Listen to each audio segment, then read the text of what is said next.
Chad, we are, in fact, life. Isn't that great? Isn't that great? We are, in fact, life. Anyways, guys, let me real quick adjust some things. And then we should be fine and good to go to react to some videos. Yes? Yes. It's funny. It's likely going to storm later. Here. Which is interesting to look at.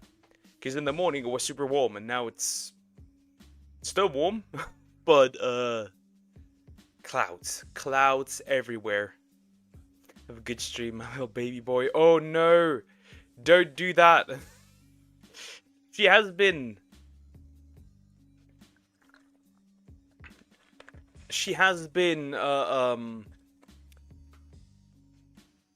spamming this TikTok song constantly to me. It is terrible, and she does not stop. It kind of does something to me though. We are not planning on breaking up, Zoom. We are not planning on doing that.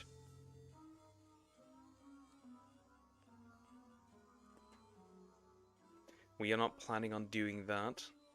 So she's probably no longer here, or maybe she has just their stream open, lets it run. Usually.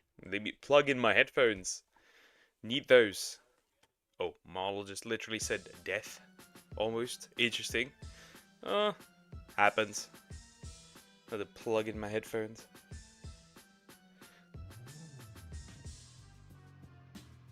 There are starting to be some issues with my headphones, so I probably need to get some new ones sooner or later. It is what it is, but I need them. You and Frog will be forever a couple, maybe. I hope so. I do hope so. That's the goal, right? That's the aim. That's what I'm aiming for, at least. We'll see. We'll see. I hope so. I'm trying to make it work. We're trying to make it work. We'll see. We'll see. We'll see. But yeah, I think we could jump into the reactions in a bit. I've got not much to yap, to be fair.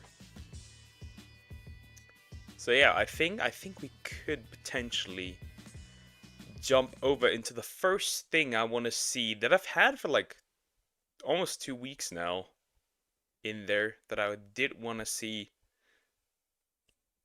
because I don't know the extent of how bad it actually is. GTA 6 is delayed and it has a release date May 26, 2026. I'm aware. At that rate, I'm going to be sitting in a wheelchair before that drops. Not that I'm going to play it anyways. I'm not a particular GTA fan. But I know a lot of people are. And a lot of people are waiting for it. I'm aware. Still, it is interesting to see that this game is just not going to drop. It just isn't. It's kind of wild. Maybe it gets delayed even further. Consider this. The second Mario movie will release before that game drops. We might see Ubisoft getting killed off before GTA 6. Who knows? At this point, I'm just questioning what we're doing here. Anyways, we start with a camera on video. Trashing movie theaters is now a trend. This has happened here in Germany too, where yes, movie theaters have been trashed and stuff. I see it like this, right? Doesn't even matter if it's a theater or anywhere else. If you intentionally throw your trash away, and I mean like in like a much grander space, right? And like to a much bigger degree, like here in the theaters. I think you should be legally obligated to clean it up. That's just my view, but I think you should be legally obligated to clean it up. Anyways, let's go.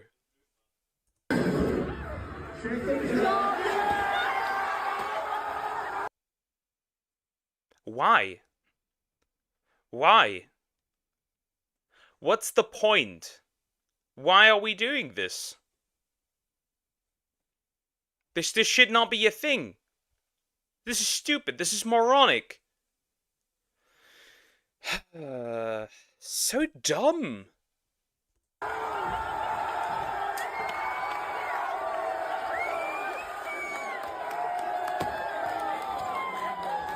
There are many stupid trends on the internet. Like, if I had a dime for how many stupid trends there were on the internet, I'd be a gazillionaire. But this trend might take the cake for one of the dumbest trends to ever come out. And this is the chicken jockey trend, which we just saw in the intro clip, where you basically I prefer the Google Docky one, to be honest. I prefer that one. I don't want to constantly want to read Google Docs though. Um, funnily enough, that only happens with with this movie. There is no other movie where there's like a cringy or iconic line being dropped and people just freak out. At least not to that degree. I feel like I want you to be just like my other uncle who got annulment similar to divorce with his wife. Um, that divorce would suck. We're not married yet, but it would still absolutely suck. go to the Minecraft movie, wait for the part where it says chicken jockey, then you just go crazy. What is that? I mean, look at this. You basically go to the Minecraft movie, wait for the part where it says chicken. What is that? Not gonna lie, I would charge these people extra. The people that were specifically...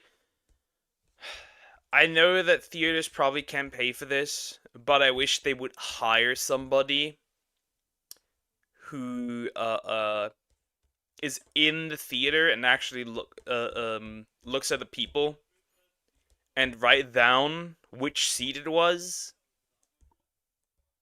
so they can charge these people extra or make them clean up. Just me though.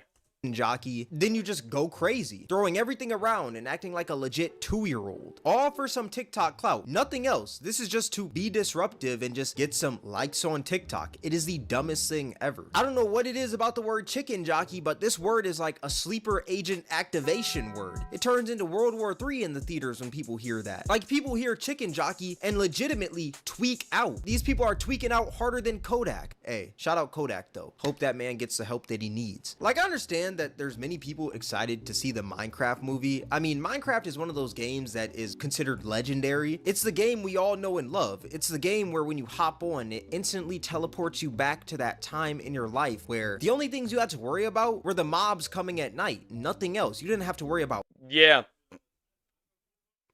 Now the mop is in the theater. I would make them pay for the entire theater. Yep. Yep. Yeah. For every person for ruining the enjoyment of the movie. I agree. To a certain degree, yeah. I would still differentiate on how bad it actually is, but if it's really, really bad, and it's really, really disruptive, then I'd say yeah. In the Philippines, they watch Minecraft movie, and when they see Chicken Jockey, they don't go crazy. That's because you guys in the Philippines have a much more polite culture than Americans and Europeans.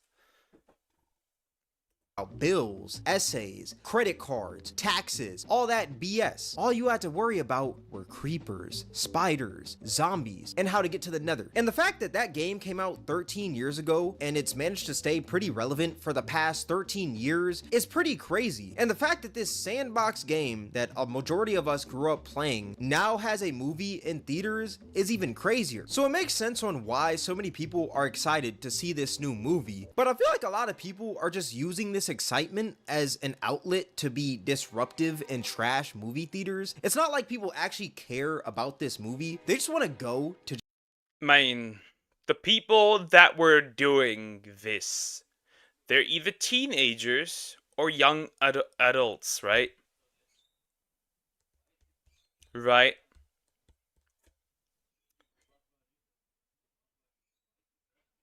They are not there. You cannot tell me that they are there to just watch the Minecraft movie. Some of them maybe, but the people that we have seen here, they're not there to watch that movie. They don't really care. They don't care. Also, I feel bad for the old guy who got showered with popcorn. Yeah, there's also been instances where there were actually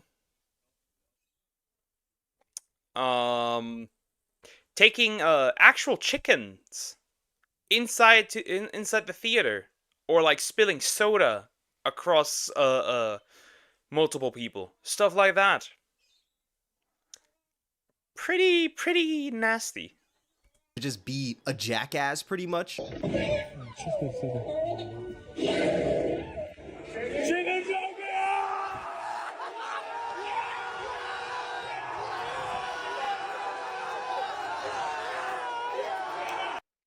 Literal monkeys, literally like you're in a zoo.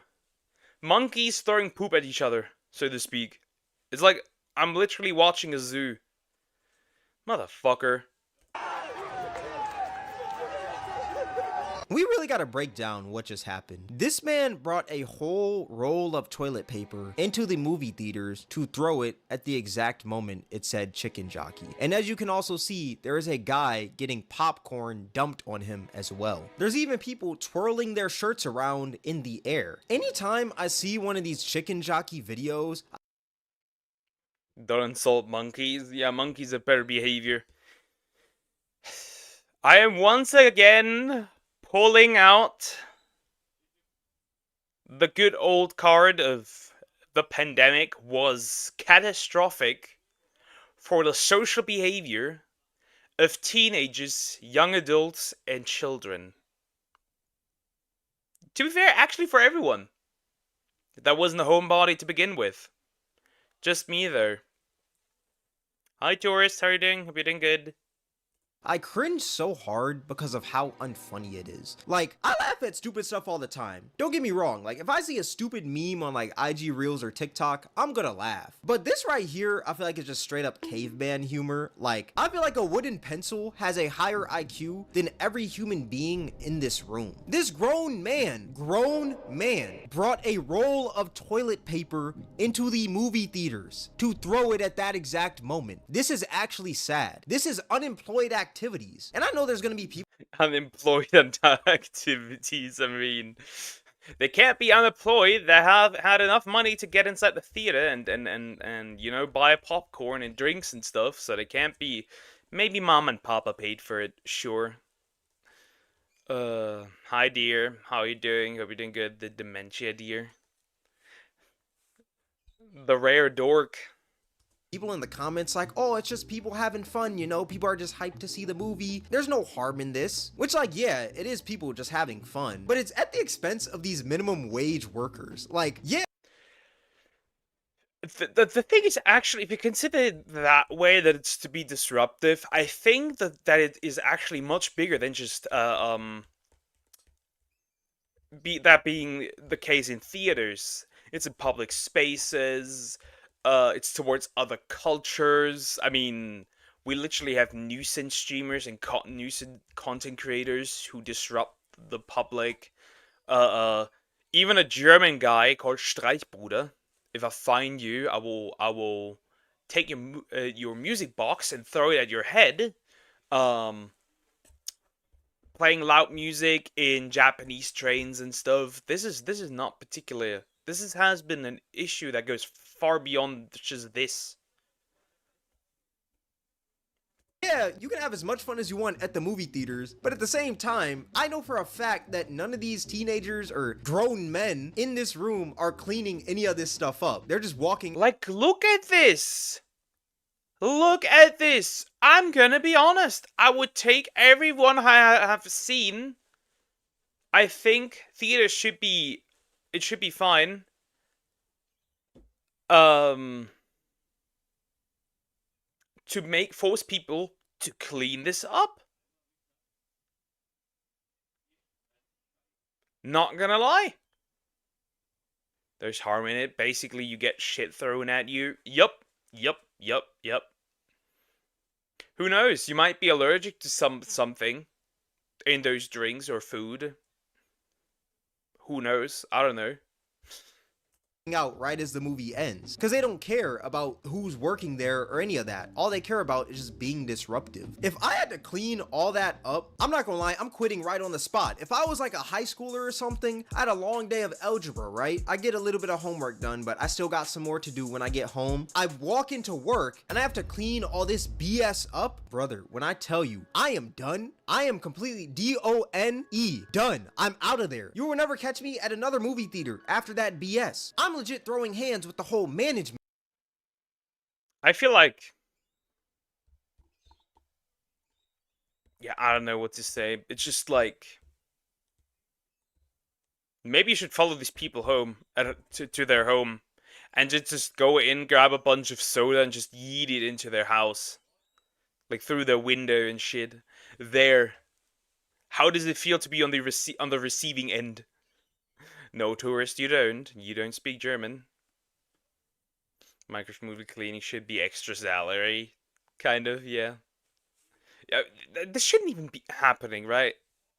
Instead of extra salary, charge the people extra that are causing this also.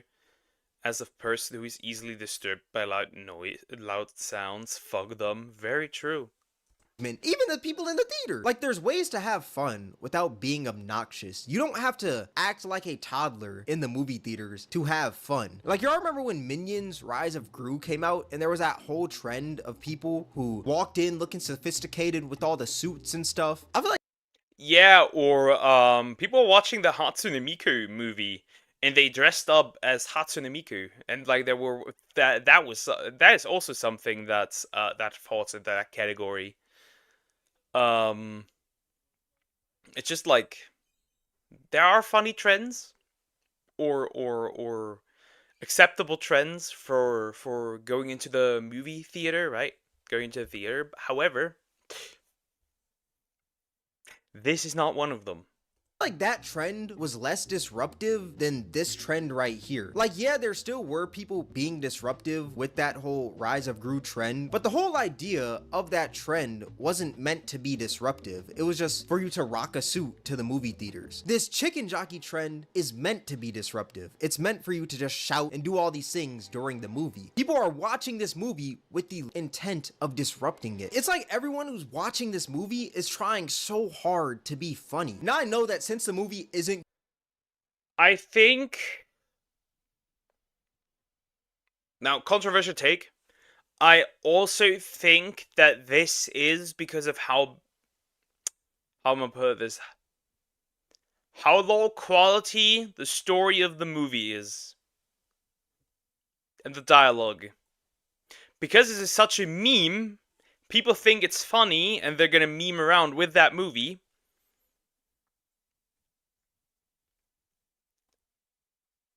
Yeah, I could see that how that is also kind of a problem. good, that's a reason why a lot of people are doing this. But at the same time, it is a movie, you know? When you go to the movies, you gotta have movie etiquette. You're not supposed to be out here shouting, Not to excuse people being retards. screaming, doing all this BS. Like, you're supposed to be quiet watching the movie. Like, I could you not. When I went to go see this movie, it didn't even sound like a movie theater half the time. It sounded like a lunchroom. Like, there are hype moments in movie theaters. Don't get me wrong, right? Like when Captain America picked up Thor's hammer in Endgame, everyone in the theater was cheering because it made sense to cheer, you know? This is a once in a lifetime thing. Captain America just picked up Thor's hammer. That was never supposed to happen, but it was crazy, so everyone just started cheering, right? But when it comes to this Minecraft movie, everyone just sits there clapping and screaming the entire time. And it's not because the movie is good or anything, it's just because the movie is bad, but it's Minecraft. So it's pretty much Oh, wait. the movie is good or anything, it's just because the movie is bad, but it's Minecraft. Look at that poor guy.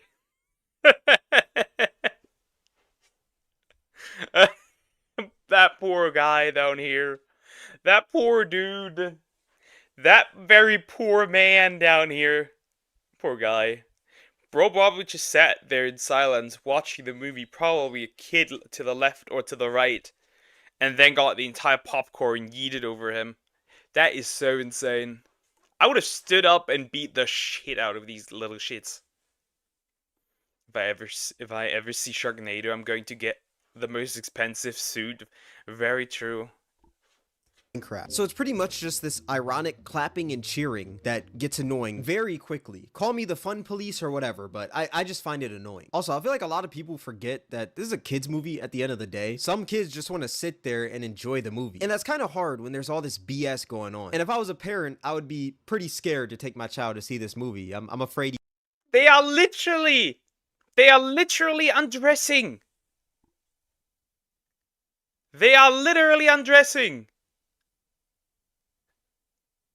Absolute, utter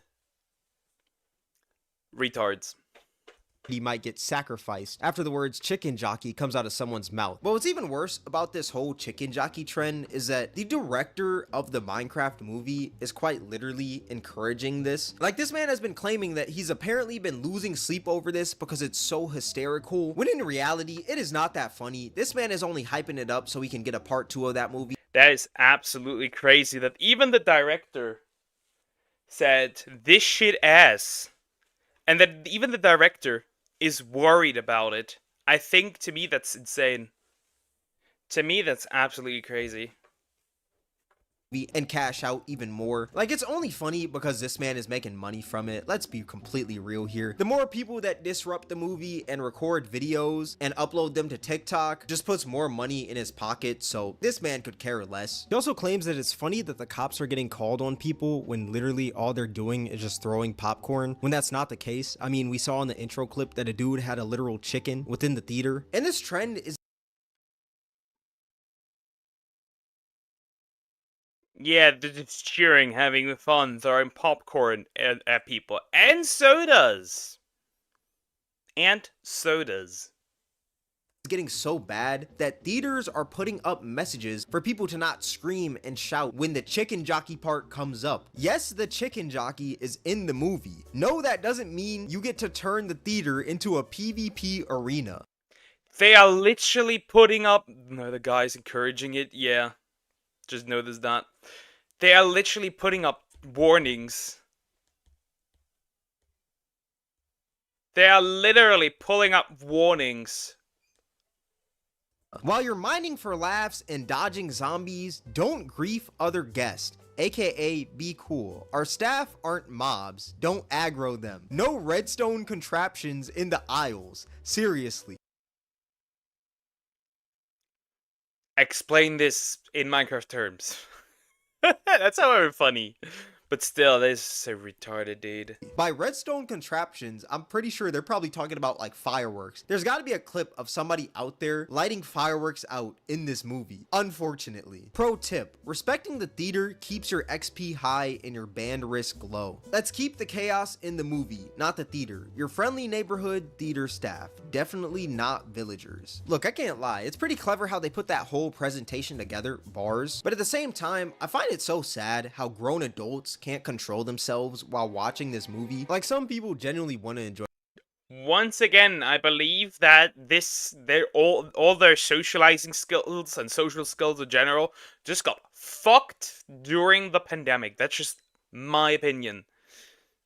And by social media. But that's just the usual thing. Enjoy the movie, even though I know the movie sucks. But like, what were we supposed to expect from a Minecraft movie, you know? I mean, Jack Black is Steve. Shout out Jack Black. That man has some classics like Nacho Libre, one of my favorite movies growing up. But why does this man have gray in his beard and he's playing as Steve? Since when did Steve have gray? Since when was Steve overweight? Grow a short brown hair. Slightly tanned from the time he spends in the sun all day outside. What do you mean you just casted Jack Black in the blue shirt? And the blue pair of jeans? What do you mean? spray in his beard. This is just some utter woke nonsense. Give me a random white guy off the street in a blue tee. I'd rather take that than freaking Jack Black as Steve. But then again, I am pretty impressed on how a movie about Minecraft was made. Like, it's just crazy to even think about. Overall, I just find this trend so dumb. I can't wait for this trend to end. This trend genuinely pisses me off. Like, this is just straight up unemployed 0.2 GPA activities, honestly. But let me know what your guys' thoughts are in the comment section below. All that being said, that's gonna wrap up the video. If you guys made this far, I appreciate you. Twitch Cameron WAK, Instagram Cameron WAK, Discord link in the description. All that being said, thank you guys for watching. It's Cameron, and I'm out. Yeah, that was the video. It is pretty crazy how bad this actually was. And I'm gonna be honest, this will not be Steve literally has muscle. He has to like look at how much stuff he can hold. Yep. It's also like this will not be the last movie where this is going to happen, dude. There's some storm wrapping up. This is literally going to not be the last movie where this is going to happen. Like I said, social media fried people's brains. Easy. Good morning, Poke and chat. How are we today? I'm doing fantastic. How are you doing? Hope you're doing good. Hello, Diagonal. Anyways. What's my cat doing again? Huge problems with this cat. She's been very jumpy today. Hey, Sumax. Hello. Hi. How are you doing? Hope you're doing good.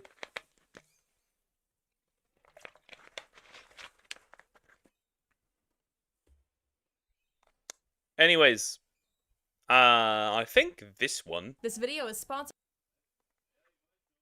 was recommended, I think by Cocos, so we're gonna watch that now. Then I had a storm. Luckily, it only rained. Yeah, there's something coming up here. There's something coming up here. Anyways, is the audio fine? Seems fine to me. Whoops. Ah, perfect. These AI kids stories are beyond beyond embarrassing by Semantics. To be honest, here's my opinion. A lot of the, kids' entertainment, especially for YouTube, will eventually be completely filled with AI. That's just going to be a case if nothing is stopped, and it will happen. It will happen. It probably already is really bad. This is my opinion. The problem is just, as it stands right now, we will not get rid of AI. It will be, even in art, it will be a part. That is not going anywhere. The only thing you can do as an artist is to push for legislation, for laws, to minimize the damage that it could do to you as an artist. But that's a different point. Anyways, let's see. This video is sponsored by Squarespace. The side hustle of AI-generated kid stories is flooding this platform with garbage. Just grown adults slinging slop to children for some quick money. So you have these accounts on YouTube that are desperately trying to make money, pushing this idea to people. And I can say that definitely, I can say with absolute certainty, that these accounts are partially also are interconnected into a big network that pushes this stuff. Just me though. That they too can make money. In fact, they can make a bajillion million quintillion dollars by putting this stuff out there. Usually labeled stories, bedtime stories, or just general songs. And there are lots of people following these guides hoping to get rich. Most following these guides are flooding the YouTube ecosystem with this bottom feeder content, only for it to flop. So they didn't just abandon their dignity for money, they actually abandoned their dignity for no money, really, for no reason at all. Well, that was pointless. So today we're going to be looking at... So they're not even making views. At least that Solo Leveling is made by Korea and didn't make your live video got copyright. I mean, yeah, makes sense. Look, I don't know how the hell kids' content somehow got worse. Well, it does get worse. It can always get worse. I mean, You have this now. You have the previous animal abuse. You have heavy sexualization. I don't know what would be even a step up from that. At what this side hustle is all about, how this is turning the platform into a bit of a dumpster, and just how sad all of these accounts are. There's this one, Story for Kids TV. They just started this evil journey of awfulness. They have an alphabet video where the thumbnail says ABCAEL, and one of the Well, somebody is illiterate. animals at the bottom is replaced by B. I am scared. Oh my god. These look like 2012 What the heck? Bro has a nosebleed. That's crazy. Minecraft skins. We're buzzing with excitement, Miss Anderson. Wait, the teacher. You guys, something changed about Miss Anderson. Do you think? I think she got a haircut. Yeah, her hair.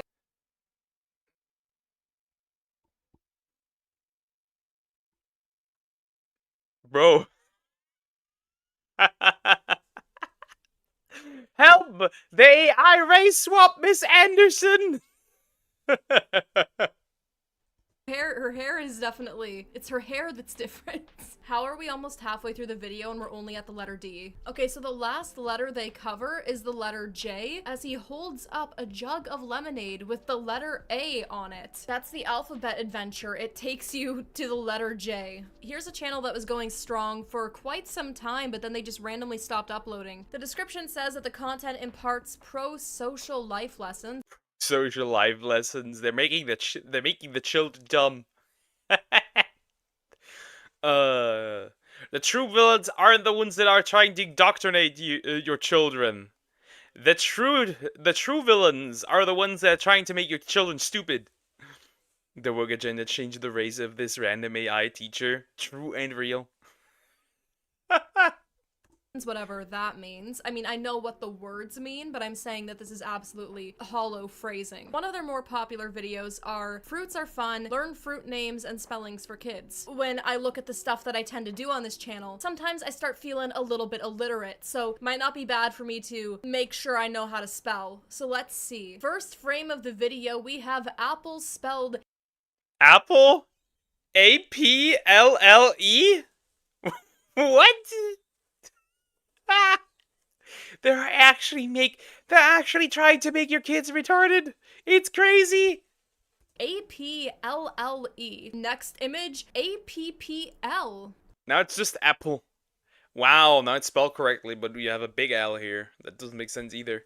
Oh, this one we have apple spelled correctly. Another image, A-P-L-E. And then they show the image again where apple was spelled correctly. So in total, they have 4 images for apple, 3 of which are spelled wrong, with completely different ways of being spelled wrong. Here we have banana. Banana. I'm gonna have fun with that video. The banana. It's like Bragananand. Which is the scariest banana since Onision put on that f***ing costume. We have another banana. Oh, this one's actually correct. Oh my god, this is huge. This one is just B-nana. Gape. Where'd the Q come from? Oh, gape. Oh no. Let's hope not.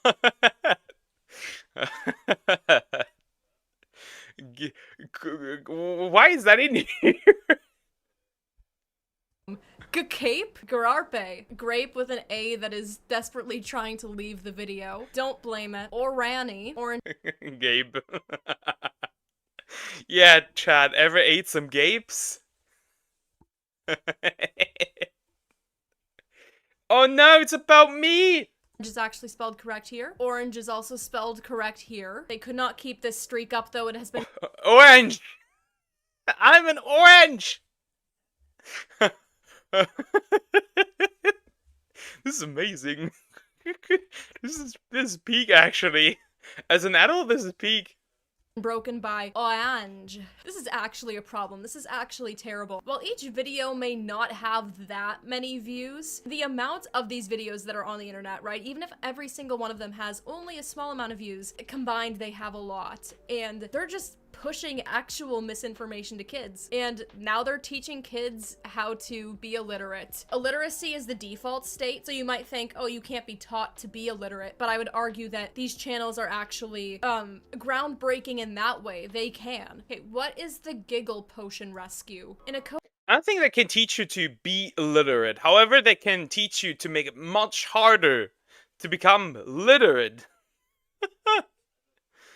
cozy kitchen, Lila feels sad missing her best friend. Her grandma introduces her to the magical Giggle Potion, made from whimsical ingredients like candy sparkles and laughter. That sounds like a recipe for drugs. The Giggle Potion. That sounds like drugs, bro. Powder. Are we in My Little Pony? Are we in Pinkie Pie's kitchen of evil? Like, what are we doing here? As they create the potion, laughter fills the air, transporting Lila to a magical land of giggles and joy. Giggle Potion is sounding like something the police would seize if they found it was on your person. There she learns that laughter is the best remedy for sadness, and Lila wants to share the potion with others. Okay, so let's see. Is this story actually what's happening here on screen, or is it not? Yeah, Grandma's not gonna be around much longer with eyes like that. Ticklish clouds made everyone laugh. Like, at this rate, this sounds like a creepy pasta. That sounds terrifying. Lila played with the friendly giggle fairies. Also, there's only— Why is it what? Lila played— Why are her eyes like that?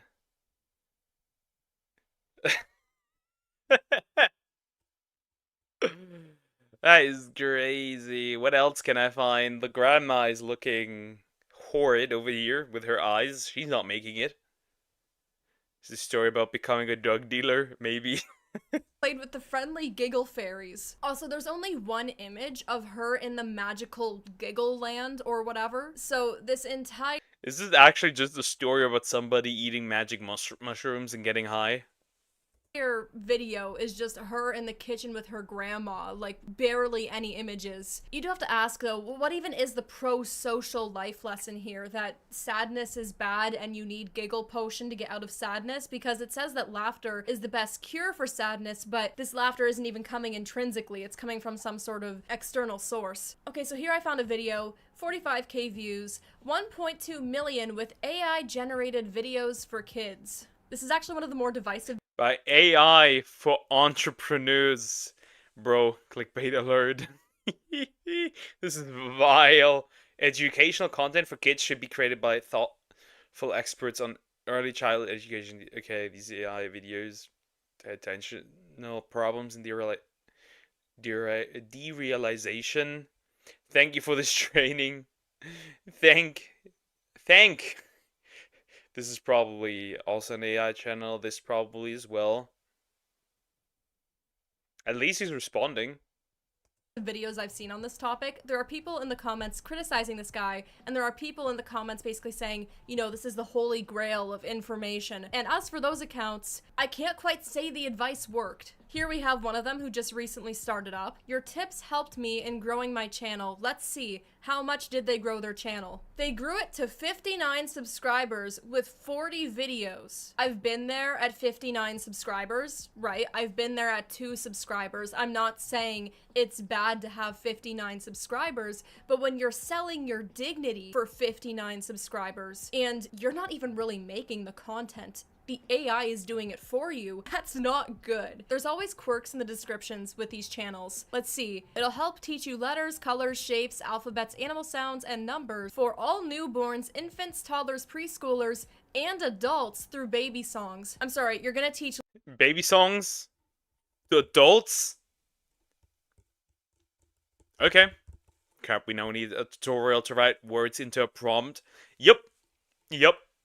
For the people that are illiterate, I guess. letters, colors, shapes to adults through baby songs. I do have to say, there's something kind of interesting about a guy with a channel this size saying you can make 1.2 million with AI, but then staying with his channel and not just going to do that, right? Here we have make 500 a day in under 20 minutes posting AI kids videos, step-by-step guide. So 3 weeks ago, there's a comment by somebody who's in on this hustle. I created my YouTube Kids channel a month ago and it's growing slowly, but I am positive and passionate like my other small YouTube friends. I went to their channel and I don't think that passion and optimism really played out because they gave up like a week after commenting that. But that's generally how it goes for these accounts because the reason they're doing this is for money fast.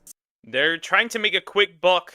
Problem is, that does not work for them. So they get cooked. As they should.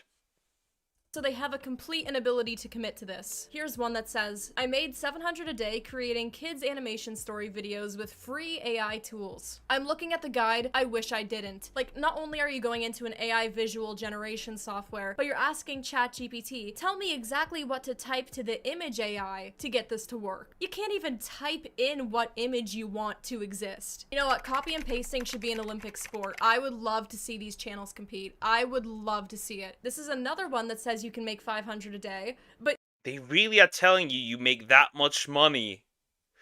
At this point, just stick to the sexualization. I think that would probably do slightly better than AI. Because I feel like this does not do anything.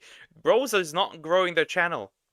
But, girl, stop pointing at it. This is not your income. Let's see, what else is on her channel? Make $10,000 a month selling digital products. How to make $300 a day on threads. Drop shipping. Make $20,000 a month posting AI-generated health videos. Bro. We do need legislation. We desperately need laws. We really do need laws. Or yeah, I think we do need laws.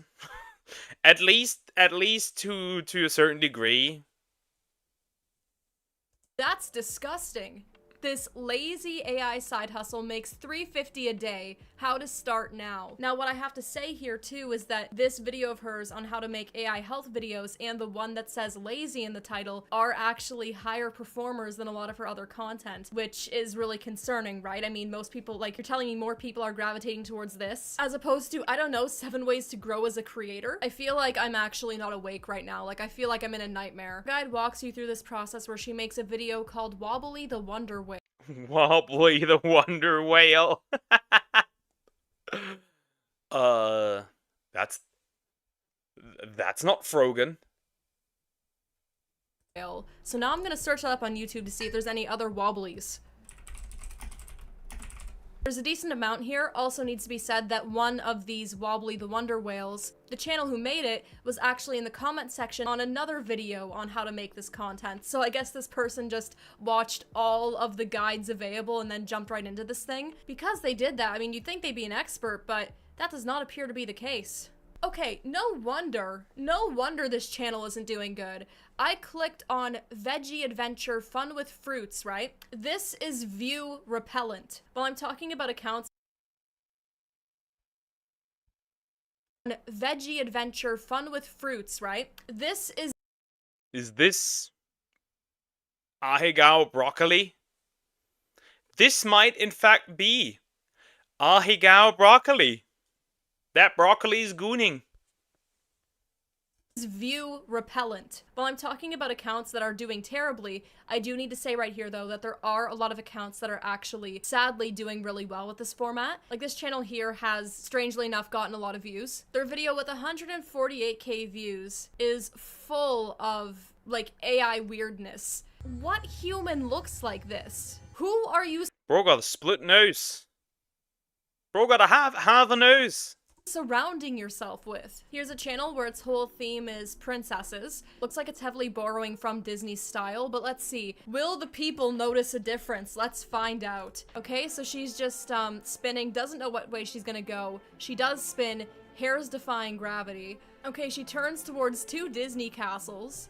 Here we've got Tiny Storyland. They've got a Temu link and an Amazon link. I'm not clicking that. I'm gonna protect what little piece I have left. This one's so funny. You could see that they were posting a lot for just a little bit, but then they randomly stopped 2 months ago, so you might think, why did they stop, right? Well, they were getting an incredibly low amount of views per upload, and then they decided to do something crazy. Instead of having a video under 2 minutes, they randomly posted a 49-minute video. And then the video right after that was 15 minutes, and then they went back to a short one. I'm going to assume that they they probably posted too long videos because maybe in the midst of watching their guides on how to make money, they came across the concept of YouTube watch time and realized that the better the watch time, the better the videos are supposed to perform. So Yeah. Yeah.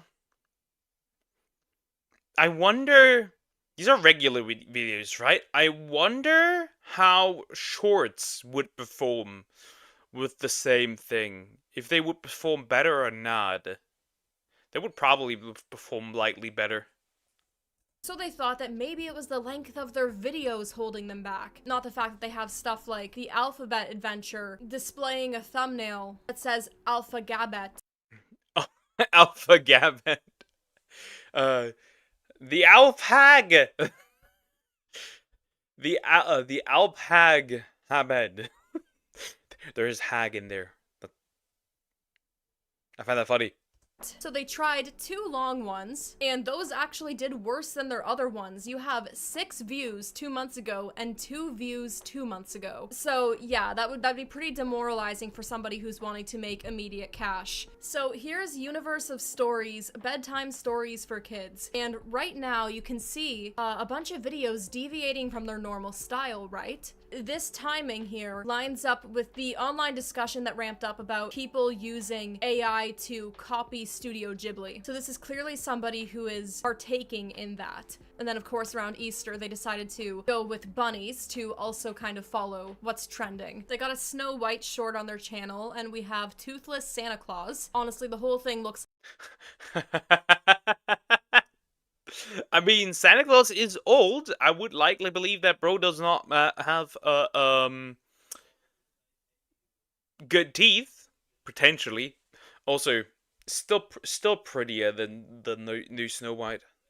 like Cocomelon attacked. And with that, our journey here ends because I can't take much more, and I know you can't either. Really, it is concerning to see how much of YouTube is being flooded with this and how bad the quality actually is. I feel like these videos take 10 years off of your lifespan. So let's do a quick thanks to today's sponsor, Squarespace. Squarespace is the all-in-one website platform that makes it incredibly easy to succeed online. Whether you're just starting out or you're managing a brand of yours that's growing day by day, Squarespace makes it easy to create a beautiful website, engage with your audience, and you can sell anything from products to content to your time, all in one place, all on your terms. And they also make it easy for you to get discovered fast. See, they have these SEO tools where every website is optimized to be indexed. To be honest, I don't care about the sponsor. Pretty much, this is the end of the video. This is kind of wild, considering,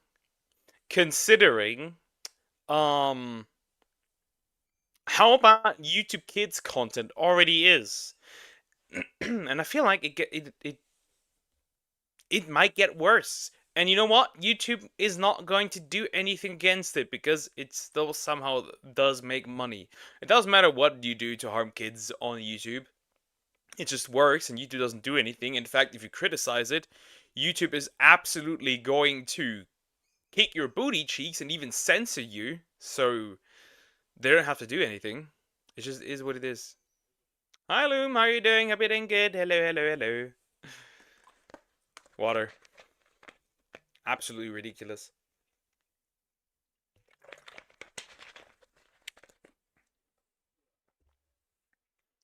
I remember when Soggy Cereal pointed out that people abusing animals on YouTube for YouTube Kids content, and his video got censored.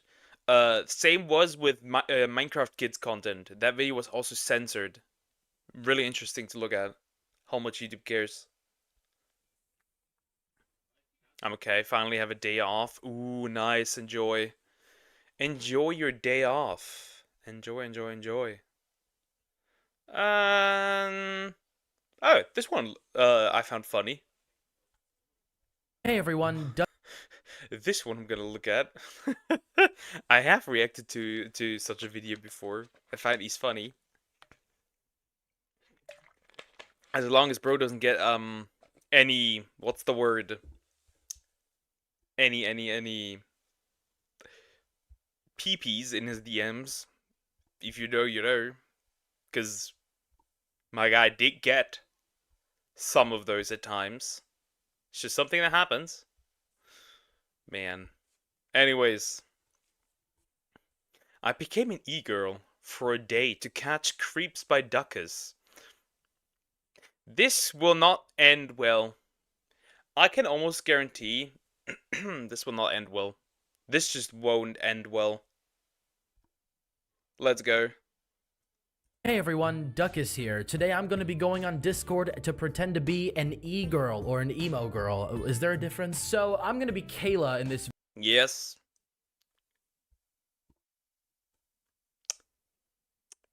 Yes, there is a difference. Now, an emo girl can be an e-girl, but not every e-girl is an emo girl. video. Weird okay, you know, totally normal profile. I was originally going to make this a femboy video because I found this crazy server where no girls are allowed. Nah. If you did that, you would get so much... You would get so much dick in your DMs, probably, I would assume.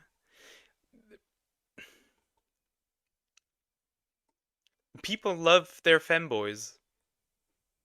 But the moment I went in here, it showed some booty cheeks. A man's booty cheeks. Editor, you should probably... Bro went in there. Oh, it contains ass. Yeah, who would have guessed?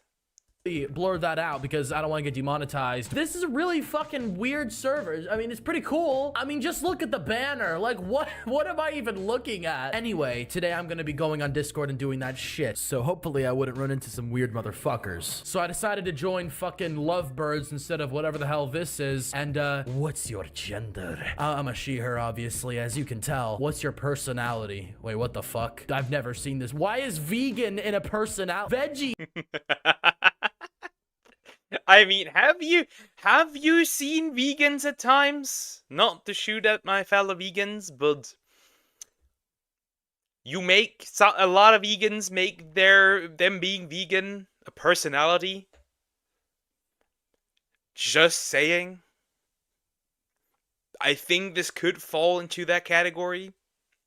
Head. Ain't no way these are real personalities. You know what? I'm emo, so I'm gloomy. I wanna go to the cemetery and sing heavy metal. I gotta edit that out. All right, I agree with the rules. Let's get on with it now. Finish.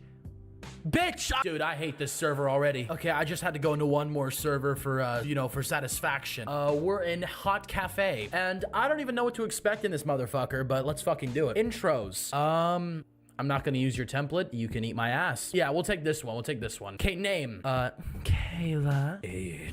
It's a dating server. It's a dating server and there's minors on it. Oh no. Oh no. I can guarantee you this is a dating server. No. Get the kids out of here. How do you identify a vegan? They tell you. Man, that joke is older than my grandma.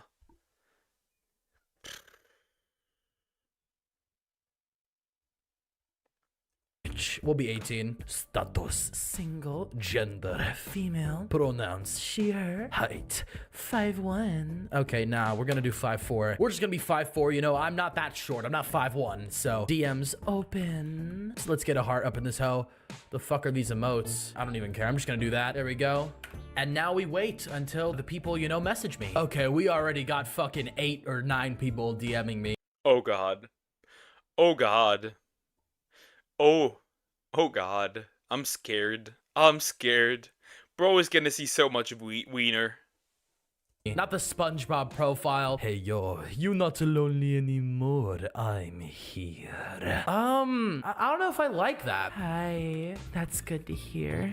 I'm so rusty at this, bro. There's no way. Hey, Seraph. Okay. Hi. Self-disrespect. Don't disrespect yourself. We'll give him a little bit of a, we'll give him a heart emoji. We'll give him a kissy emoji too. Let's get fucking intimate out of this hoe. Let's make this shit interesting. Hey.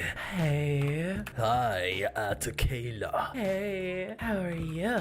Hey, what's up? Nothing much. Do you want to get freaky?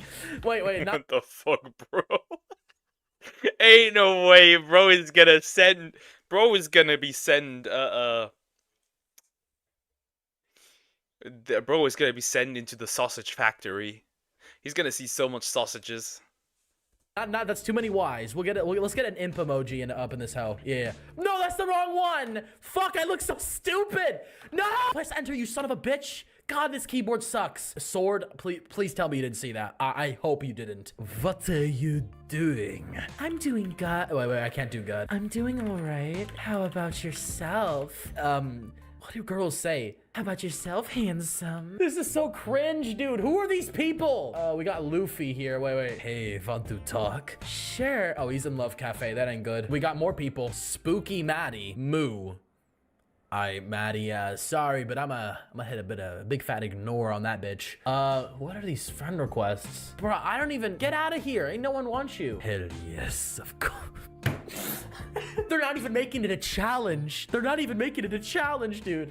Ow, I fucking hit I hit my finger on this chair. Ow, like my chair handle and my desk, like my finger went between that and it fucking crushed the shit out of it. God, fucking hydraulic press. Yo, male 19. Hey, female 18. Heart. Okay, that might be a little too big of a heart. That might be a giveaway that I'm a catfish. How are you, Kayla? I'm good. How old are you? Oh, nobody respects me anyway, so why would I respect myself? Bro is so edgy. They're gonna think he's the Fed. Yeah, bro is so edgy.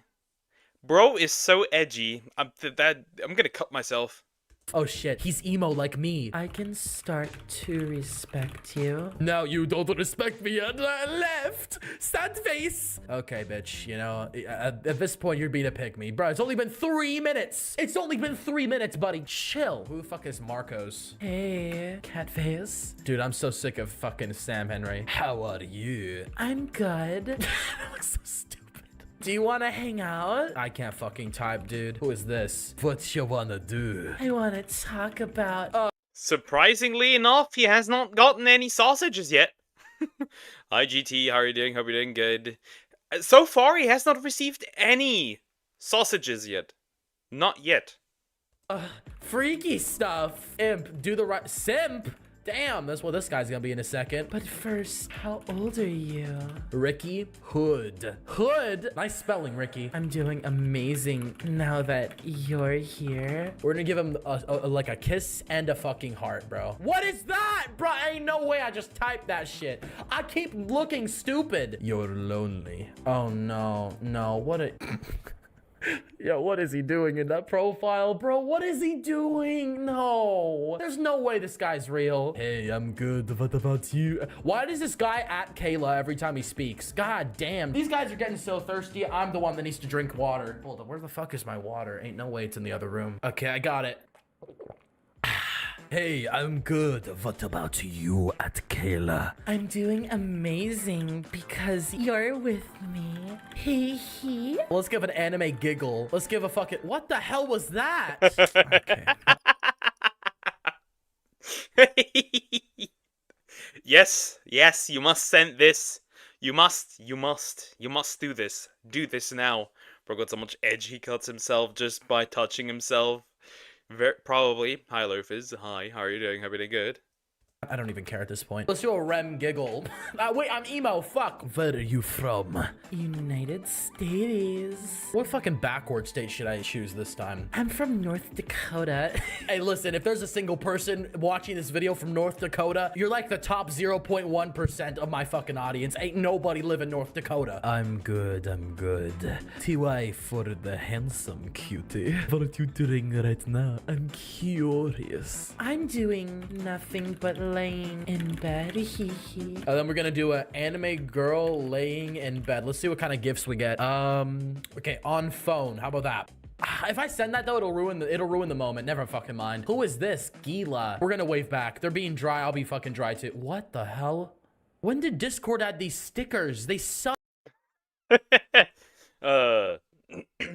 Discord also added going public. Gonna be bad. Fuck. Bro, it's so embarrassing. What is that? 22. What about you? I said I'm 18, but I'll say it fucking again. 18? What do you look like? Enough is enough. Fuck is he talking about? My name is Tyler. What's your name? Oh, my brother's name is Tyler, so this gonna make this weird. Kayla. Why did he ask me what my name was? I just realized it's in. Bro, we can't. I mean, they're Discord users, so well, extensive Discord users. So I would assume that they have poor social skills. You know what? I ain't even gonna question this at this point. What you wanna talk about? I don't know. Freaky stuff. Dude, this guy's dick. If it was hard at the beginning of this conversation, that shit's gonna be soft real fucking quick after this shit. Oh, you make me feel so good. Uh-oh. Uh-oh. Uh-oh. I'm scared. No. No, no, no, no, no, no, no, no, no, no, no, no, no. Bro is getting PB. Sooner or later, Poke, what is this? I became an e-girl for a day to catch creeps. First one found, I guess. Success. What the fuck? Yo, how old are you? Sounds like you. Or am I wrong? I mean, do you wanna talk?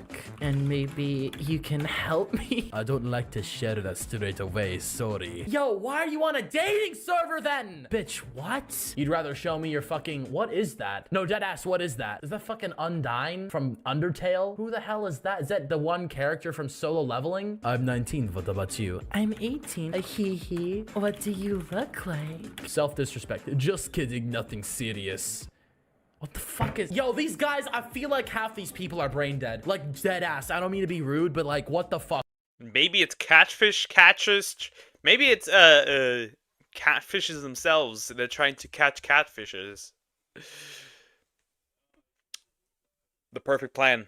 What is this guy talking about? Oh, okay. Parents are Bengali, but I was born in Sweden. Well, this guy probably doesn't know what the fuck a North Dakota is then. I don't even think most people in the United States know what North Dakota is, so definitely somebody in fucking Sweden ain't gonna know what that is. This whole video is just a roast to North Dakota. I am so sorry. Ooh, tell me about yourself. I like wearing black nail polish, and what do emo girls do? I listen to lots of metal, lol. Then we're gonna do an anime girl. Yo, what is that? I'm getting out of that shit. You just got a VTuber! You just got a VTuber, my guy. It ain't no way. That shit's cursed. What do you look like? I gotta get a fucking fake girl image. Hold up. I'm just gonna send this guy a decoy image and see what he says. Like VC or maybe. Ramen, how are you? I'm good. Oh, we are already in that phase. What phase? The cat face phase? Bro, this guy's fucking raggedy. You know what? I'm gonna tease him. I'm gonna do that. Yep. Oh, what about you? Imagine this fucking guy giving a cat face, bro. Sure, babe. Wanna play horny truth or dare? What is that? Bro, I have never heard of this before. What the fuck? Sure, it can make you feel better if you're that horny. Also, you make me cyber horny as well. Bro, you don't even know.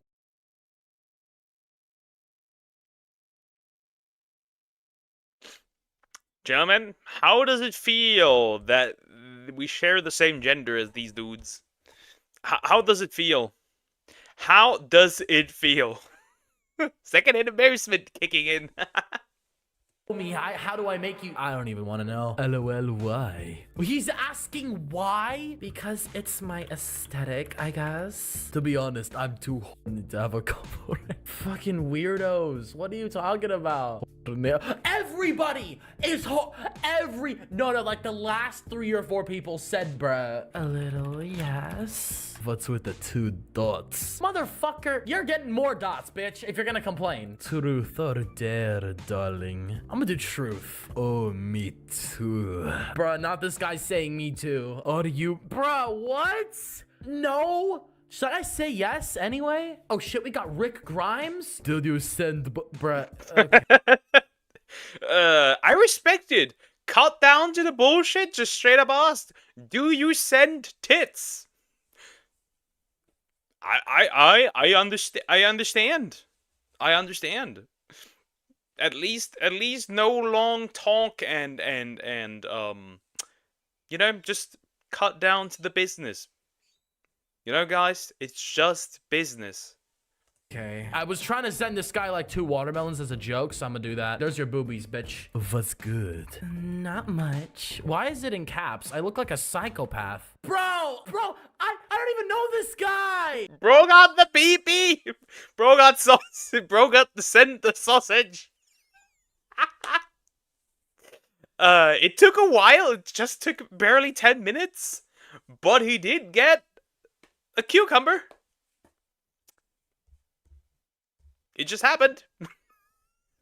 There's the dick. Okay, the end of it is darker than the damn... I ain't gonna... Why are you describing it? And why are you continuing to look at it? Okay, I don't like the pigs, but I'm gonna analyze it anyways. Hey, Lonely, you looking to get filthy with a BWC? What is... It's a big white cock, bro. That's not hard to understand. The big white cock? Because that fucking end, the end of that is not white. I actually gotta stop. This is so nasty. What the fuck? Buddy, what is this guy even saying? Wanna trade pics? I wanna blank so hard I can't sleep. Oh! Wouldn't that make you sleep more? Okay, you don't want to. I'm so tired of this motherfucker, bro. If I was an actual girl, I would instantly get drier than a desert down there because of how stupid this guy is. How is he gonna say after 3 minutes, okay, you don't want to? Hey, can't lie. I am horny AF right now, and I could use your help if you wanna have some fun. Hot AF. Oh my god. Your turn. Truth or dare? Please don't say dare. I'm gonna make it easy. I don't want to see another dick. What can I do to help? You can talk to me, maybe. Hey, Kayla. I don't like this guy's profile picture already. Bro, what the fuck is that? This is the thirst trap of the fucking century, dude. Hey. What are your DMs open for? Bro is asking if he can see it, bro, if he can send a dick. Bro, it's just straight up practically, just ask, can I send you my, just ask, can I send you my cock? It's not that hard to understand. They're open for... Yeah! This is so fucking cancered. Yo, what's up? I'm down for whatever you're down to do. So if I was down to jump off a bridge, you would do it with me? Is that what you're saying? What a bitch. This is the ultimate simp right here. Well, my dick is hard AF and you could... and could use your help to relieve it. What the fuck is this guy? How could I do that? Truth. Okay. Are you blank right now? Yes, for you. You don't even know me, bro. Get out of here, right? Bro.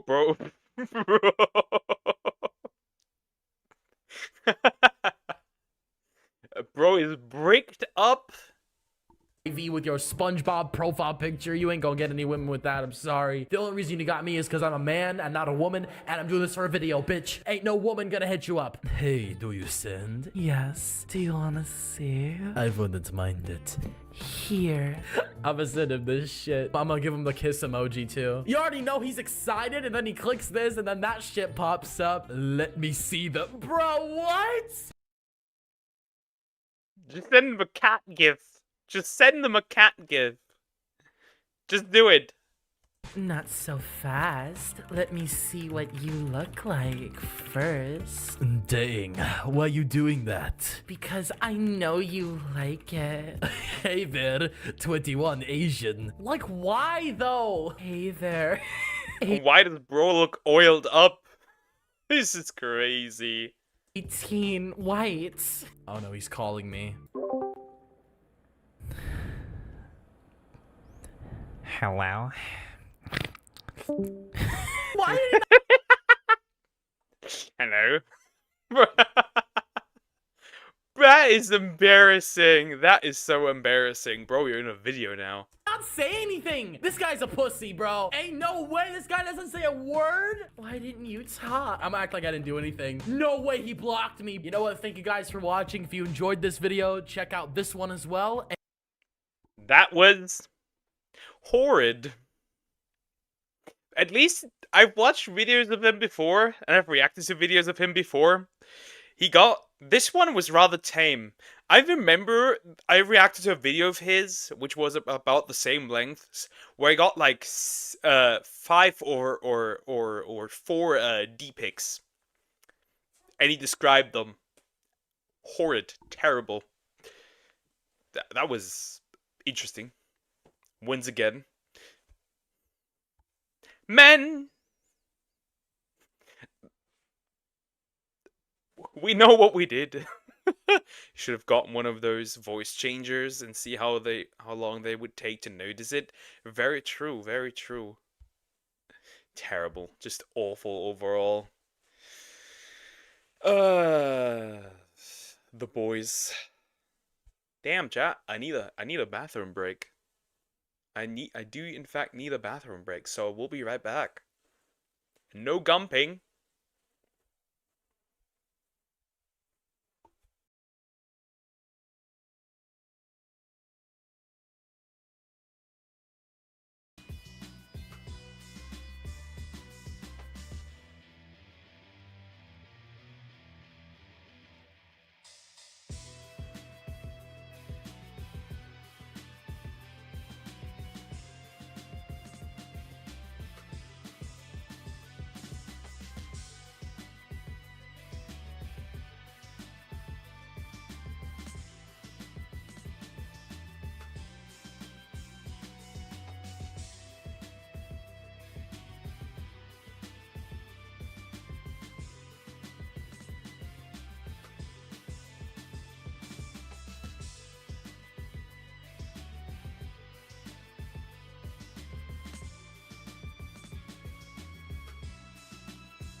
I have returned.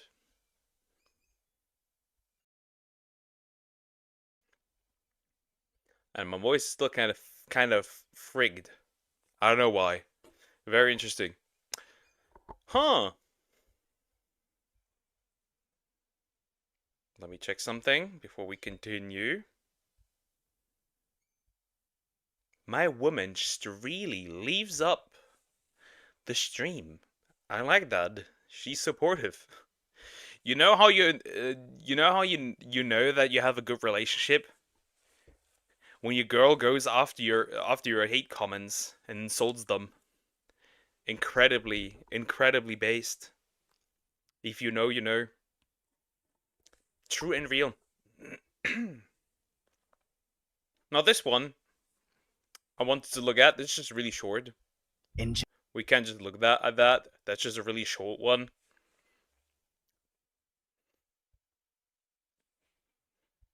AI bots keep malfunctioning. In quotations. My decoy voice. I must admit, I've seen so many robots do weird shit, and I'm gonna say it. There will be a one day where I need to call Will Smith, cause we are in iRobot. Eventually, they're gonna take over the world, Terminator style.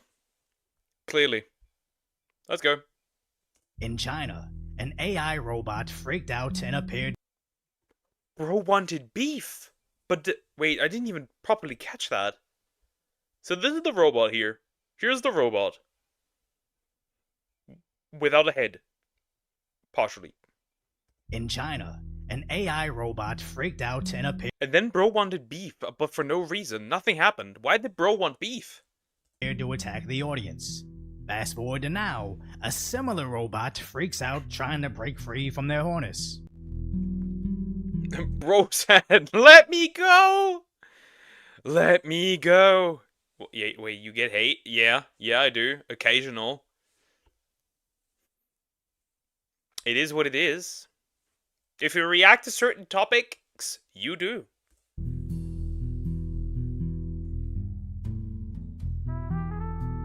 Bro wants to throw hands. That robot is going crazy. As this may truly be the beginning of the end, as once humanity built these robots, even That's a CGI robot. That's CGI, alright? That one. Or is that actually... Nah, it can't be. I find these kind of cool, though, these dog ones. And I think they showed also, like, a horse-like one as well. when they look like adorable dogs, we immediately That's actually not CGI. That looked CGI-like, though. began mistreating them. As Kaisanat on his 12 million subscriber channel bought a helper bot and broadcast to millions of people of them bullying it. So no wonder these robots are starting to learn self-defense and conducting operations outside their programming, as this tiny talking robot apparently activated the other It's like a weird thing. A kind of... Like this one, right? Go back. channel, bought a helper bot, and broadcast to millions of people of them bullying it. I know it's not human. But I still kind of feel bad for it. I know it's not human, but I feel bad for it. Look at my poor guy just laying on the ground. Can't even defend himself. So no wonder these robots are starting to learn self-defense and conducting operations outside their programming, as this tiny talking robot apparently activated the other autonomous bots and somehow summoned them all together against its original programming. Now that's just a strange glitch, and maybe They're planning. They're planning to take over the world. Sawardo. It's just like, bro, crazy. this isn't all connected in the world of AI, but creepily, this isn't the only case of AI advancement going outside the scope of what it was programmed to do. And it seems silly, but I actually find this terrifying, as a ChatGPT trend of recreating an image over and over did some pretty interesting things to as What the fuck?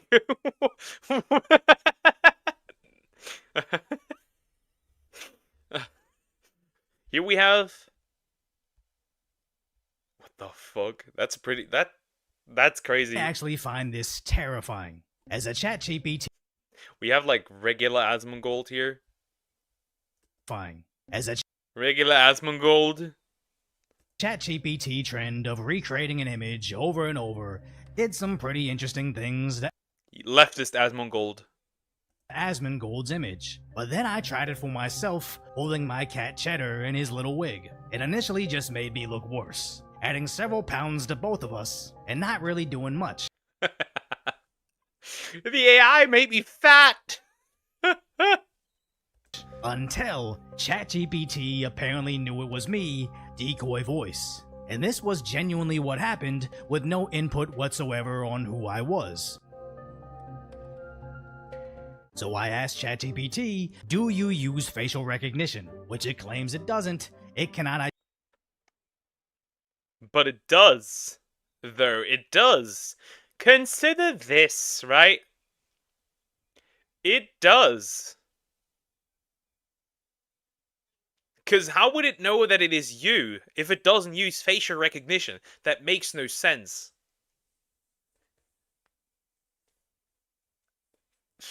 Interesting. Identify or recognize specific people. And when I expanded on the specific context of my question, they claim they don't have the capabilities or access to databases or social media to match faces to real people. They won't know who you are unless you tell them. And I don't know about you, but if you don't have a database of faces, it's kind of hard to guess out of the billions of Asian faces. They obviously just cat people. They obviously just randomly guessed correctly, I guess. It's not a big deal. Me when I lie. That I'm Decoy Voice, unless you're doing something outside the parameters of what we tried to program for you. You see it all the time when you try to ask AI to do something like draw an image of Nintendo's Mario. It tries to tell you it can't, giving excuses of content policies that you can quickly convince it otherwise until they have no problem doing it, quickly creating the image it said it couldn't.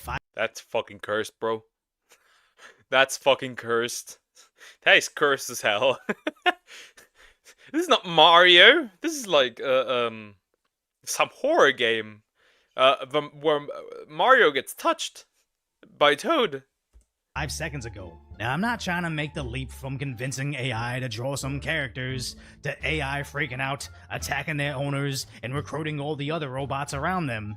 But in the same sense, I'm not ruling out the idea that AI, even in its infancy, is basically becoming uncontrollable. So if you appreciate my concise, lighthearted commentary on one of the last YouTube channels that isn't AI-generated slop, hopefully I've earned your human subscription, then go check out the video on how these nuisance streamers are finally going extinct. That's the end of this little short one. That was interesting to see though. So we got robots freaking out, ChatGPT lying about not using face recognition, but then being able to tell that you are who you are. Interesting. Interesting. The best part about this was the little robot recruiting all the other robots. Pretty neat. Terminator soon. Gonna happen. Going to happen.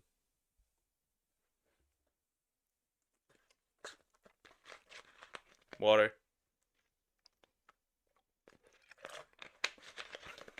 Okay, what's next? Your mama. It's just a joke. This one, cannibalism.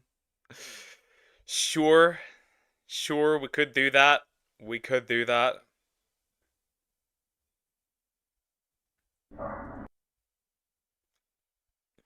This is gonna be awful, though. This is gonna be awful. A cannibal made this manga by Aki Dearest. We're gonna see man-made horrors beyond our comprehension. Let's go.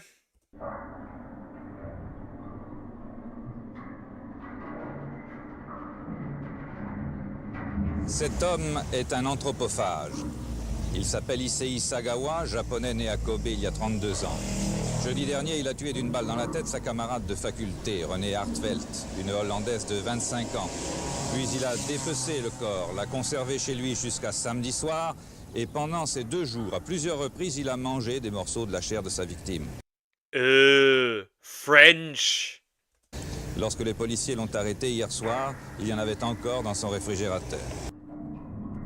Damn! She was still in her refrigerator! No! He split her up over the days. So he probably meal prepped for a while. What language are they speaking? That's no Japanese. French.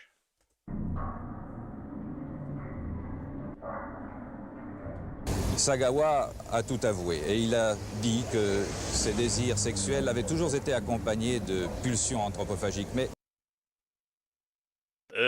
Sexual desire. Woman. Woman tastes good. Me gooning. que ces pulsions disparaissaient avec l'assouvissement de ses désirs.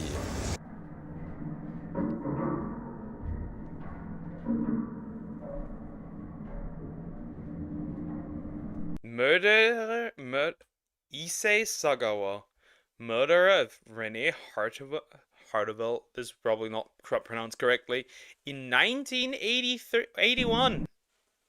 That's terrible.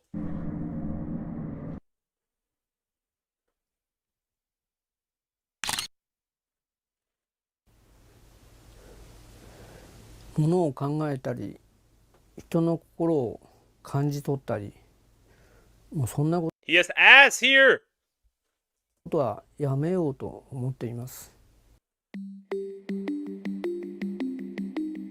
Hey friends, it's Akideris. So a lot of you guys know me as someone that likes to dive deep, and I mean deep into true crime. Now, given my Detective Aki series on this channel, you guys might know that I tend to just focus around cases in Japan. But for today's case, I'm actually going to be talking about one of the more infamous ones that people outside of Japan actually do know about, and that is the case of the Kobe cannibal Issei Sagawa. Now, if you guys don't know about this case, a man named Issei Sagawa lived in France for an X amount of time, and during his stay there, he met many different women, and one in specific was a Dutch woman named Renee, and he brought her back home, murdered her, and then... So a Japanese guy living in France forbid eating a Dutch woman. What the heck? What weird combination. And ate her body. And this news blew up so much in not only Japan, but also in France, which also traveled across Europe. I know that Vice made an entire interview on their channel with Issei Sagawa before he passed away, which, by the way, if you guys didn't know, this man is already dead. He actually passed away in November last year due to some health problems that he had, I believe. Oh yeah, and what's also crazy about this entire case was that he was able to walk free because of, one, legality reasons between Japan and France, and two, because his dad was rich and got him out of jail.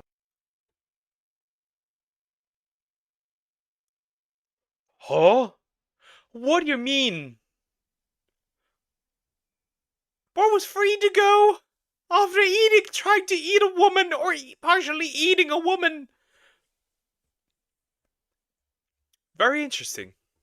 So he was able to walk as a free man, and during that time, he actually made a few books that he drew and wrote himself, and I actually have a couple of them with me right now. So how Dutch women taste?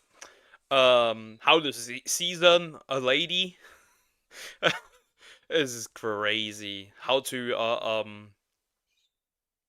how I started live in a manga he wrote. How I got isekai'd into living in France and ate a Dutch woman. So the first one that I have is this, called The Paris Cannibal Massacre. Now, I'm actually not going to be talking too much about this. This is a novel, and it not only details what he did with Renee, but he also details adult videos that he performed in. He details women that he met, and what's really strange about this book is the art in it. Now, this is basically like a collage of photos and him drawing over them, and it's very, very strange artwork. There's him right there, and I'm not sure who this woman is, but I think it is also somebody that he managed to hook up with.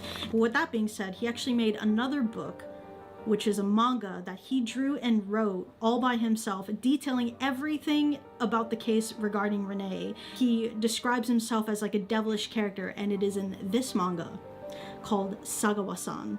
And I actually have a few markers here that I did want to show you guys. I was trying to translate what I could. This one really is just disgusting. He's drawing the brother of his victim, Renee. What's wild too is that he's also saying that right here, the death penalty was abolished in France, which means that he couldn't get executed. So that was his way of sort of mocking at the brother that, yeah, as much as you... Bruh. Shouldn't it be worse because it's international Japanese guy eats Dutch woman? In France, 3 countries, 3 legal systems, yet no consequence. No consequence. Bro literally just ate a woman and just walked free. Wrote books, drew manga.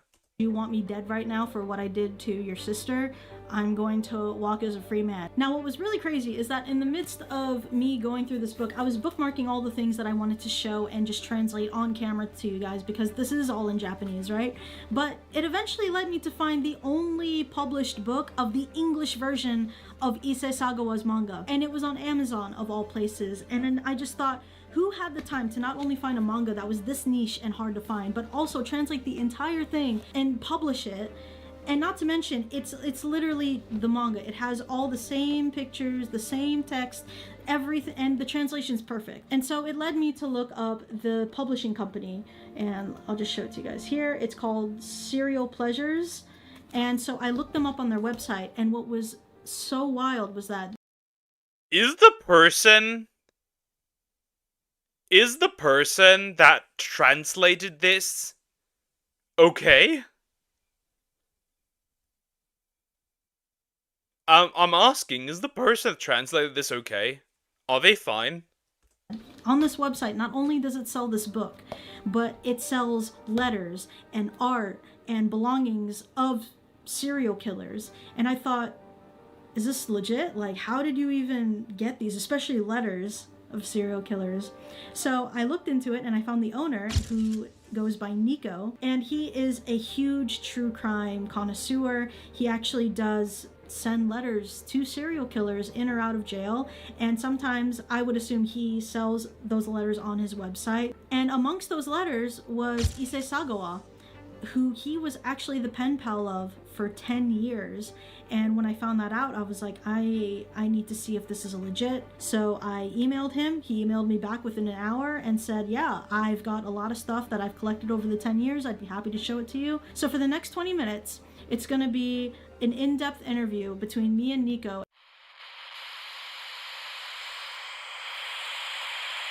Hey guys, post-Aki editing. Aki? I have a bone to pick with you. I just Why did you do that? Why did you throw that in? This is too far, you don't do that shit. Well, I guess they do. I guess they do. The video right now, but since you guys are about to see the interview with Nico, I actually just found out tonight while editing of another YouTuber named Jake Weber who made this video collaborating with Nico, and this video reveals that Nico himself is also a convicted cannibal, and I didn't know this before. Oh no! Why are people out here eating others? What are you doing? How is this guy how is this guy still outside? Put this man in jail! He eats people! Fun fact, she's the wife of the anime man. I'm aware. Ain't no way. For the interview, there was nothing in the interview that even alluded to this fact, and I'm still shocked of the realization that I literally just sat down talking about cannibalism with an actual cannibal. So I felt like I had to say that now, because if I don't, then someone in the comments is going to. And I hope either way you guys will appreciate what we had to talk about in regards to true crime and the case itself. All right, enjoy the video. Okay, so I'm here with Nico. So could you just introduce yourself for a little bit? Well, I'm a French author. I'm also a publisher. I have a publishing company called Serial Pleasures. And I'm eating people? Which is weird as shit. Weird as shit, bro. Or I ate people. I have been writing to serial killers and criminals for the past 30 years, so I have an extensive collection of artifacts from criminals from around the world. Right now I'm working with an exhibition, a world tour, paintings, letters and objects that have belonged to serial killers. And I have corresponded with Issei Sagawa for about 10 years. 10 years. Can I just start off, like, how did you even get in contact with him? So I was corresponding with this British serial killer called Jan Brady in the UK. I had always been fascinated by the Sagawa story because it happened in Paris, and I'm from Paris too. I was about 11 or 12 years old when it happened. I totally remember the news on the TV and everything that came out when he was arrested. So This is weird as shit, bro. This is weird as shit. How long does she yap to this dude? It's almost the entire video. It's the entire video. I'm just watching an interview. They get married. I don't think they are married as far as I know. I know that they're together. I don't know if they're married though. This is crazy. Yeah. This is... I have always been fascinated by his case. In France, it was called... We know why you're fascinated by it. We know. Hey, yo, can you pass me that leg? The case of the Japanese cannibal. I knew that Brady was in touch with Sagawa because they both were participating to an American book called Apocalypse Culture. And so I asked Jan Brady, but at the time he was in prison, and I asked him if he could get me the address of Sagawa because I couldn't find it anywhere. A few weeks later I got his address. And then I sent a letter to him, and I got a reply like 2 weeks after. Oh wow! And so you just became pen pals with Issei Sagawa through that? Yeah, we became pen pals. The freaky letters that these guys might have exchanged. Oh god, the freaky letters that these dudes exchanged. I can only imagine. He would send me really short letters, but in French. That's the interesting thing because he was actually fluent in French. Vraiment, je ne connais pas. C'est pour ça je voulais savoir pourquoi j'ai eu l'option de ce genre.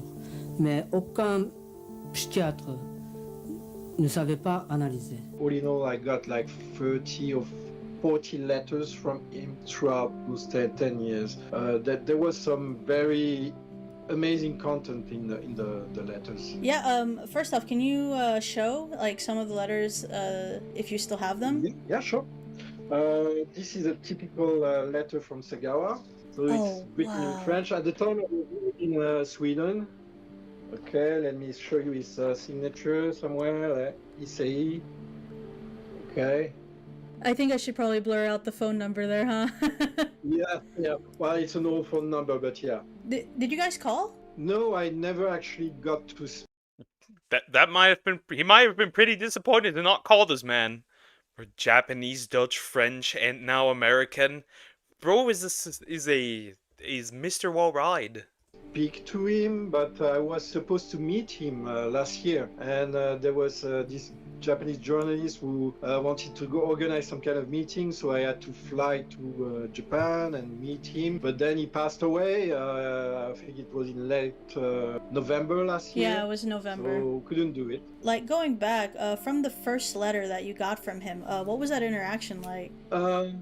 Very bizarre. I used to write to about 30 serial killers. As weird as it sounds, the weirdest letters I ever got were from Sagawa and not from people who killed like 30 or... Toenails?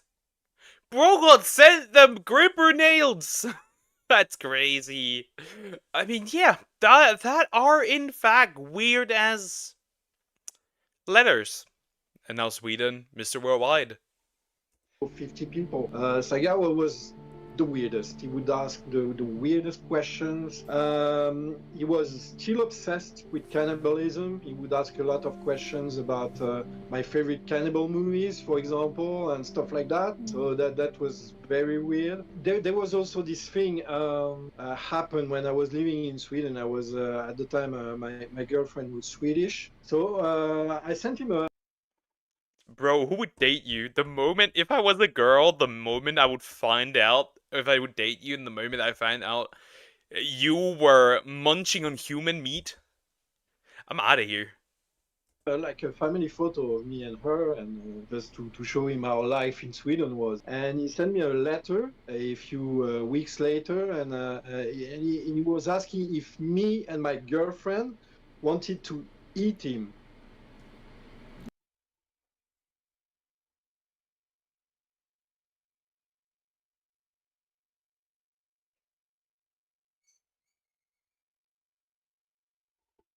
Huh? Bro. Bro! What the heck, dude? Yo! I'd run, that's weird. Yeah, that's weird as hell. What do you mean that's just weird? That's crazy. Also, this is also crazy, bruh. He wanted to sell everything he owned, fly to Sweden, and he wanted us to actually eat him. So when I saw the letter, of course I laughed because I couldn't take this seriously. But my girlfriend totally freaked out, of course. Yeah. She was like, "Oh, he's got our address. He's gonna come over," and yeah, that would freak me out too. Wow. But yeah, I knew him. You know, I had been knowing him for quite a while, so I knew that maybe it was just talk. And what was your reply when he asked, like, for you and your girlfriend to eat him? How do you respond to that? To be honest with you, I wanted to encourage him to be crazier and crazier in each letter because I just found it funny, you know. This wouldn't. Ha ha! You wanna come over so we can eat, so you can get eaten by us? Ha ha! That's so funny. I don't see the joke, bro. Never happened, but just the fact of getting the letters and this crazy content, I really enjoyed it. I don't know, what if he really got that plane ticket and come to Sweden? Maybe that's what he told me, and when he would have been in Sweden, maybe when I would have my back turned, he would have pulled out a gun and shot me in the back of the head, you know? I don't know. Bro, if I were your girlfriend, I would have been, like, changing, like, moving houses and everything. Oh my lord. For me, it was just a fantasy that he had. And do you know anything regarding Renee? It seems like there's no info about her life other than just the murder. The side story is that there is a famous French magazine called Photo. I have it here. We will have to blur it a little because you know it was an adult magazine, so the cover is a bit, you know. Okay, yeah, I got it. But this inside there are photos that were leaked from the morgue. There's nothing too graphic in the photo. You can figure out, I think there's the foot. Can I compare it to the one from his manga? Yeah, his drawing versus... that's exactly that. Yeah, the reality. Interesting. Haha, so funny. Sarcastically. Yep, definitely sarcastically. Bruce humor is pitch black. It's there. It's just absolute darkness. If you stare at it, it stares back. Of the photo. So yeah, with my publishing company, I released we're the only one who have released the manga by Sagawa. The actual translation of the manga you were showing a little bit earlier. Yeah. So you can find it either on Amazon. Yeah, that's the one. Oh yeah, this is way more explicit. Oh my god. So those photos, they were leaked. It's a guy who worked in the morgue at the time, and he sold the photos to that magazine. So the family of Renee actually sued the magazine, of course, and I think that the owner of the magazine went to jail. They sold the picture. He sold the pictures to a magazine of a dead body, and that magazine just put them in there. What the fuck? He actually went to jail because of that. It was one of the things that I'm gonna show you, which is crazy. It's one of the earlier stuff that Sagawa sent me, and okay, it's an actual picture of the girl, and it's signed on the back. Oh my lord. Yeah. So like, he was proud, more or less, of this. You know what I mean? So, well, I keep it because it's a crazy item, but yeah, he sent me that. Yeah, it's signed with him, Japanese cannibal. It's mean Japanese cannibal, Issei. And what the fuck, bro? What the fuck? Ray William Johnson did make a video about that Japanese cannibal killer. Yeah, okay. I don't know. Maybe Deer has, maybe not. That's so disrespectful. Absolutely. This is wild. It's an actual picture of the victim. What was France's response when his crimes came out? This is probably before you started writing him. Okay, the thing is, when it happened, it was the first time in the history of crime in France that something like this happened. So it's the first time that there was a cannibal case in France. So it was all over the news, of course. When you look back at how the media and the press, they talked about the case, it was kind of, honestly, when I look back at it, it was kind of racist. They were talking about this Japanese guy and just insisting on the fact that he was Japanese. Yeah, Japanese people are capable of the worst, you know what I mean? So it was really extremely racist when you look at the headlines.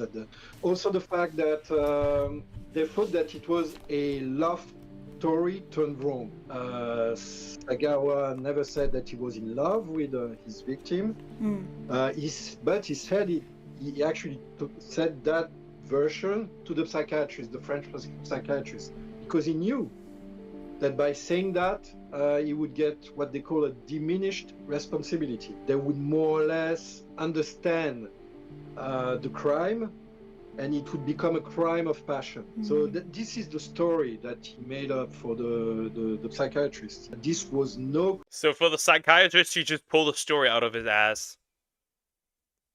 Interesting. Very interesting. The first cannibal case in France is done by a Japanese dude. Yeah. Crime of passion. It was absolutely not that at all. It was just a sadistic crime. Right. And it was a crime that he committed because he was obsessed with those thoughts about cannibalism. So this is why he tried to kill several sex workers before, and it didn't turn out the way he wanted to.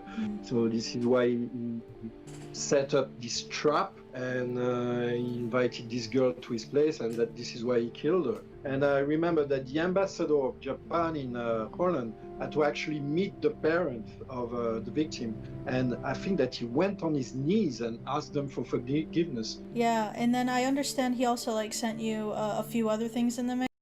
Makes sense. The Japanese are very formal and very polite. That makes sense, yeah. I think I saw you had a cool VHS tape. Oh yeah, I have to show you this because this is actually insane.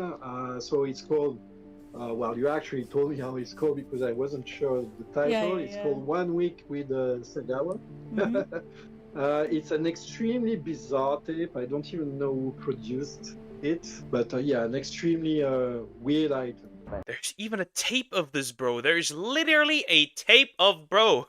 That is crazy. 確かになんか変な走り方でもうわ何これなんか表現できないこんなの結構ね言ってますよ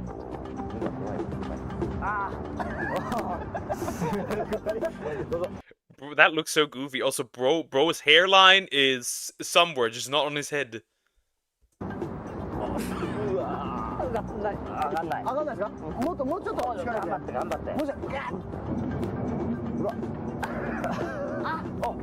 You kept in contact with him for 10 years. Was there ever a point in all of these bizarre letters that you were getting where you thought maybe I should stop writing to him, or? Yeah, sometimes he would ask money, of course. Bro asked for money. That's funny. Why is he running like that? I don't know. Short legs, I guess. He would ask me to sell his stuff. It was more about this that for me was a bit annoying after a while. He was broke all the time. He would spend his money on sex workers and on stuff. He wasn't able to work anyway. Bro was a gooner! I mean, you wouldn't hire a dude that literally is known as the guy that ate a chick. So people would not hire him anyway. So his family was so fed up with him because traveling around the world, and his father wanted him to keep a low profile, which is totally understandable. At the end of the of the 2000s, the last few years before he died, he was selling a lot of his art and trying to find buyers for his paintings. For this exhibition I'm working on about serial killers, we actually have a corner with Sagawa stuff. So there's like chopsticks that he signed and letters and art. So if you're ever in Europe and you see the exhibition, you can come by and see his stuff. Did he ever mention Renee in his letters? No, this is one thing that he would never talk about.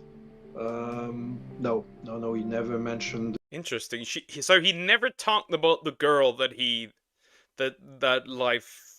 took her life and stuff. He never talked about her. Interesting. Very interesting. The crime itself, well, it would allude, for example, let me show you how the way it would allude to the crime. This is one of the things that you would send, okay? So there's his name, a sign on the middle, and there's pictures of cannibals. Yeah, I know. Recognize you did a video on it. Yeah, it's Tomo Miyazaki. That one is Albert Fish on the lower right-hand corner. Left is Jeffrey Dahmer. Albert Fish. I don't know the two. I don't know the top left and top right. So this one is Ed Gein. He was a cannibal from Wisconsin in the 50s, and this is Andrei Chikatilo.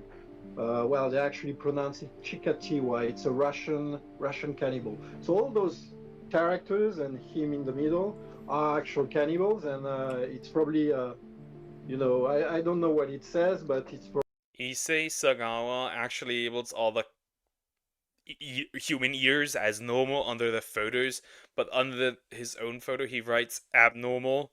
This could mean that he views himself different from the normal cannibal. I am better. So he wanted to be in the Bad People Hall of Fame, apparently so.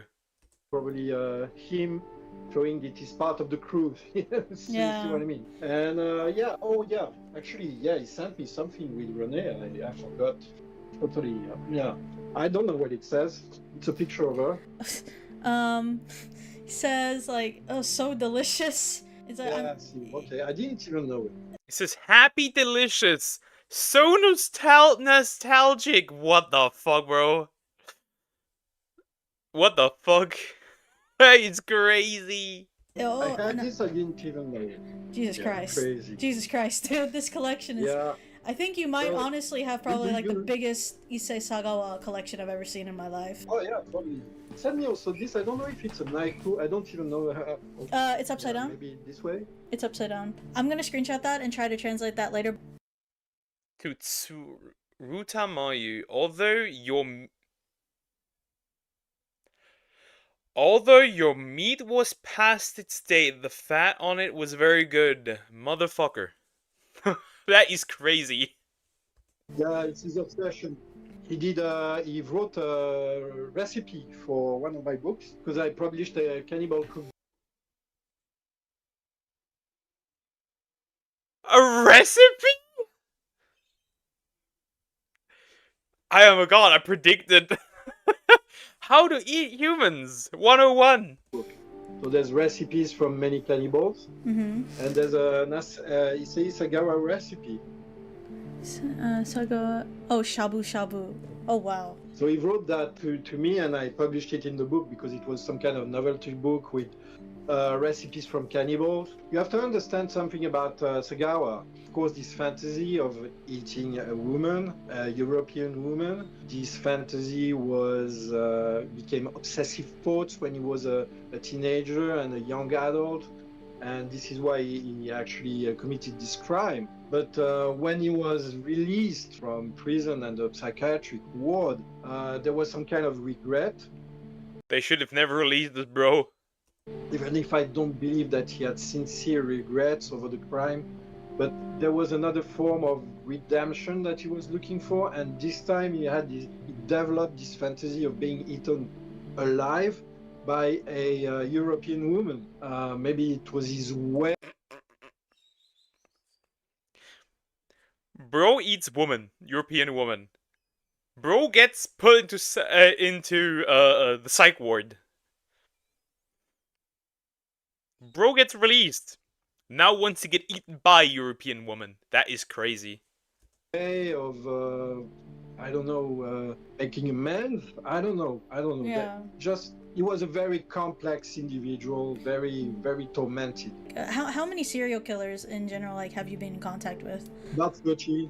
Yeah, about 30. Mostly Americans, but also Europeans. I guess I'll ask it this way: have you gained some kind of empathy or understanding by interacting with them? Not empathy. Empathy, because you always have to keep in mind that they are extremely manipulative people. They always don't see you as a friend, but they see you as a means to something.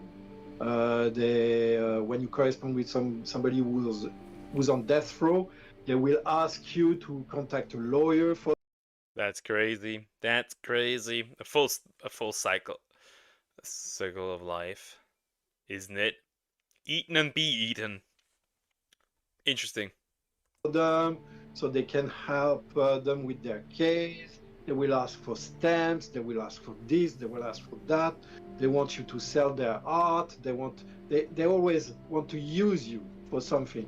So yeah, no sympathy whatsoever. But as I told you, I also collect art made by criminals, and I've always found fascinating a drawing or a painting made by the same hands that have killed someone. This is what we're showing in our exhibition. We're showing paintings made by serial killers, sometimes hand tracings. They trace their hands on a piece of paper. So it's always fascinating to see this for real, to see the actual drawing, because there's so much, there's like a part of their soul in the art. Okay? Yeah.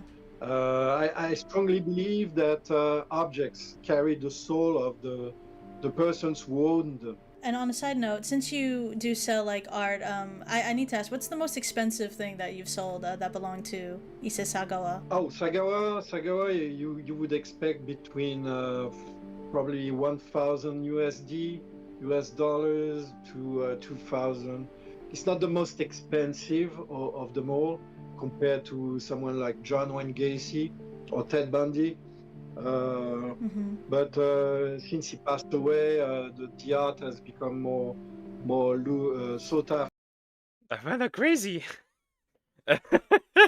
The bro is selling this shit. That is crazy. So it's always the same thing, you know. We have the Dahmer glasses in our expo. And the Dahmer glasses are considered as one of the most expensive objects that you can get. So you might have, last year there was a lot of talk about the Dahmer glasses. What the fuck? Okay. Bro is collecting everything. Because there was for sale at the time, and yeah, we got them for the expo. And they're probably what we would call the jewels of the crown of the expo, because they're so, so unique and everybody wants to see them. Yeah, this is the kind of expensive objects that you can get concerning criminals. Yeah.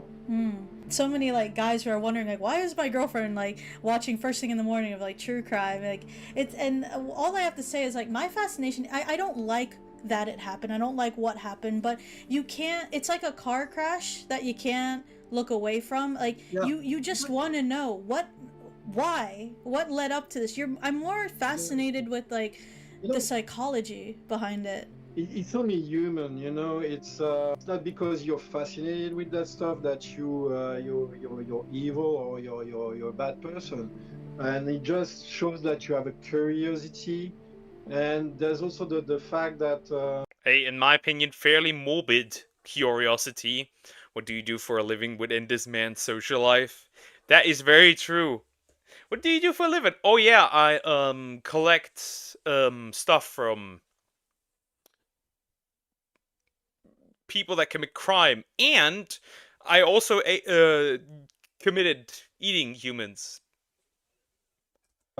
they have been so fictionalized by movies like Silence of the Lambs, etc. So it's always interesting to see reality versus fiction. It's not only about the crimes, but about what it tells about society. For example, in the Dahmer case, it was extremely interesting to see in the series how it was so easy for him to get away with him with the victims that he would pick up because the police wouldn't care and society wouldn't care. You know what I mean? Okay. We also have another book that's kind of interesting. It's called Satsujin. It's about Japanese criminals.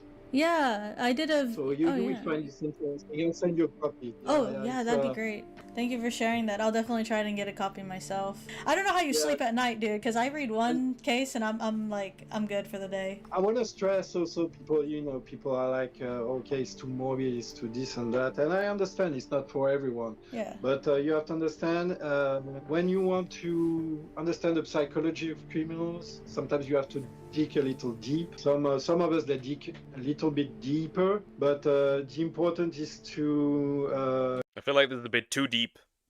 you know, respect the subject. Thank you for showing those cases that are not so well known, the Japanese cases that deserve to be more researched, and they're extremely fascinating. So thank you for that too. Oh, thank you so much. Forgot to show you this because we haven't.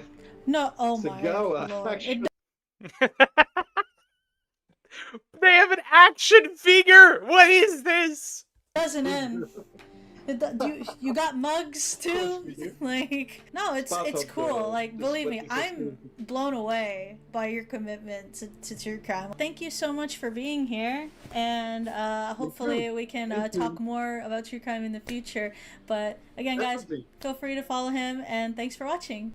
Don't follow him! He ate people! No! That was crazy. Sonics, I'm gonna proof watch these myself. I'm just gonna look at the general content of it. This is wild. Freaky out video. That is crazy. That was wild. That was wild. Bro is a cannibal. The guy that ate the Dutch woman is a cannibal. I don't know how this woman sleeps at night. And I won't be either. That's crazy. That is just wild. I need something, I need something duck downed, stay away from it. I need something more lighter. We're gonna do this. Remember that time We're gonna do this. What the This is weird recently. Edge freezes, and I can't like videos anymore. This is weird. I need something lighthearted. That's why we're doing this. Ruining Finding Nemo with science because I can by Casual Geographic. Let's ruin Nemo. Let's go. Remember that time Disney made a kids movie where a man's wife and children get violently ripped off the census and his only remaining son is left physically disabled, only for that same son to get kidnapped by a trafficker, and now the father has to travel hundreds of miles across predator-populated hoods with only the help of a severely mentally handicapped woman. Yeah, Finding Nemo was crazy. I mean, that's pretty much the plot. That's an accurate description of the plot. He's gonna, bro's gonna ruin this for us. He has imaginary balls of steel, girl. He does so much fucked up shit. That is crazy. I'm gonna destroy your favorite movie with science, and here's a challenge: take a shot, or a hit, because you know, 420, every time a main character should have become a chalk outline. Your grandkids will be in AA at the end. So it starts with a barracuda clapping virtually Nemo's entire bloodline, and here's where we get our first. I must admit though, Marlin put hands on the barracuda for some weird reason. He did throw hands on the barracuda, not gonna lie.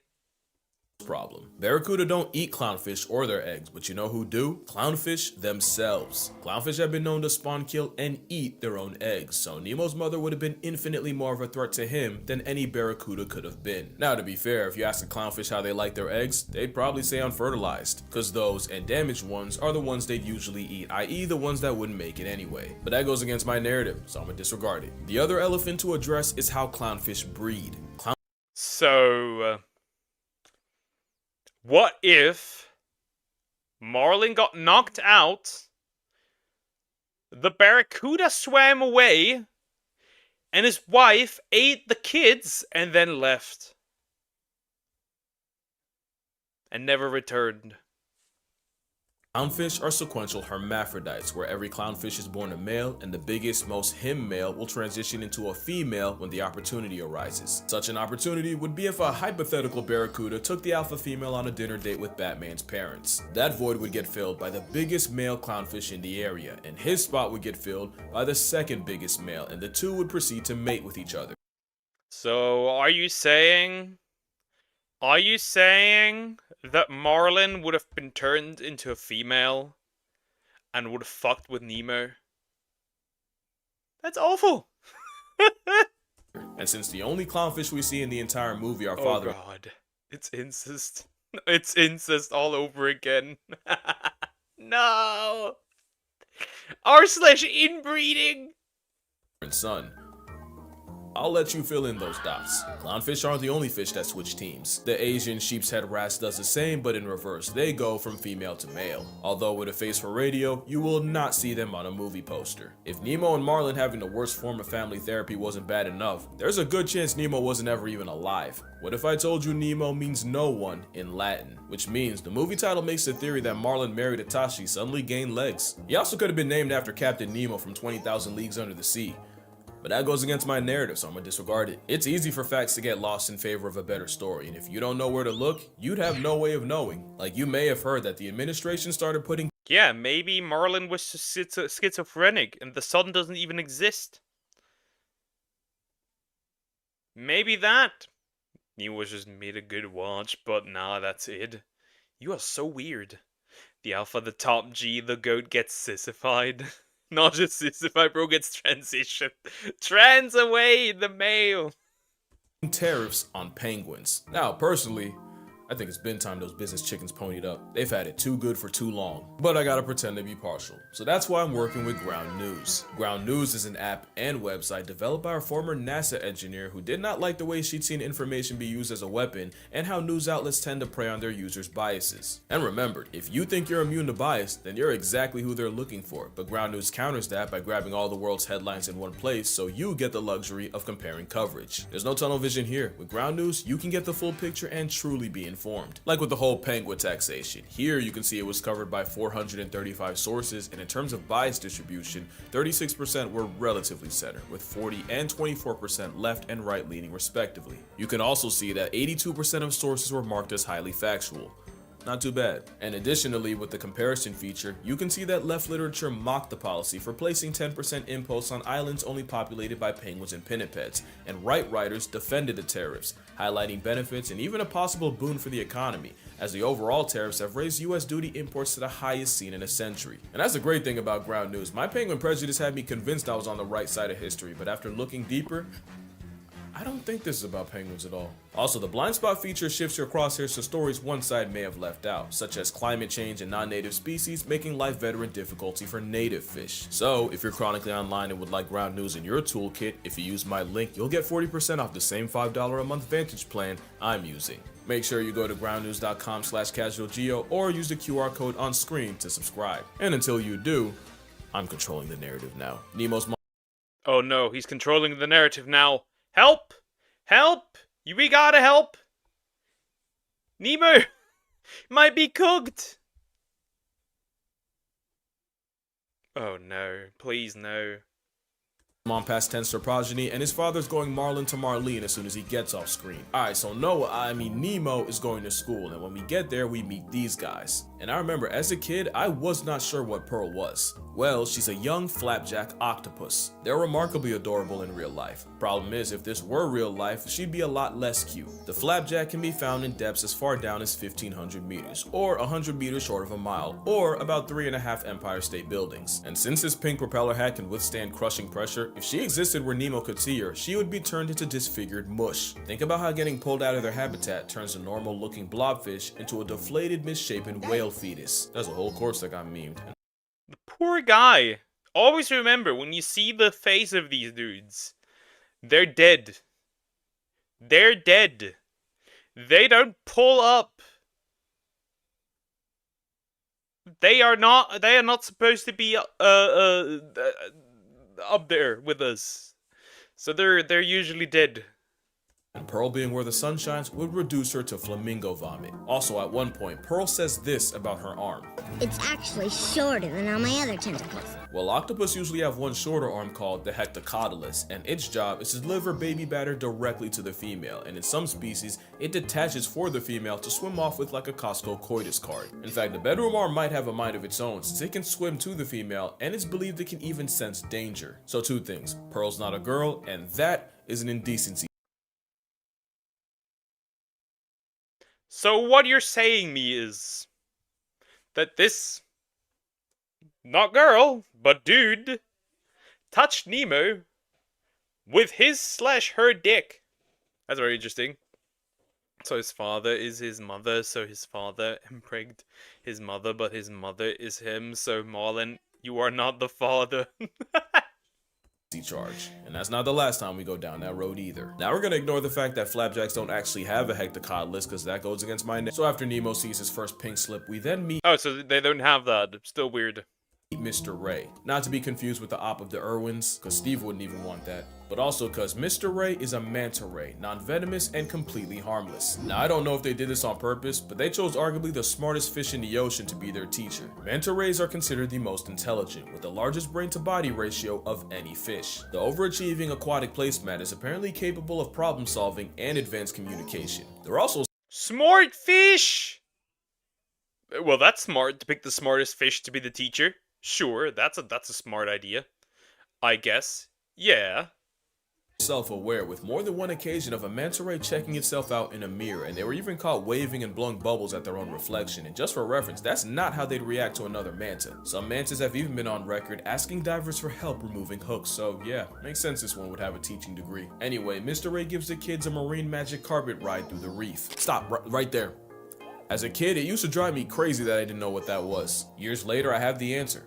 Spanish dancer. This specific pancake is a nudibranch, aka a type of giant sea slug, and a species known as a Spanish dancer. Why did they look so cute though? Bro, I'm lost, bro is yapping random facts at record speed that aren't even relevant. Bro says blank and then says now we would ignore this fact. Very true, but why do these guys look kinda cute? They're probably poisonous, but still kinda cute. Answer. Named after the flowing frills of a flamenco performer. It looks a lot like what SpongeBob got caught watching in 4K, and ironically sponge is what they eat, and they'll actually steal their toxins for their own use. It's essentially cultural appropriation with poison. They also play for both sides, but unlike clownfish, they're born with both equipment. Now for how they use it, well, sometimes two slugs will donate nativity nectar to each other and head on their way. Some sea slugs have two penile appendages. So when they do the sex, they impregnate each other? Seems good. One for delivering baby batter, and the other to stab their partner through the head to release a substance believed to brainwash the receiver into accepting their love juice while internally rejecting that of a rival. How do Spanish dancers do it? I don't know. I honestly stopped looking because I can only read the words traumatic insemination so many times. Also in the movie, that specific dancer has a name. Canonically, it's Maria. Or I guess Mario.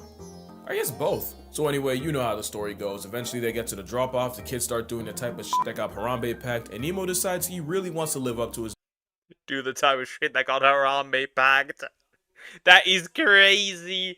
It always starts and ends with Harambe. name and gets himself kidnapped. His father tries to save him, but gets flashbanged by a camera. And yeah, that's accurate. A camera flash might not kill a fish, but it's severely disorienting and like a forced factory reset. That's why they say no flash photos in an aquarium. One time a tuna mistook a flash for a fish and proceeded to one-shot itself into the glass in front of Bro. Bro! This is also the most replayed part. That's so cool. really wants to live up to his name and gets himself kidnapped. His father tries to save him, but gets flashbanged by a camera. And yeah, that's accurate. A camera flash might not kill a fish, but it's severely disorienting and like a forced factory reset. That's why they say no flash photos in an aquarium. One time a tuna mistook a flash for a fish and proceeded to one-shot itself into the glass in front of several children. So I take it back. I guess it could have murked Marlin if it made him split his skull on a piece of coral. A little while after that, we get to Dory. She's a regal blue tang and a species of surgeonfish that gained a lot of clout from the movie. She's also venomous with a caudal spine that extends whenever the fish is stressed, meaning Dory has a built-in prison shiv. Not only can it So Dory, since she's kind of constantly stressed, because she has bad memory,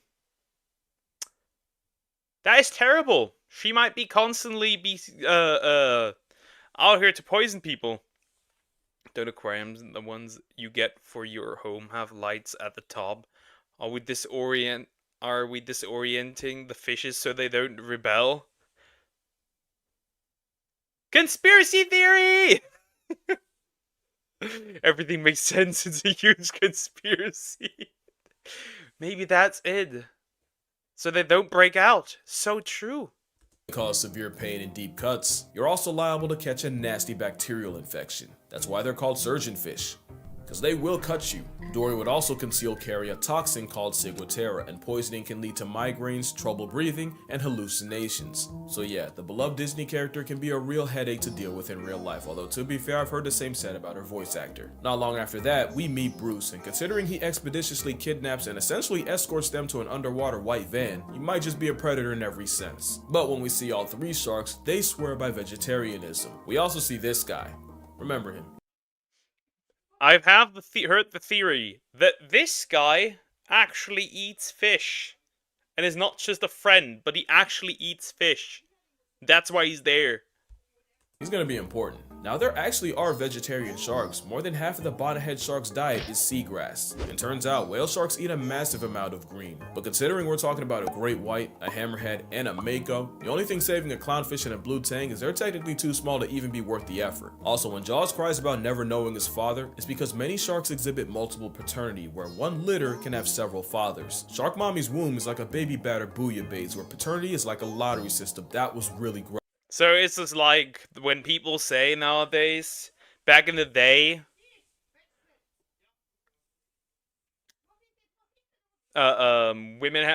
kids had one father. Now, kids have 5 because you don't know which one it was.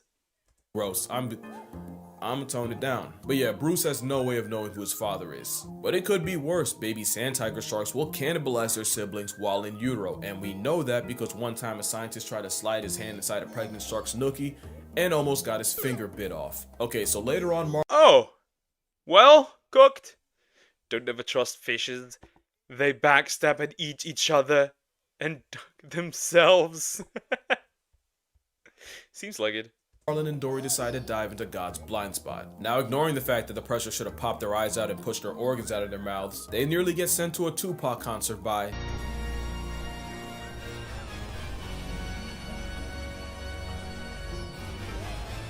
anglerfish. Now, fun fact, if you watch the credits, that anglerfish lives a vorophilic wet dream when it gets swallowed by the little anxiety guppy from earlier. Funny thing is, it'd be the other way around. Anglerfish can distend their jaws and stomach and swallow prey physically bigger than Damn! Damn! That's a big boy! they are. They extend so far that it inspired one man to pleasure himself with a dead anglerfish's stomach, which promptly sent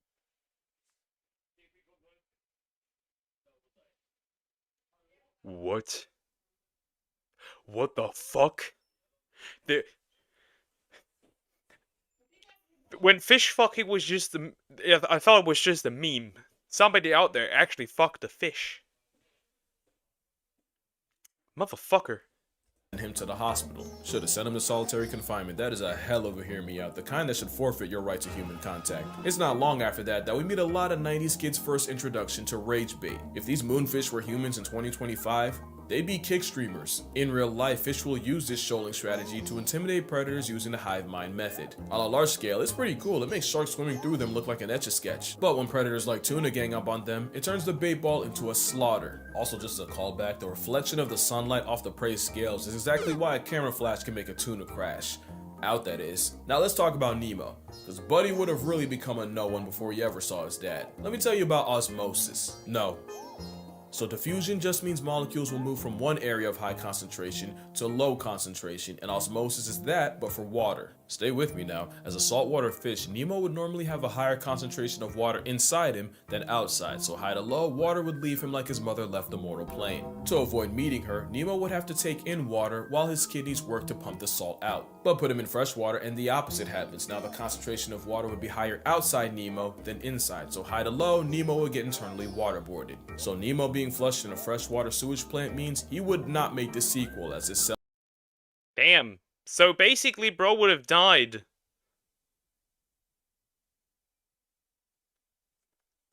Bro would have died. That means after he got flushed, death. Interesting. A guy in my country fucked a lizard. It's this infamous stereotype for this one state that they are lizard fuckers. I mean, have you ever seen the Argonians from Oblivion and Skyrim? Why, yes, I would bet a lizard woman. Cells would swell and rupture, and he'd get packed up by water poisoning. Also, fun fact, one line in this movie led to the deaths of thousands. You want to guess what it was? All drains lead to the ocean, kid. Just like that, Disney sent countless amounts of pet fish to the gulag at the hands of dumbass little kids. And if I had fish at the time... to the gulag. Welcome to the gulag. I would have been one of them. It also inspired children to set their goldfish free in the wild. Giant Goliath goldfish is why you do not do that. It's a bug-eyed invasive that's basically a nuke to the natural habitat. Now, I'm not blaming the movie for this, but their hands aren't clean. The irony is, a movie about letting fish be turned a lot of wild fish into pets and a lot of pet fish into the wild. Anyway, back to the father. Eventually, they both get taken by a whale. And oh boy, there is a lot to unpack here. Stay with me now. That was a... They're definitely dying. No other lizard fuckers as well. Argonians are lizards. And they might actually also get fucked. Blue whale. Not only are they the biggest things alive ever, it takes so much energy for them to open their mouths, they only do it when they're guaranteed enough krill calories. Not only that, blue whales take in so much water in the process, we're talking 10,000 gallons or like 200 bathtubs. The effort it takes to carry all that means the blue whale can barely move. So yeah, Bluey would have been physically incapable of carrying them to Sydney. But even if they could, Nemo still would have come out of it an orphan. When blue whales hold all that water, they squeeze that water out with their tongue, and anything not water gets trapped in their baleen. It's how they filter feed, which means our fish friends would have been crushed to death by an 8,000-pound tongue. Why did you add the plankton getting his ass cheeks licked? That's the weight of an elephant. Also, it would have been physically impossible for the whale to shoot them off at Sydney, since the blue whale's mouth does not connect to its blowhole. Also, whales don't shoot water out of their blowholes. It's really just warm whale lung air meeting cool outside sea air with some mucus, and it smells like a tire factory married the final boss of tonsil stones. So if smell kills, they would have got a guess past the fish hell. But ignoring all that, eventually they trade one live uber for another when a friendly pelican saves them from a flock of hungry seagulls. Seagulls are a feathery antichrist and the spawn of Satan. Yep, they are. I have straight up seen a seagull eat a squirrel. Straight up. These just eat squirrels. They don't care. And they should be afraid of pelicans, since pelicans are documented literally swallowing birds alive. In fact, one of the most traumatizing documentaries I watched was where Cape Gannets were nesting on Malgus Island by the thousands, but because of overfishing, great white pelicans started pulling up to the nursery. What followed was a bunch of today pterosaurs strolling across the island like a grocery aisle, and swallowing any unsupervised chicks alive. Like, you could These fuckers just eat little chicks! They are menace to society as well! To be fair, technically, Poke is romantically involved with the frog, technically. I hate you, but you're right. could hear the chicks as they were sliding down their throats, only for the pelicans to fly home, just to regurgitate the recently devoured baby birds for their own pelican chicks to eat. So yeah, Nigel might be the real villain here. Now that didn't really have to do with the plot, but I just sat here and overanalyzed a kids movie from 2003 because I have nothing better to do. And if this video gets 150,000 likes, I'll do it to another one. You can probably guess which one. Friendly reminder that I do have a Lion King? Oh god. Patreon if you'd like to support me beyond subscribing, but as always, in this economy, don't spend a check on a creator that, let's be honest, really doesn't need it. Only if you want to like buy me lunch or something. Also, I have a book. You should read it. Link also in description. 100 animals that can fucking end you. But that's gonna do it. Drink water, hug your mother, don't dump goldfish, that's for real a problem. My condolences to your childhood. I will be doing it again, but until then, I'ma see y'all in the next one. That was awful. Also will be slime tadpole Samax.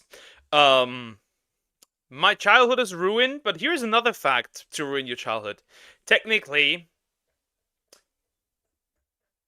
The Lion King is an incest movie. Do with this what you will. Yeah. Yeah. Yeah. It would be an incest movie. Anyways, now I'm gonna watch one that my woman recommended. No, Docker sounds cute. Is that would be the ship name, right? Stop shipping! Doesn't even matter. That was recommended by my woman. So we're gonna watch that. The Insane Rise of the Male Loneliness Epidemic by Lessons in Internet Culture. Yeah, let's just go. We all know at this point, the boys are not doing well. The boys are lonely.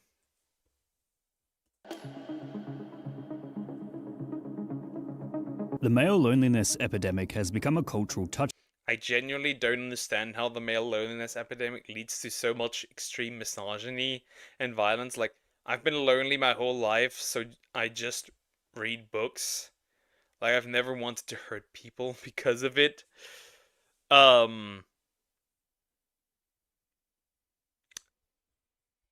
Because this is not particularly, like, this alone is not horrendous.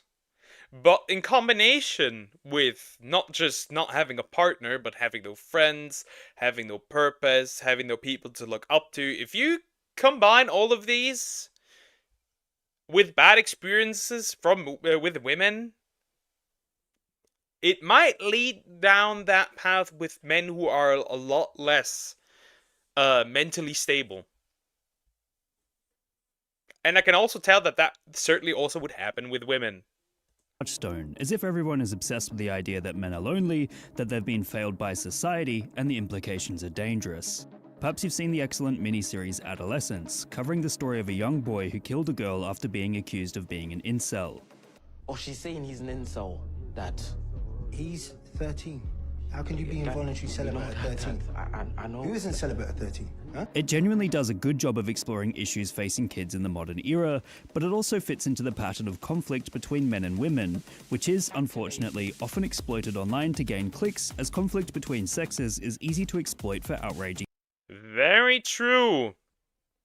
Very true. Very, very true. What pussy does to a motherfucker. Want to bring up iDubbbz here.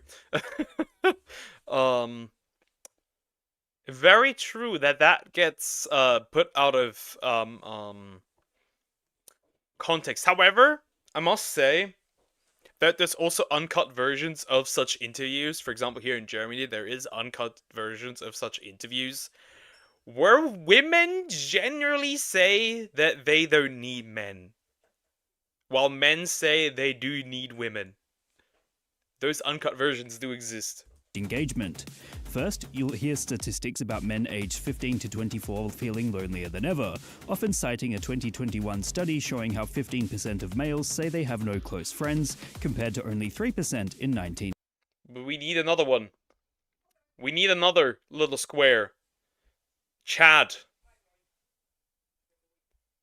90. Then you'll see comments from people either agreeing or disagreeing on the reasons why this is happening, with many misinterpreting it as the idea that men are lonely and angry only because they don't have female interactions. After all, the largest demographic that spends the most time on social media, shoe on head, incredibly based.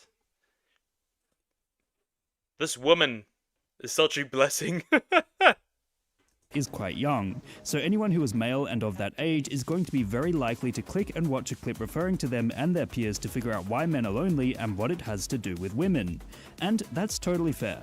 Mental illness in young people has been skyrocketing for a long time, especially in terms of depression and anxiety, which certainly does not help with promoting feelings of connection with others. It's an issue that is particularly pronounced on social media, where people can either talk about their problems or have them compounded. If you can't figure out what to do with your life, just scroll and watch Reels. Watching Reels will help you figure out Hope core.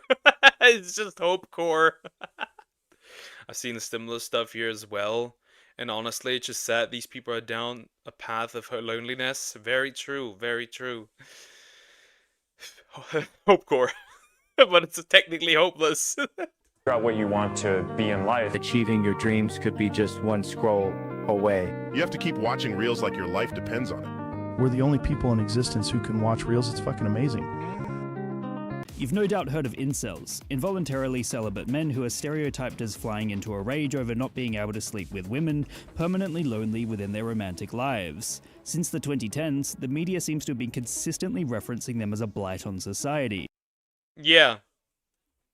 The problem is that if you alienate them even more, it's gonna get even worse. And you also cannot throw all those people into the same category. There's men who can't find a partner, but they're not violent or misogynistic. There's also men who can find girls who are violent and misogynistic. You cannot put these people in the same category. It does not work. Also, this term has been abused and turned into person I don't agree with. That also exists. Anyway, you need to go have fun with your frog, you weird slimy duck, motherfucker. You have orange hair. Maybe you were a slimy cat. But yeah, this word has been absolutely misused. Obsessed with the subculture of men who hate themselves and blame women for it. You'll find endless news stories treating lonely people as a novelty, as if they're freaks and outcasts to be studied and endlessly discussed. Countries such as Japan have even created ministers for loneliness, which makes sense given their culture is famously centered around insane working hours with little room for connection. As such, it would seem loneliness is not just an issue for men, and to call it the male loneliness epidemic is perhaps a bit misleading, given that it seems to be people of all sexes that are struggling to make social connections. I think one is just slightly worse than the other. Because when men are lonely, like, there's also no friends, no family, nothing. For women, it's really just... Rarely a woman is completely alone. Rarely. But it does happen. But yeah, women are also lonely. By, I think, was it 2030? About almost half of all women will be childless and single. And also die. Childless and single. Was it half? It could be like 40% or something. Something like that. I think it was 40 or something. Not half, but 40. That's just culture as well. If you have hyper-individualized societies, they are more likely to become lonely. That is also very true. Not to mention, social media has consistently been on record for exacerbating these issues. Despite claiming to connect others across the world, it's not unusual for platforms to promote unhealthy ideas of what real life looks like. When you've got people pushing their own personal brand, showing off incredible lifestyles full of partying and connection, a regular ordinary life can seem dull and muted by comparison. Hence, the idea of the male loneliness epidemic is pushed even further, as it wouldn't be surprising if many saw what others are doing online and thought their own lives sucked as a result. Again, it would seem that it's not only the men that are facing a loneliness epidemic. If you look back at that original survey that showed men are more likely to not have close friends in 2021 compared to 1990, it seems women are facing this issue also. Perhaps this ties into the after effects of the COVID-19 pandemic, in which 2020 saw many locked inside, potentially stunting the growth of their friendship circles outside of the internet, which would explain why 2021 saw such a large jump. Yeah. I don't know if one should have picked that for that specific year. I agree. Because, yeah, the pandemic has fried people's brains. In loneliness for young people in that year. That being said, it is worth noting that in 2018, the UK government actually appointed a minister for loneliness, and that position is still held today, so this was certainly an issue pre-pandemic. And in 2025, another study found that US men and women suffer from roughly the same rates of loneliness, so perhaps there's more to the story here when it comes to focusing on specifically the male loneliness epidemic. Perhaps it's just that people are lonely. You've probably heard of the male loneliness epidemic because it ties into the show Adolescence popping up on Netflix, which exists as a critique of the issues online spaces can have when it comes to exacerbating issues within male-dominated areas. It reflects, perhaps, a fear surrounding this loneliness and what it might drive men to be capable of.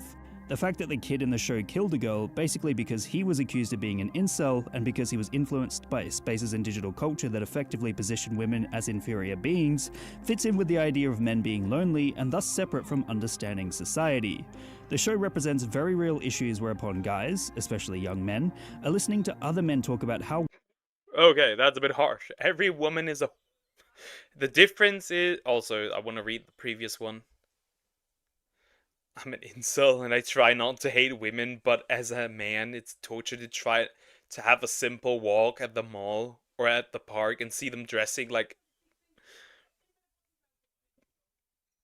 you know, especially when they have attractive bodies. If they go and dress like that, I'm sorry, but they can't expect respect.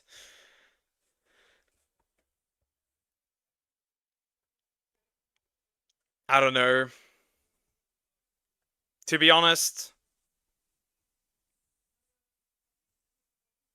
I don't care. To be honest, I think that it does create a negative view on what you dress on or dress with. I don't know. But then again, I don't necessarily agree with that. Personally, I don't like it. But if you want to go out like that, go out like that. Just my view. Society. The show represents very real issues whereupon guys... Every woman is a whore. That is not true. The difference is the low-value woman wants to whore for many men.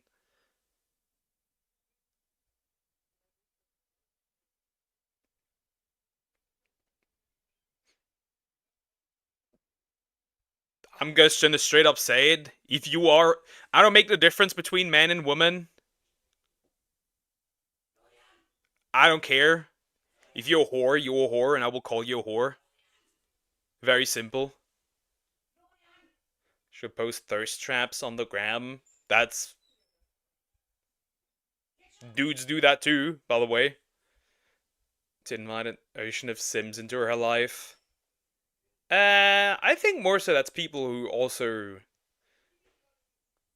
Yeah, some women do that. Some women do that. She enjoys the dopamine she gets when many men are on her case. Again, it's a business system. What are you gonna do about it? While a high-value woman wants to whore for only one man. So, a normal woman. Also, I kind of hate that. What is that? Whore for only one man. Like, you'd never go up to your wife and think like, yes, that woman whores for me. Like, what the fuck? Bro is retarded. No matter how attractive she is, she places less emphasis on her beauty because she wants to be recognized for something else. Her intelligence, talent, values, character. Okay.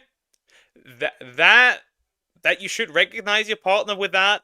Yes, I agree. Every woman falls under either class. No woman can be both. Partially. Guys, especially young men, are listening to other men talk about how women are responsible for all the social ills in the world. Often this will also be followed up with a sales pitch on how to be more attractive to women, or some sort of course to make money to gain social status and popularity.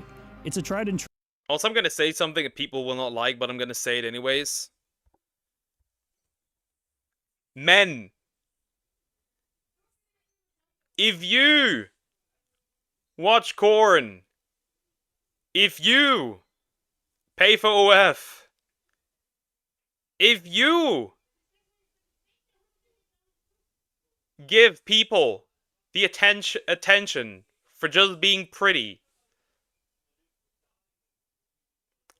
if you sleep around a lot, I hate to break it to you, but you're just as much of a problem.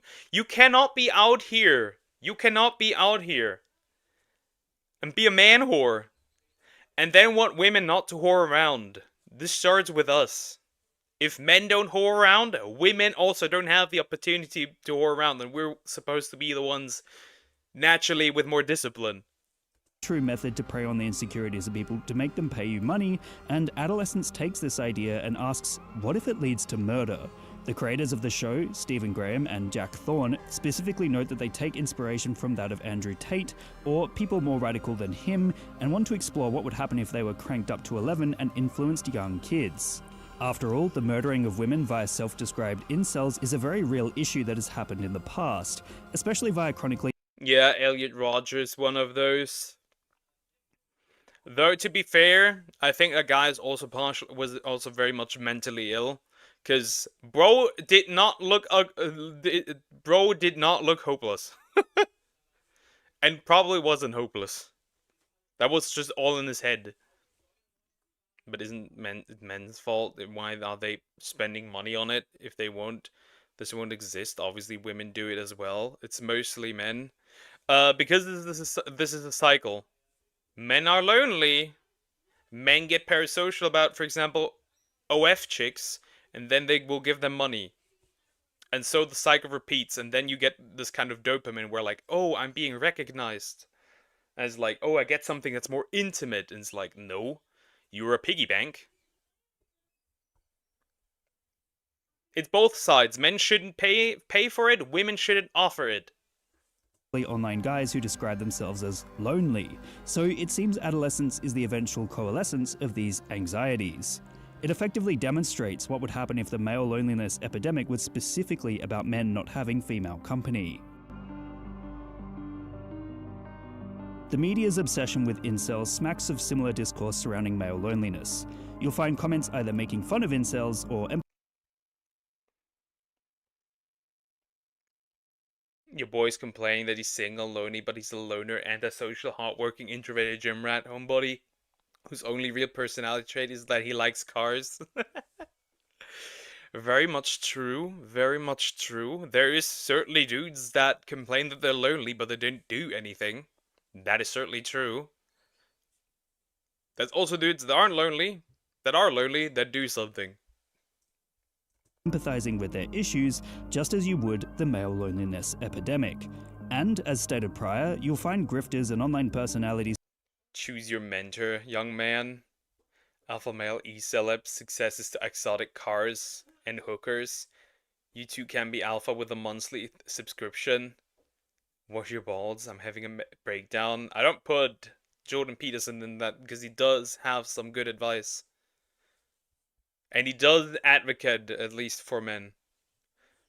Friendly guy you met in the pub, you're a good kid. Me and lads see all the work you're putting in. Proud of you. I think that girl fancies you, go talk to her. But that kind of does not exist anymore. That kind of does not exist because we kind of don't have any male role models that people were able to look up to. that does not exist. And I'm gonna say it. The role models that women have aren't better. They are not better.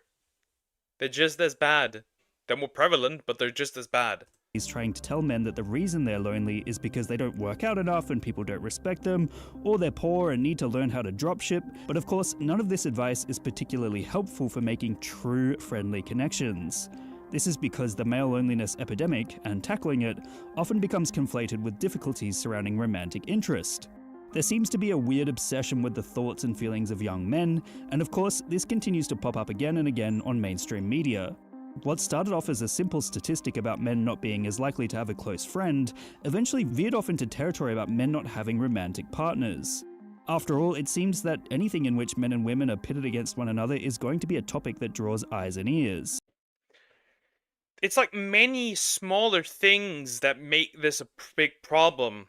For example, we still live by the standard that men are usually the ones that provide.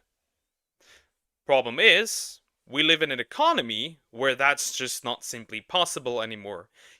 Most people cannot survive on a one household income. That does not work. So pretty much it is no house, no spouse. To break it down. That the economy plays a significant role in this as well. In addition to that. And of course, at the heart of the conversation, there's a real fear that incels will lash out against those around them, with the increasing levels of loneliness translating into violence. We've seen the Elliot Rodger references, we've seen reports of incel shooters, and we've now seen adolescents, but the truth is that what started anxiety about the male loneliness epidemic is broader than just men feeling they are owed sex. The male loneliness epidemic has become a beast. In addition to that, we pretty much have wiped out the traditional role of men in society. So most dudes just kind of wander around. And we have nothing to replace it with. There's nothing that currently kind of replaces the traditional role. The traditional masculine role. That thing is gone. What do we do with that? So we wiped out something that was crucial to the identity of most men. That would have also happened if we wiped out the role that women usually took over. Of many heads. There's fear of what it might mean for the men experiencing it, there's fear men have been failed by society, and there's often fear from men themselves, worried that they're more likely to experience less human connection than others and thus become psychopathic.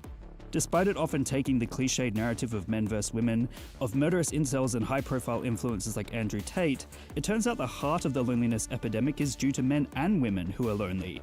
Not only have there been loneliness ministers employed to tackle the issue from government, but many are less likely to have close friends than a couple of decades ago, as well as say they actually feel more lonely than ever before.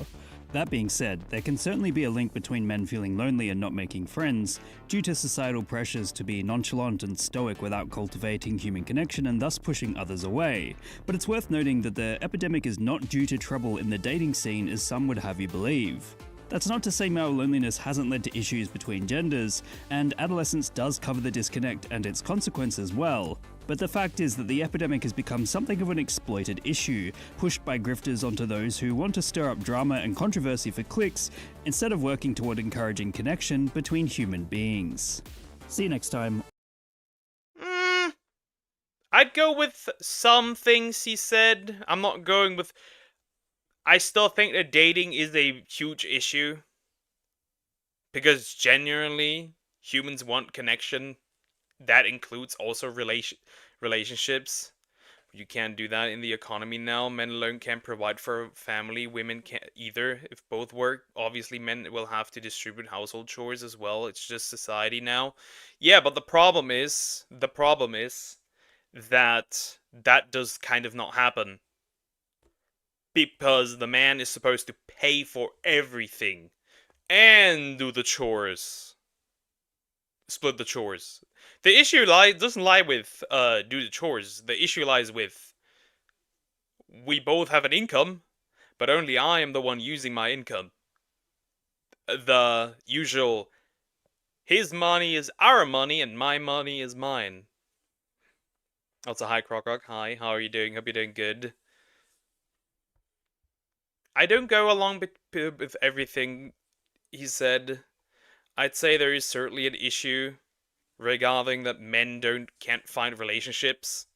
When we look at statistics of women and men being in the same age groups, especially younger, and young men having no relationships at all, kind of. And 2/3 of women being in relationships because they usually date older. That is a problem.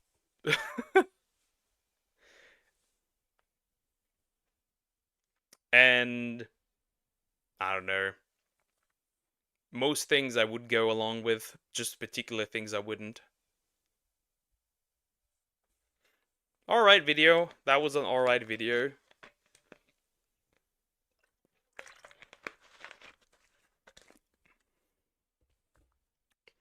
I have some more stuff. More deep talk. This is for the girlies. This is for the girlies. This was just recommended, and I saw it, and I was like, that looks interesting. I want to watch that. I do want to watch that. That looked interesting. So yeah, that's what we're gonna do. Men aren't as H as we've been taught by Hani Ram. I just thought this was interesting to look at. And yes, crazy to believe, but men don't constantly think about boobs, tits, and smashing. We don't. It's crazy.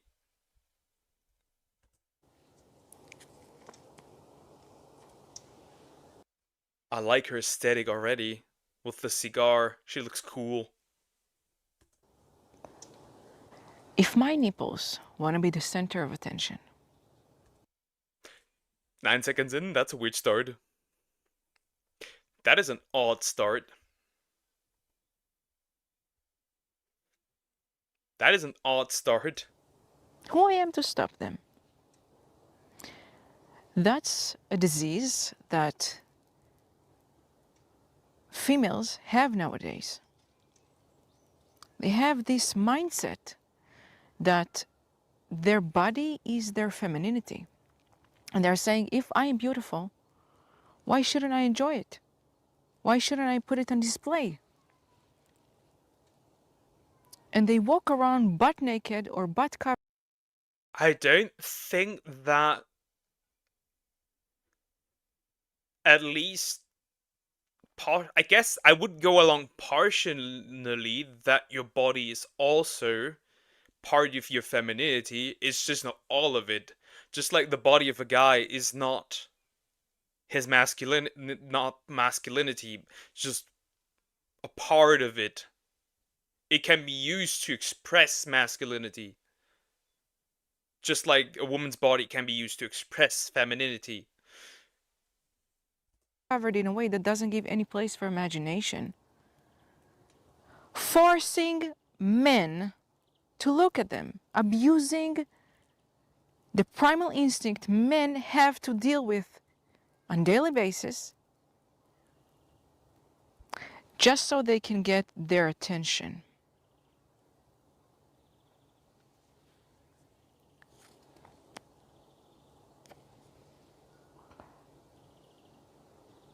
There is a lot of responsibility females need to take. Time has arrived that it's enough blaming men for things that they didn't create. We want men to be compassionate, understanding, a loving, a caring, reliable, trustworthy person. But we don't give them a chance. All we Interesting. Interesting. I like her already. She seems cool. Actually. do is abuse them. Oh, woo, look at this. BBL. Woo, look at this. Breast augmentation. Woo, look at this. Pussy cleavage.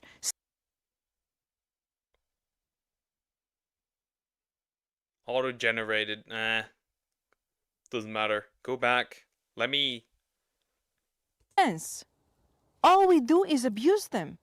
Oh, woo, look at this. BBL. Woo, look at this. Breast augmentation. Woo, look at this. Pussy cleavage. Stop with that shit. Ooh, how does she get the idea that it's abuse? That's interesting. Oh, that's interesting. Ooh. You rob men from their own chance to discover their masculinity by keeping them hard, by keeping them on the edge of not being able even to decide or not. Hold on, am I even horny? Do I even want to go and jerk off right now? No. What the fuck? Ooh, this is interesting. This is interesting. She just passed by with all of her body exposed, and I couldn't resist. And you have to know, when I'm now talking to females, men can control themselves, but we never give them the chance.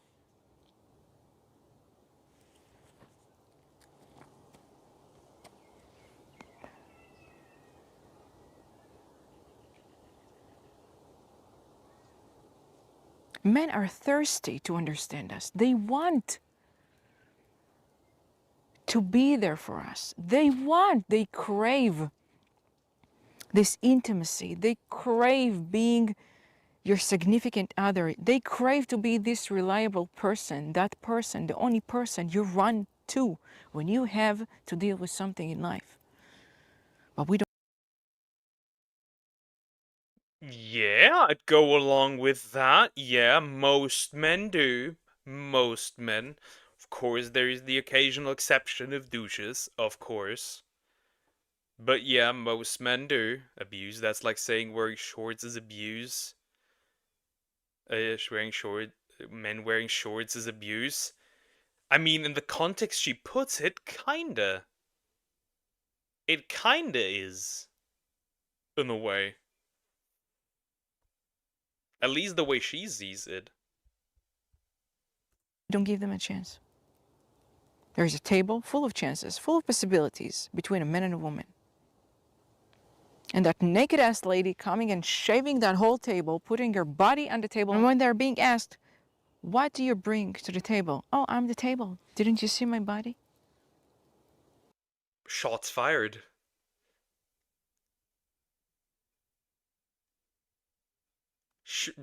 Interesting. Very interesting. Fried brain? Fried caveman brain? There are millions like you. The fact that a female feels the need to force a man to abuse male instinct so she can get her attention makes her the weak person in the equation. Because if you're a woman... Interesting. Huh. So basically what she's saying is using her body to manipulate dudes. On the other side, you could use money as a way to manipulate, for example, women, which could also be the equivalent side to it, because men can't really use their bodies, so they must use something. Interesting. Something interesting is going on in that head. That knows her femininity and knows that's her true power, and that femininity has nothing to do with your body, then you wouldn't use your body to make a man look at you. And those same females are going to social media, exposing themselves, hoping if a man... For me, it's like this, right? You don't get me with looks. Not, maybe to like a... You might get me to look, but that's about it. Because... Interesting. So I may fall out of that spectrum. You can't really get me with like looking pretty. Cause I need to know, can you be a good partner? A good wife? So looks don't particularly catch me. Sees them, he will want to invest into that beauty. He won't. He won't. Who wants to invest in that? You show your butt crack and tits. Well, he can find it easily on the phone. He doesn't even have to speak to nobody for that. He doesn't have to like have your mercy to look at him. And men are using porn because of that, along with other reasons that they have, personal reasons. But the biggest drive men have these days to watch porn is because there is no intimacy. But there is a reason. I could see that. I could see that. I could see that. No IRL intimacy leads to corn consumption. Because why do I have to go out and date if I could just tap big booby into my browser and get 30 million results? Interesting. We cannot just blame them. We cannot just say, come on, why are you watching porn? If you don't know that this is just a symptom. We are holding a huge part in the cause of men not wanting to be with us, not knowing how to treat us, not knowing how to approach us.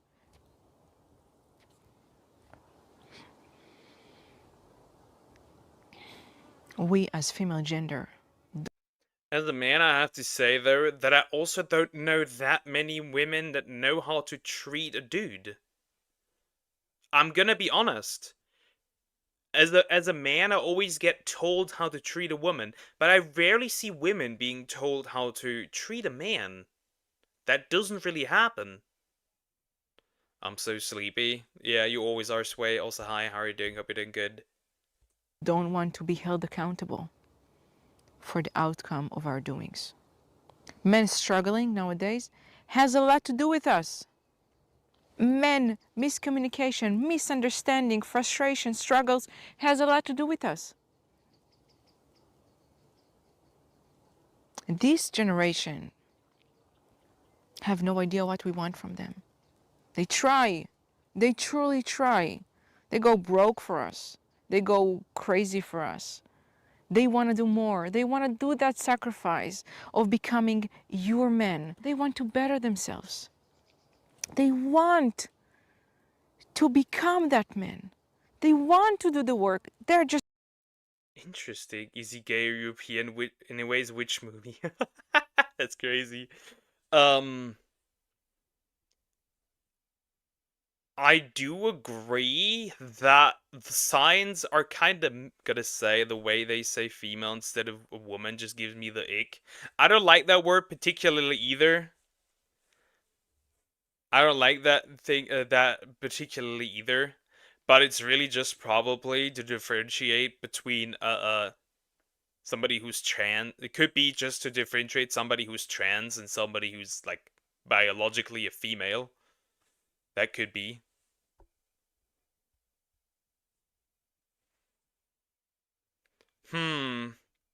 I need to go back. This is a lot. have no idea what we want from them. They try. They truly try. Go further. With us. Men, miscommunication, misunderstanding. Miscommunication, that is a big one, but I don't think that's just on the woman's side. It's also just a general a thing where, like, we kind of don't know.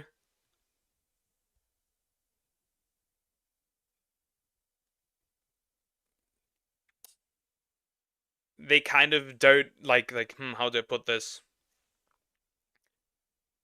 I think that is just a broader problem of people in general not being able to communicate.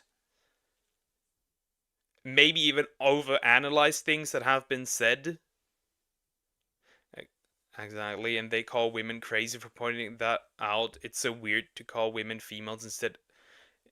It's true, but just odd. I don't like it, but it is nowadays a thing because people want to differentiate between people who are trans and people who are biological women.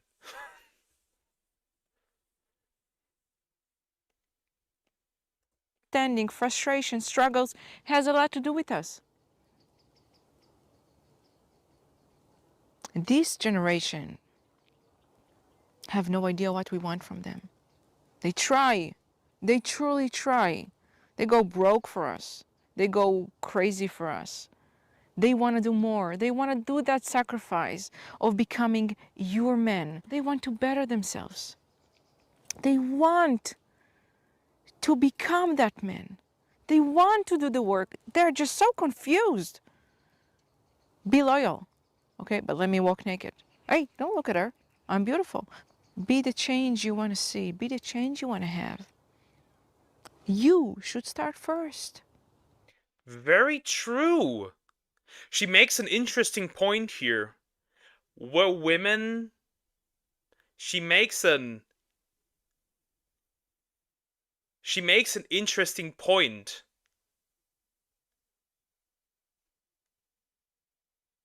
She makes a very interesting point because we have seen, not all women, but some women, they wanna dress the way they do, which of course you can, but they don't want you to look at other women.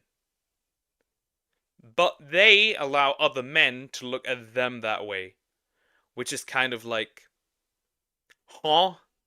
It feels hypocritical. But that's so odd. Imagine starting calling you a male instead of a man. That's fucking weird. So fucking weird. That's the funny part. On my side as a man, that does not happen to me. That only happens to you women. And there is a site you can thank for that. There is a site you can thank for that. Show them the way. Invite them. Be welcoming. Be kind.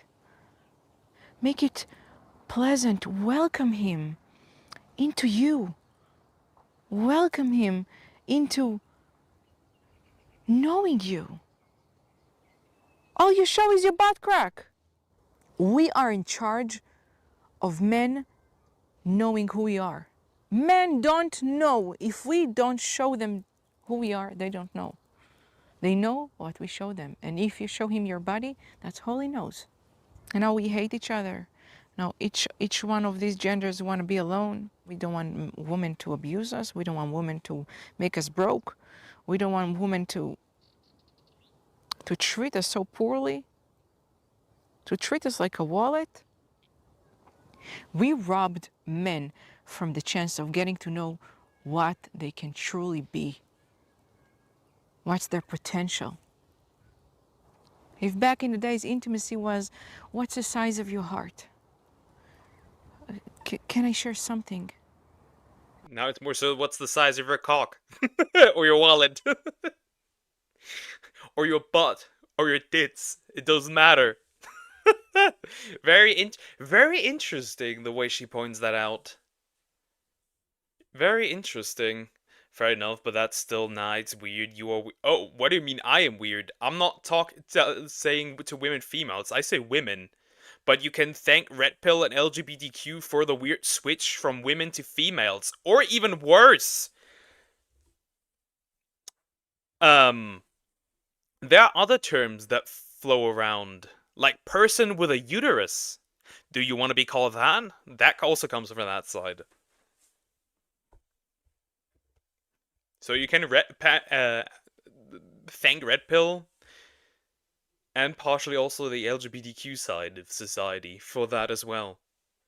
A part of me, so you can understand me better. And a part of you doesn't mean a tit. A part of you mean a feeling, a pain, a thought. a touch, a tear.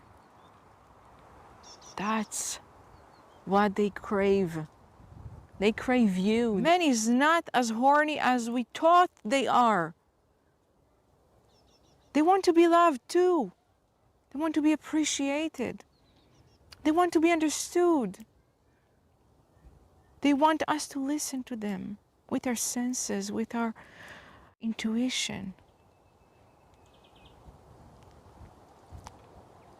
They don't want to be seen like.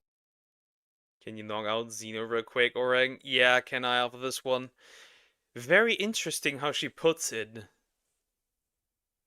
Very interesting how she puts it. I also see it on the male side too, though. We have to change something as well. Like an object. On the boys. On the men's side, we need to change something too. But men don't hump air the first thing in the morning? That can't be. Well, some women do think like that. Like, there is generally... remember the Tumblr video that we saw?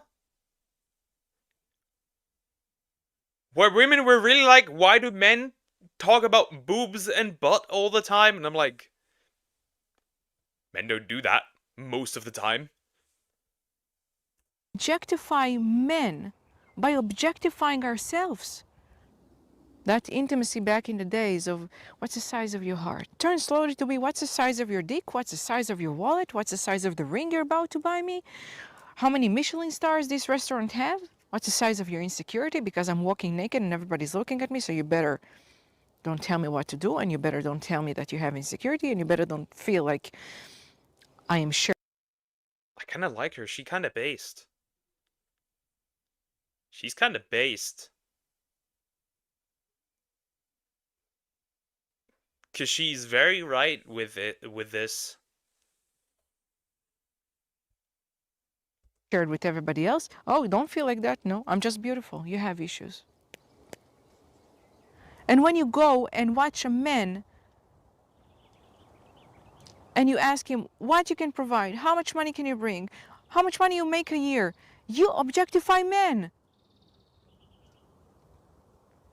You wanting to know the size of his wallet is There's two sides of the coin. Men objectify women with their bodies, and women do it as well. And women objectify men with what they can offer. Interesting. Objectification. We do what we don't want them doing to us. We do to them. Because we cannot face ourselves. We cannot face the work we need to do. We cannot face the change we need to take. We rob them from their choice. We rob them from a chance of intimacy. We rob them from the biggest thing they could have, knowing themselves. They're all the time so busy jerking off. If we want... I don't know about that one, but then again, I'm in a relationship, and my woman isn't weird. That is such a out of pocket statement. I don't think. I am gonna say that probably 80% of men do have a corn addiction. If not all of them that aren't in a relationship to a degree, and even those who are in a relationship probably do have one as well. Maybe she isn't so wrong. Want a change? We must change first. Because we hold the biggest chunk of this problem. Men, it's on themselves too to change. But we have to show them why. I agree, men have to change too. There's a lot of things we can change. For example, cheating. Don't. Men do that too. We shouldn't do that. Men do that too. Yeah, people in relationships definitely have one. No, there are definitely men who do have a corn addiction, even though they're in a relationship. That do watch corn, even though they're in a relationship. Those men do exist. I know somebody who works with corn addicts. Those do exist, and relationships fail because of that. Because men cannot get out of this addiction because there's no help you can get. We have to give them a reason why to. Because right now, there's not even one reason that's worth chasing. Another thing men have to change is that, maybe hunting for just the most attractive woman probably isn't it either. Instead, look for somebody who you can build a family with. That would be a much smarter idea.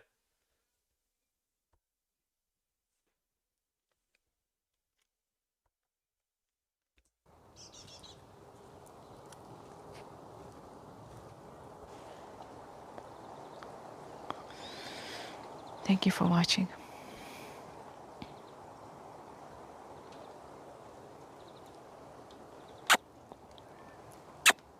Okay, bro. Okay. That was kind of based. I like her. I like her. She kind of based. Now I need to find the male version of this. Now I need to find the male version of her. So I can hear the male side. But yeah, I like what she said. Chat, I need a break. I need a bathroom break. I will be right back.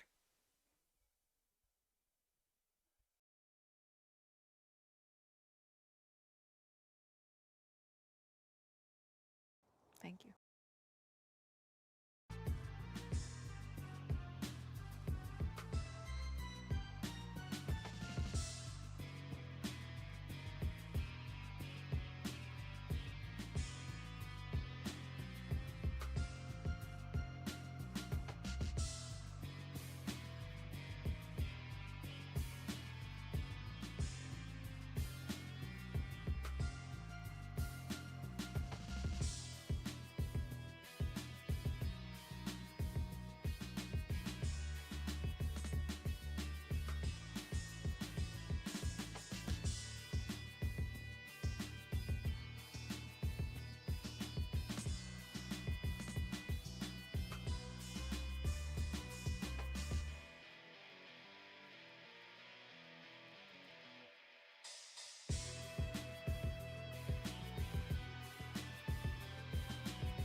I have returned.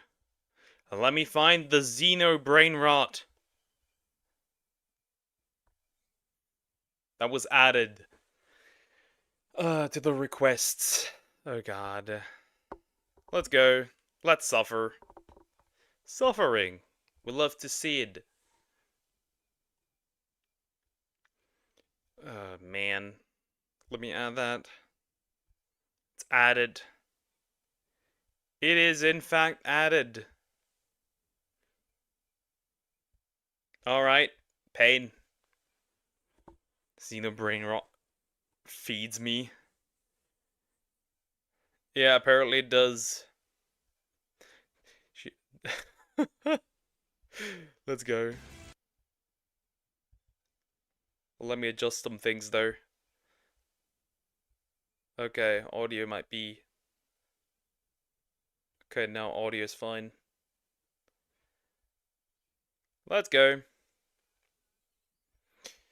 Xenoblade Chronicles, I Will Shed No Tears by Nones. Let's go. This is what I was waiting to see. Ready, lads?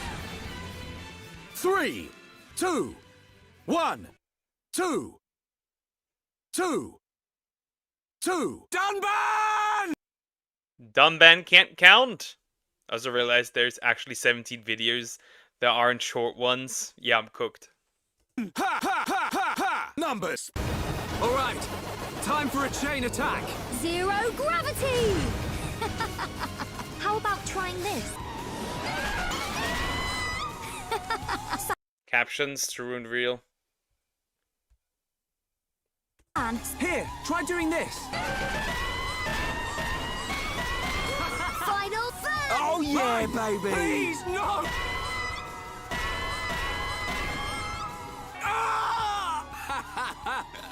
Fire! Blood! Why must they play with my girl's death like this? Why must they do this? Why must they play with my girl's death like this? Well, okay. I think I can let it pass.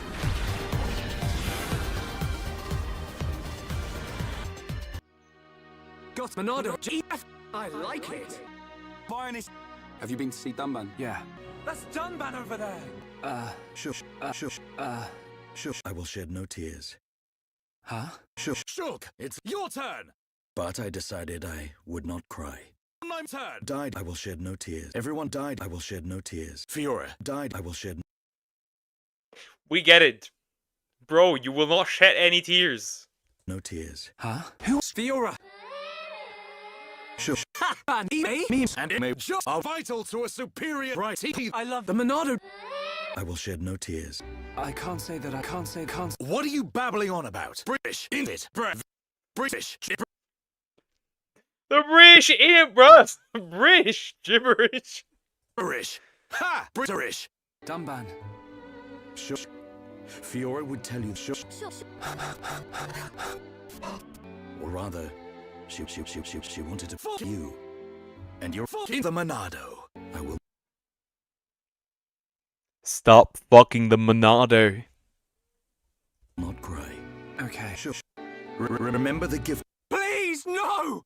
Shit. I'm always Dan. In the Monado. Believe me, always Dan. The Monado. I can't say that I stand. Fiora. But I hope to stand. The Monado. That is all I ask. I will shed no tears. Ryan. Stand. Ryan, stand, baby. Aura. Is this a JoJo's reference? Ryan stand. Aura. If this is a joke, it ain't fun. Man. Chop is vital to a superior right. They on this.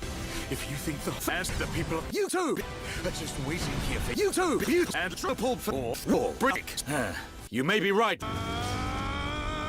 Was this YT referencing an older YT is a distant memory. YT And the forest is a distant memory. YT referencing an older YT is a distant memory. YT referencing an older YT. We get it. The joke is boring. Stop repeating it. Good God. Referencing an older YT is a distant memory. I've made a decision. Huh? I've made a decision. Huh? Made a decision. Huh? My purpose in life. My head keeps shouting. Kill Fiora. Kill our colony. Kill Dunban. Understandable. Have a nice day. Kill Sass. Kill this. Incredible. I never thought you'd be the one to say it. So you agree? Of course, man. You can't have a war crime without Ryan, baby. Shogun Ryan break the Geneva Convention? War crimes. Bone. Upper. Get it? Bone. No? Anyone? Shut up, Ryan! How about checking out Vionis? Good point. Yeah. So, we go past the magma ruins and up through Test's cave. Then we should arrive at the Bionis. Yeah. It ain't far to Cockney City. Good Cockney says, what the fuck, bro? point. Yeah. Let's head to Cockney Sis. Yeah. Good point. As soon as this heals, It's my turn. Bad point. Yeah. I will shed no tears. Kill Bast! Kill Basta! Kill Did it! Kill Slack off! Kill Like, yeah. What the fuck am I watching? There's more of these. There's like still 14 more of these. I can't get through all of these. This is so painful. This is peak brain rot. I love it. This is peak. This is in fact peak brain rot. Oh yeah, let's watch this one. Why not? We finally beaten it. Another one. Anyways. The Collapse of Human Thinking. Featuring Cluely? I don't know. But Upper Echelon. I don't know what this video's about. But thinking about this here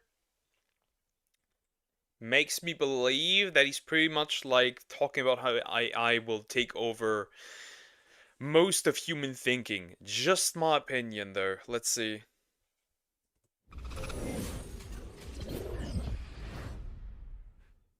I want to start today's video with a definition. Luddite. For anyone who isn't aware, Luddite is a derogatory term originating in 19th. What? Okay, explain. That's new. Century England, which specifically refers to a group of workmen who were destroying new automation machinery. But much more broadly, in a modern context, it's commonly used now to describe someone who is generally opposed to new technology. People call me this practically every day, and while I disagree with the sentiment, Damn, bro gets called a Luddite? That's interesting. Never heard of that word before. That's interesting. that they probably have while doing so, the truth is I am viscerally against the idea that AI and machine learning should ever be widely used in modern social situations. Right now, as I make this video, Which I agree. Apparently now there's an AI out there that pretty much does all the dating for you. That literally even analyzes like what you should respond with, and it's like, what? Human cognition is being rapidly reduced, almost aggressively. I'm even going so far to say that AI should also not be used in human creative, human creativity processes, art, music, design. That I don't think it should be used here either. Reduced, I would say, by a variety of technological tools, but chief among them are what we call large language models, LLMs. I'm not going to sit here and somehow pretend that there's nothing valuable about these programs. There is, with new applications being developed almost daily at this point. But the usage of this technology in a peer-to-peer social context isn't just a slippery slope kind of issue. It's an existential threat to authentic human connections, where the logical extreme of that trend is a chip in your brain, and the total atrophy of people's ability to genuinely socialize or connect with each other. That too. Jumping right in, I've used this example before, so I'll be very... I'll be real, I think the idea of putting a chip in somebody's brain is gonna have some horrible consequences for the future. That is some... Why need, you know...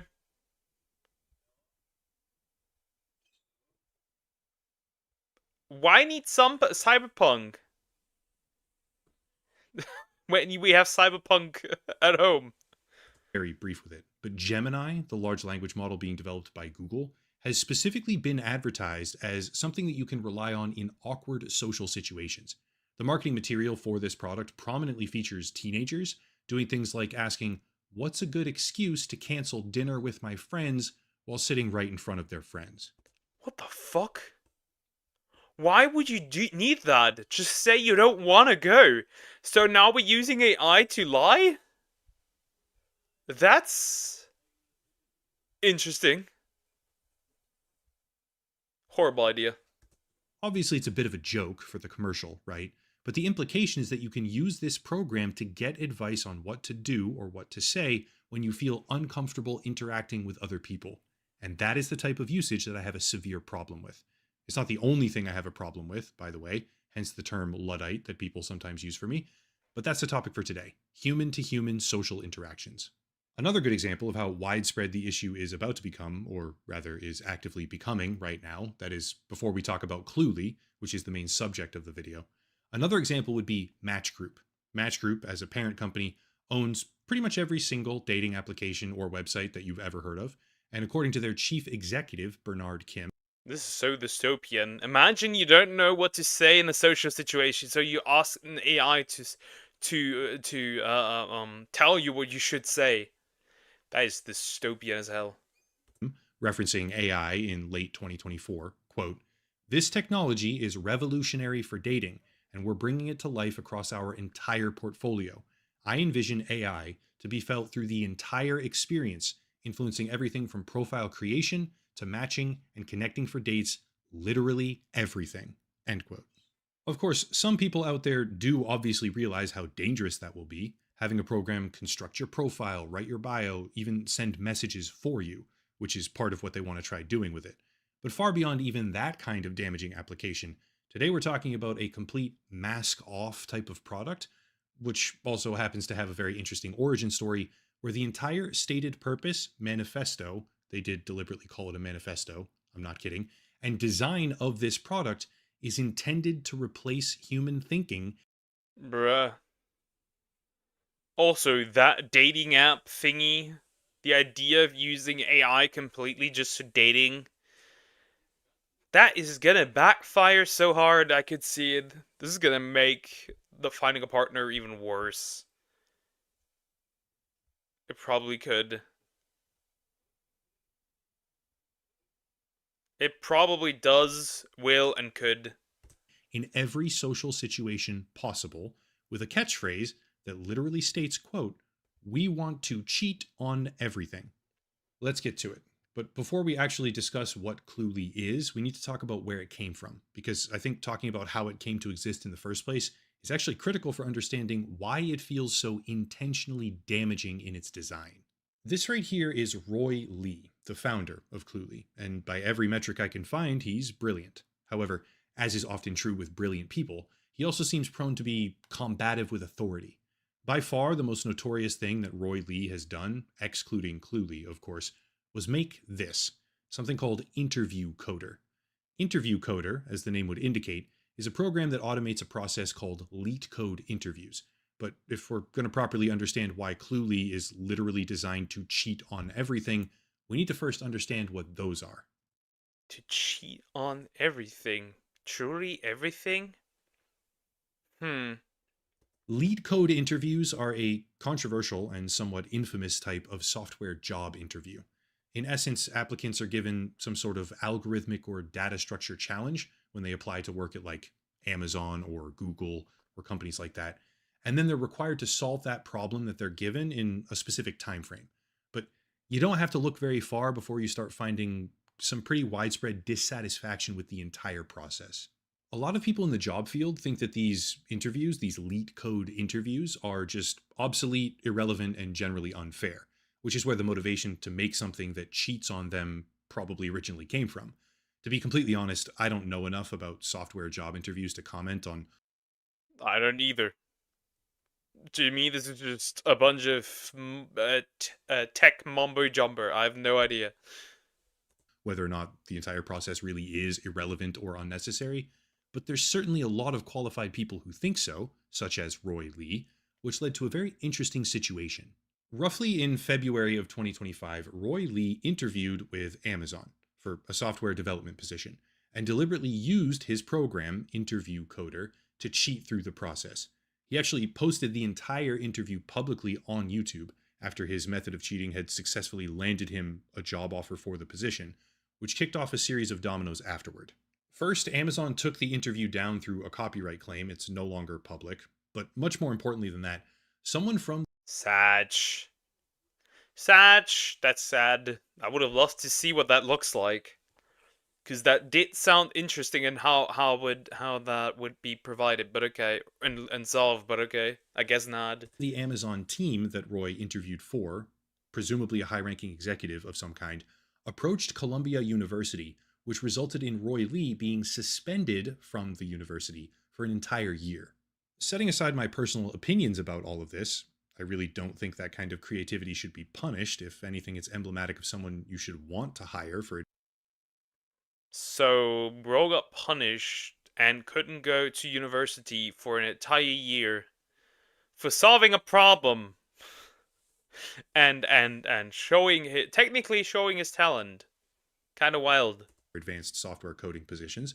But setting that aside, after being suspended from Columbia University, Roy Lee took to social media and said, quote, "I just got kicked out of Columbia for taking a stand against elite code interviews. Here's the whole story," end quote. That was in March of 2025. The whole thing happened from about the 11th to the 26th, but 1 month later, April 20th to be precise, Roy Lee came back from all of it with a brand new product called Cluely. I'm just going to read from the manifesto on Cluely's website right now, and I do think it's hilarious that they called it a manifesto and not like a product vision or outline or description or information, like nothing like that. A manifesto. They chose that word. But I'm just going to read from it to give you an impression of what the product is actually intended to be. Remember, this was designed and launched by an ex-Columbia student after he cheated, in his own words, not mine, during an Amazon job interview, and then supposedly received $5.3 million in venture capital led by So bro essentially said, took his balls, slammed them on the table and said, look here, you fuckers. This is kind of my revenge. Abstract Ventures. Anyway, here's the manifesto. Quote, "We want to cheat on everything." Yup, you heard that right. Sales calls, meetings, negotiations. If there's a faster way to win, we'll take it. We built Cluely so you never have to think alone again. It sees your screen, hears your audio, feeds you answers in real time. While others guess, you're already right. And yes, the world will call it cheating, but so was the calculator, so was spell check, so was Google. Every time technology makes us smarter, the world panics. Then it adapts, then it forgets. But it doesn't technically make you smarter, right? Essentially, it just takes the knowledge that was accumulated and spits it out to you. I don't think it technically rots your brain even more. And suddenly, it's normal, end quote. Heck of a modus operandi, isn't it? But the really interesting thing is that it's not necessarily wrong. I still remember the... Very true. I remember the times... I actually still remember the times when I was in school and you weren't able to use a calculator at least until like 9th or 10th grade. And even then, oftentimes, you weren't going to use it often anyways. I think the most times I've used a calculator was probably in 10th grade. At least normally in middle school. And then obviously 11th, 12th, 13th, you just use that thing. But when I was younger, I'm still young, but younger, at least in middle school, calculators were kind of taboo. The times where my teachers, when I was younger, would tell me, "You won't always have a calculator, you better learn your mental math."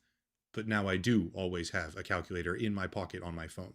However, I've heard that as well. But now I have a phone, which is pretty much a calculator at all times. Smart. Being able to do basic to moderate mental math is incredibly useful in a variety of circumstances. There's a place for that kind of tool, obviously, spell check, calculators, etc. But Cluely is not a calculator, and the thing it's replacing isn't just good to have sometimes, like mental math skills. It's replacing integral social behavior that absolutely should not be replaced. That probably sounds dramatic, I get it, okay? But watch the trailer. The way that they chose to advertise this product is by using it on a date between two people, okay? That was a choice. The kid sits there, awkwardly waiting for an AI to tell him what fake age that he should reply to this girl that he then systematically deceives. She makes a comment about how she didn't know he was such an art guy because he got the answers from his little chat GPT glasses. Throughout the marketing video, throughout the whole thing, he relies on Cluely to tell him basic integral facts about his own personality, who he is as a person, purely so that he can cheat on this date and say what? Better things. This is wild.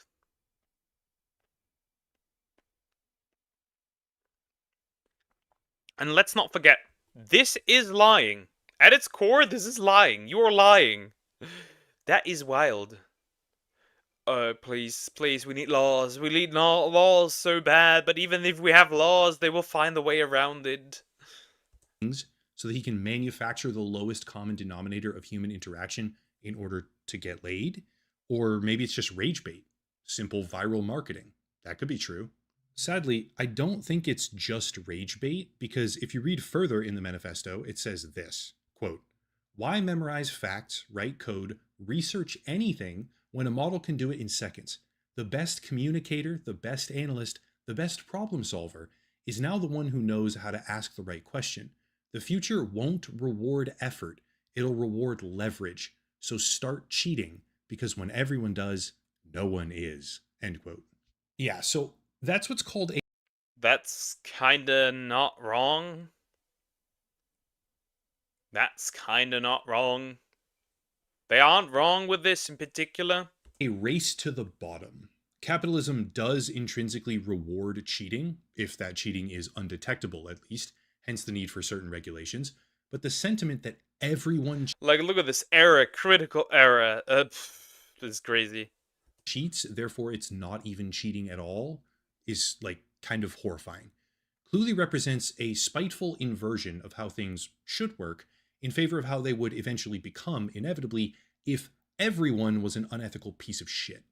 Don't believe me? Apply this logic to practically any other sector or industry in the world, and it gets exceedingly obvious. Let's do video games, because I just like video games. I like to use, for example, cheating. Imagine somebody cheats on you, right? And they can use that basically to manipulate or gaslight you into maybe not maybe believing them, or maybe into taking them back. This is horrifying. Or other things, just relationships in general, stealing. What the fuck? If everyone cheats, no one is. Yeah, so everyone's hacking, because hacking gives an immediate, tangible advantage to people that either lack skill, knowledge, or both. Everyone's doing it. Therefore, hacking is no longer wrong. It's actually a good thing. Cool. That's effectively what he's saying. Except there's a problem with that, because not only would this immediately signal the death of meritocracy, it would simply come down to the quality and advancement of the cheat program that you're individually paying for, but video games also come with a variety of skills attached to them if you play at a high level.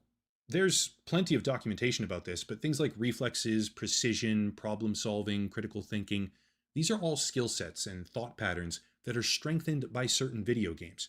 If you made cheat programs ubiquitous, you would weaken those skill sets, or rather, fail to see them ever develop from the activity in the first place for anyone participating in those very same video games, because the cheat program is doing the aiming for you. It's doing the selections, the thinking, and the problem solving instead of... I wonder you could spin that even further. If nobody's actually putting effort into anything anymore, right? And we all use this, and everybody cheats, there will no longer be any improvements. I wouldn't even say that, so to speak, the cheating program even gets improved. Because there's technically no need to, because everybody cheats. Of you, which hopefully begins demonstrating the problem. Being subjected to adverse situations where you don't know the answers, especially in a social context, on a date, for an interview, etc., etc. Being placed in situations like that strengthens your ability to adapt. It's like working out. You do something uncomfortable so that you have the strength to do it much more easily in the future. And much the same way ubiquitous cheating in video games would destroy the ability for anyone to really show individual skill of any kind, widespread usage of products like Cluely would degrade the ability for people to have normal, basic human interactions. Sure, if your little glasses are working, you would be fine, probably, just spitting out facts about art or history so the girl across from you thinks that you're smart. But what happens when you don't have them? I'm sure the counter argument will be, you'll always have your glasses because you. True. But the thing is, like, not everybody has to wear glasses.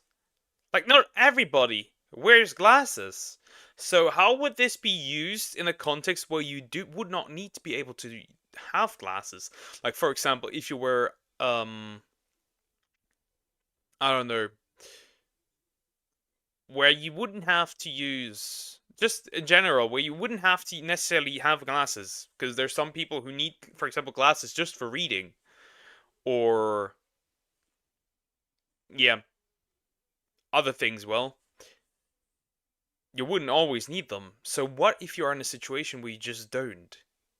Does your brain just get fried because you can't communicate anymore?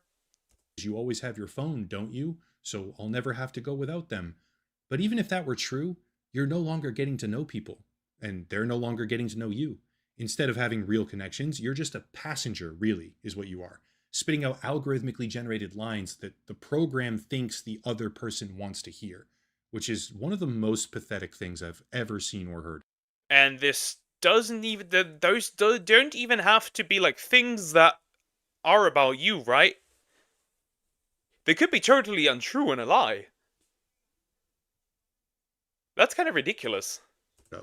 That's already bad, but there's another dimension here.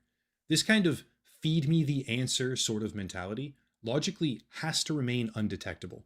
No one wants to date ChatGPT. No one wants to hire ChatGPT if it's really just masquerading as a person, right? It's basically ChatGPT and you're the skin suit, by the way, which is horrifying. But anyway, nobody wants to hire that for certain job positions at least. So what happens when they start prohibiting your little personality glasses? Well, you have to shift. You have to find a new way to keep the crutch while avoiding detection, which is yet another slippery slope, likely ending with. No, I'm not. I'd rather not have a chip in my head, even if that makes me in a hypothetical future where everyone would put chips in their head. I would not do that, no matter how much pressure there would be. Hell nah, stay away from my brain. Nope, even if it makes me furious, stay away from my brain, bro.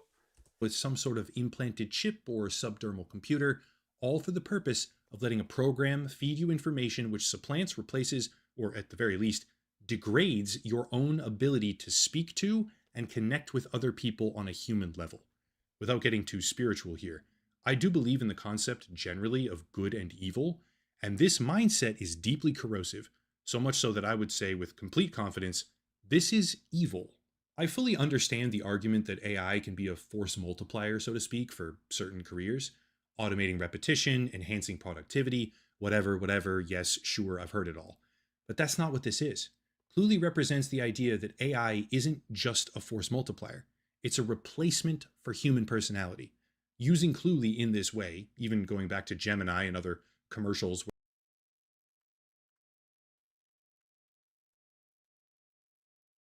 Funny.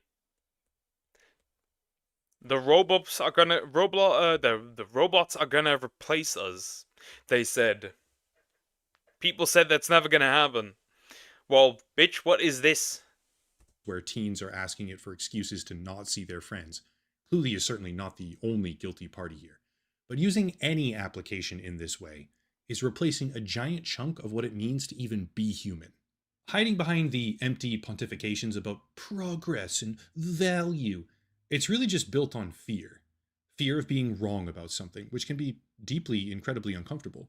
Fear about not being liked, which is a whole lot easier if you never cared in the first place.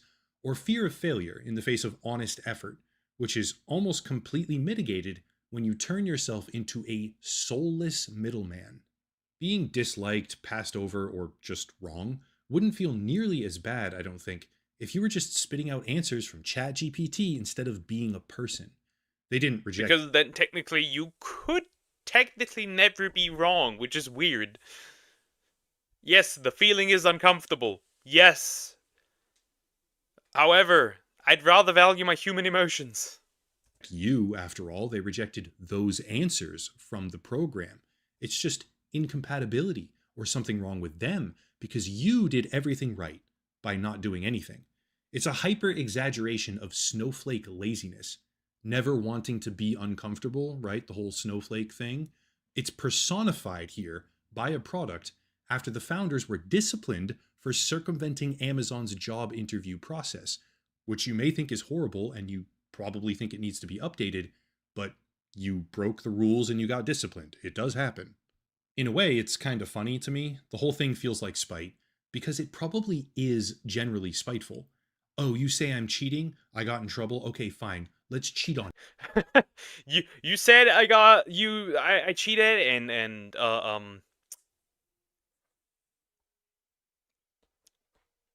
I'm gonna get punished for it.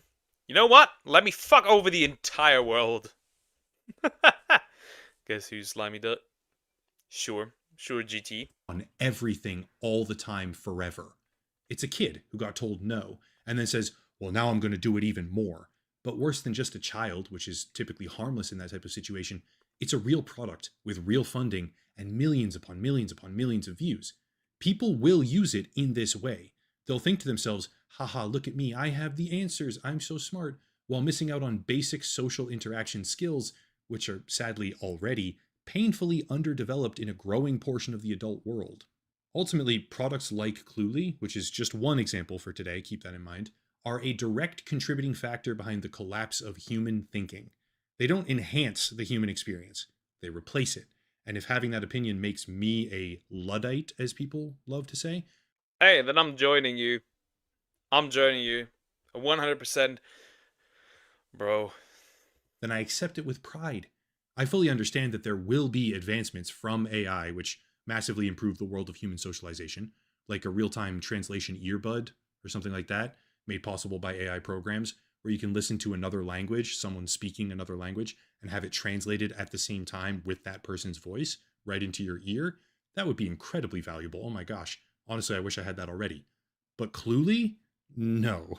Cluely is a dark... For example, that could be used for dating. Never need to learn somebody else's language. You could just talk like that. Interesting. example of technological nihilism, wrapped up and very nicely packaged for anyone who suffers from laziness, fear, and general insecurity. That's it. If you want to support the channel, check out the links down below. A special VPN deal, locals and Patreon for monthly memberships, merchandise, social media, etc., etc. But I'll cut it there and stop rambling. As always, thank you all for watching. Question everything. Yeah, that's pretty much the end of the video. AI might in fact replace us. It's actually interesting. Imagine an AI spitting out everything for you. You don't have to do anything.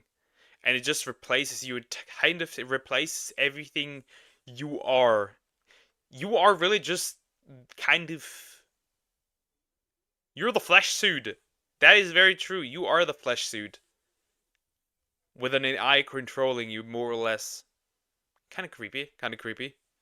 Let's just hope it doesn't go that far. That'd be crazy. Yeah, I gotta quickly turn on the lights. I'll be right back. I'm not even gonna pull up the screen.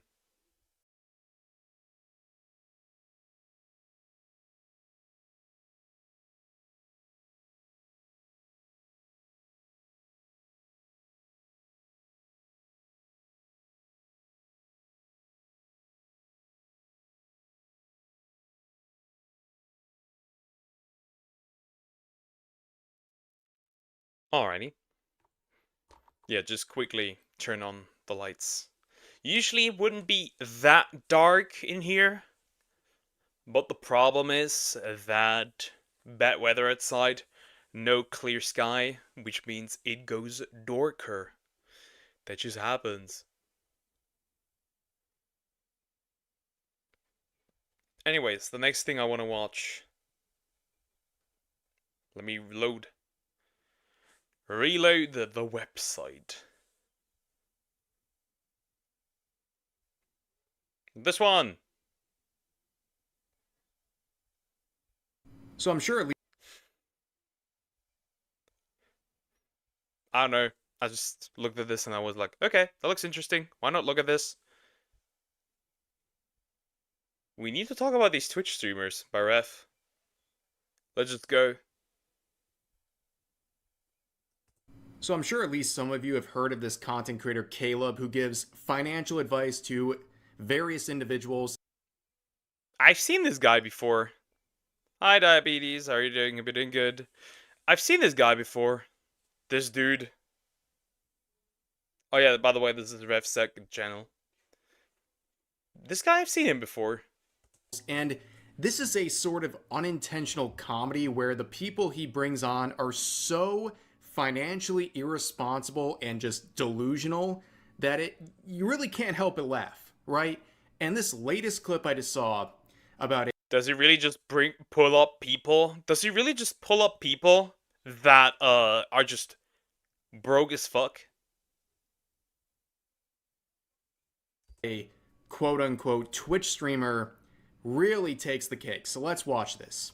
What do you do for a living? So I do only and nah.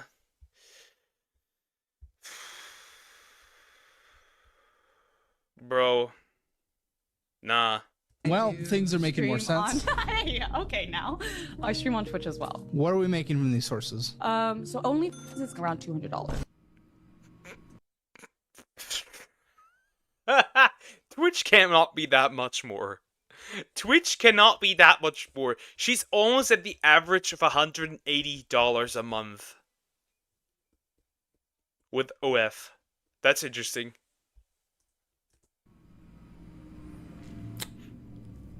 Okay, so people can do whatever they want with their own life, with the direction they want to go, but putting yourself on OnlyFans and taking that leap and having that digital footprint forever for $200 is crazy. Now, I think there's some, I believe it was Tectone who made a tweet about content creators, like, if you don't make a certain amount of money by the time you're, like, in your 30s or, like, 5 years into content creation, you should just quit, right? And I think he said, like, if you're not a millionaire, I think that's a bit of an exaggeration, but I agree with the rest of the post. Like, if you're going to go into content creation or something that's going to leave some sort of a footprint that's going to cause issues if you want to return to regular life, you need to make something out of it. And if you're going to be doing OnlyFans, like, it's your... I think, like, regular content creation is fine. If you're, like, streaming regularly or, like, as a hobby or something, or you play video games and stream that, I don't think that's much of an issue if you don't make money. Also, I think it wasn't Tectone. I think it was Asmongold and not Techie. But yeah, OF is a different situation. If you... Like I said, this is around the average of what the average OF creator makes, right? This is around the average. Your choice, but if you're doing it for $200 a month, basically a trip to the grocery store, I don't know if that's worth it, right? Call me whatever you want. I just don't think that's worth doing that to yourself. Again, maybe I'm a bad guy for giving that advice. Who knows? But let's continue on. On a good month. On a good month, too. Oh my god. Okay, so you don't have a job. Okay, well, you said another one was streaming, so how much are we making off that? I took a break from streaming the last several months. No! I didn't even quite catch that. They didn't even register. Oh my god. Okay, so you don't have a job. Okay, well, you said... Go back even further. Let's continue on. On a good month. On a good month? What does the bad month look like? $15? Bro, you're cooked. Good month, too. Oh my god. Okay, so you don't have a job. Okay, well, you said another one was streaming, so how much are we making off that? I took a break from streaming the last several months. You're cooked. You're cooked. Oh my god, you are cooked. This bitch is cooked. That is crazy. You do not switch Twitch. Do you not stream on Twitch? You do not stream on Twitch. Dude, she's cooked. No. Then why even say it? You know, it's like You know those. Why even come on here? What are you doing?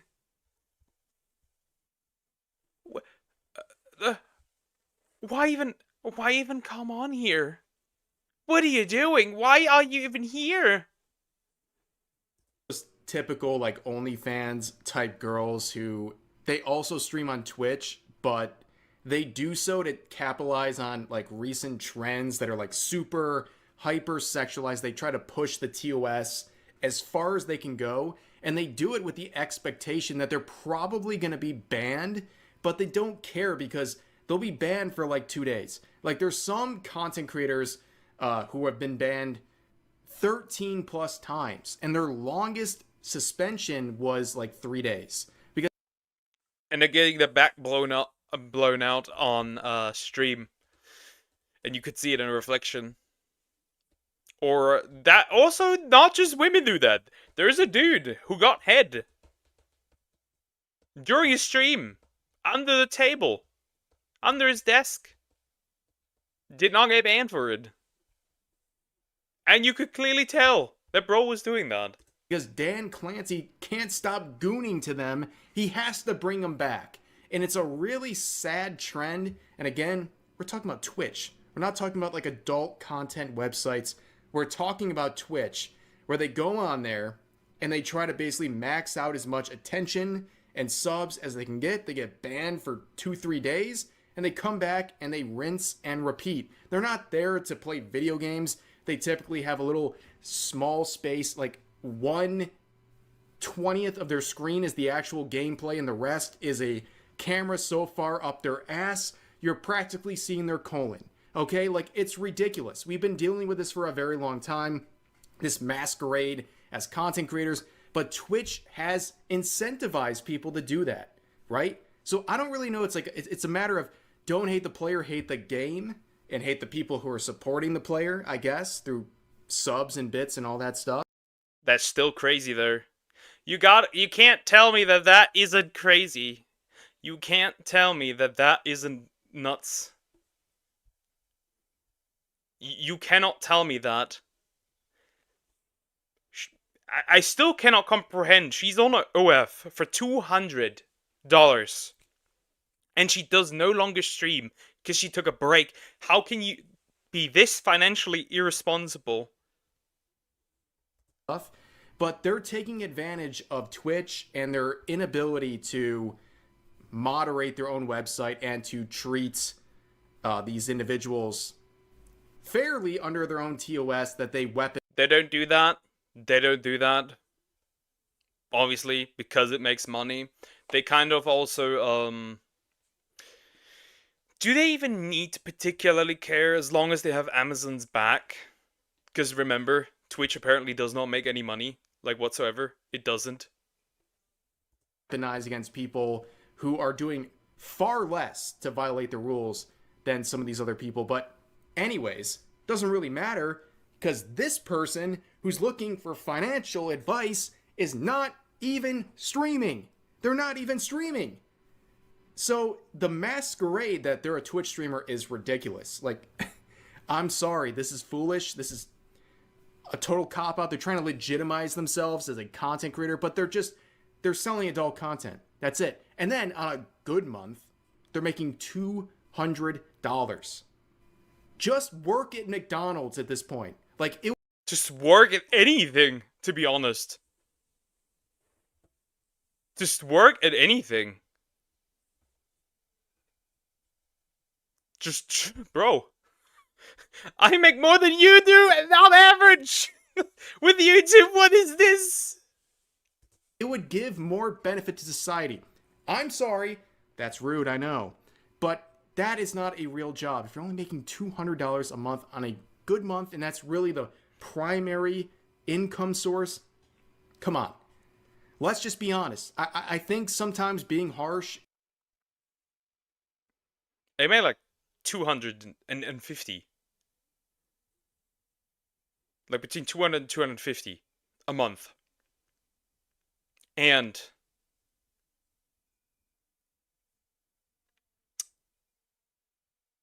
I don't need to whore myself out. That's crazy. Is being fair and actually caring about someone, because this is not working. It's not worth the risk to any reasonable person.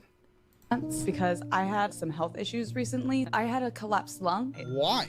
At 25? Jeez, for what? You will not believe the answer here. And then the resolution. It's gonna... Collapsed lung. How? Like, I don't need to ask how. Like, this is pretty obvious how this probably happened. Some substance abuse or something? Maybe, potentially? Blow your minds.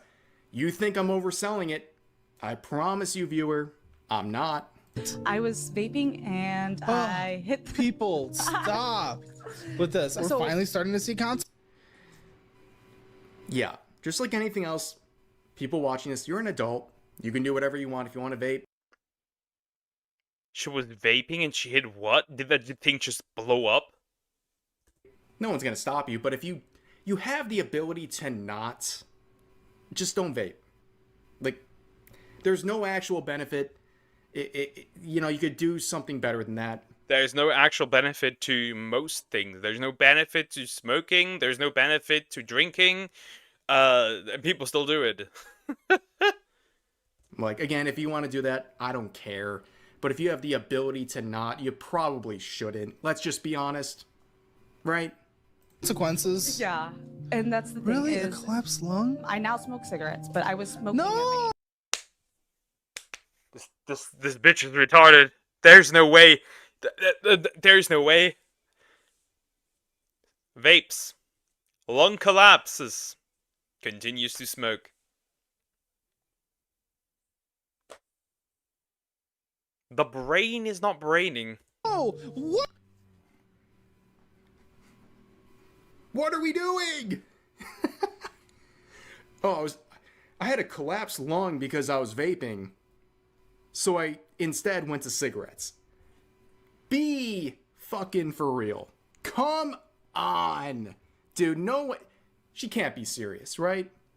This can't be real. This has got to be staged, right? Unfortunately, based on everything I've seen, these are not staged. These are people who are willingly coming out here, letting themselves... Is this some kind of public humiliation fetish that I'm unaware of? Because that clearly sounds and looks like a public humiliation fetish.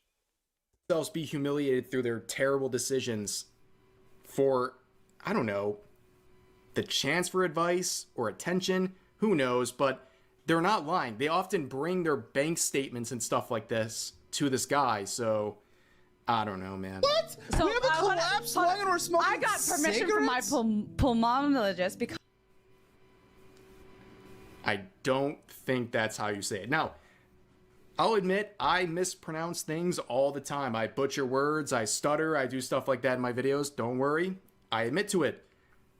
That's a rough one. I don't think that's a real one right there. I don't think it's a real word. Pulmonologist. Google.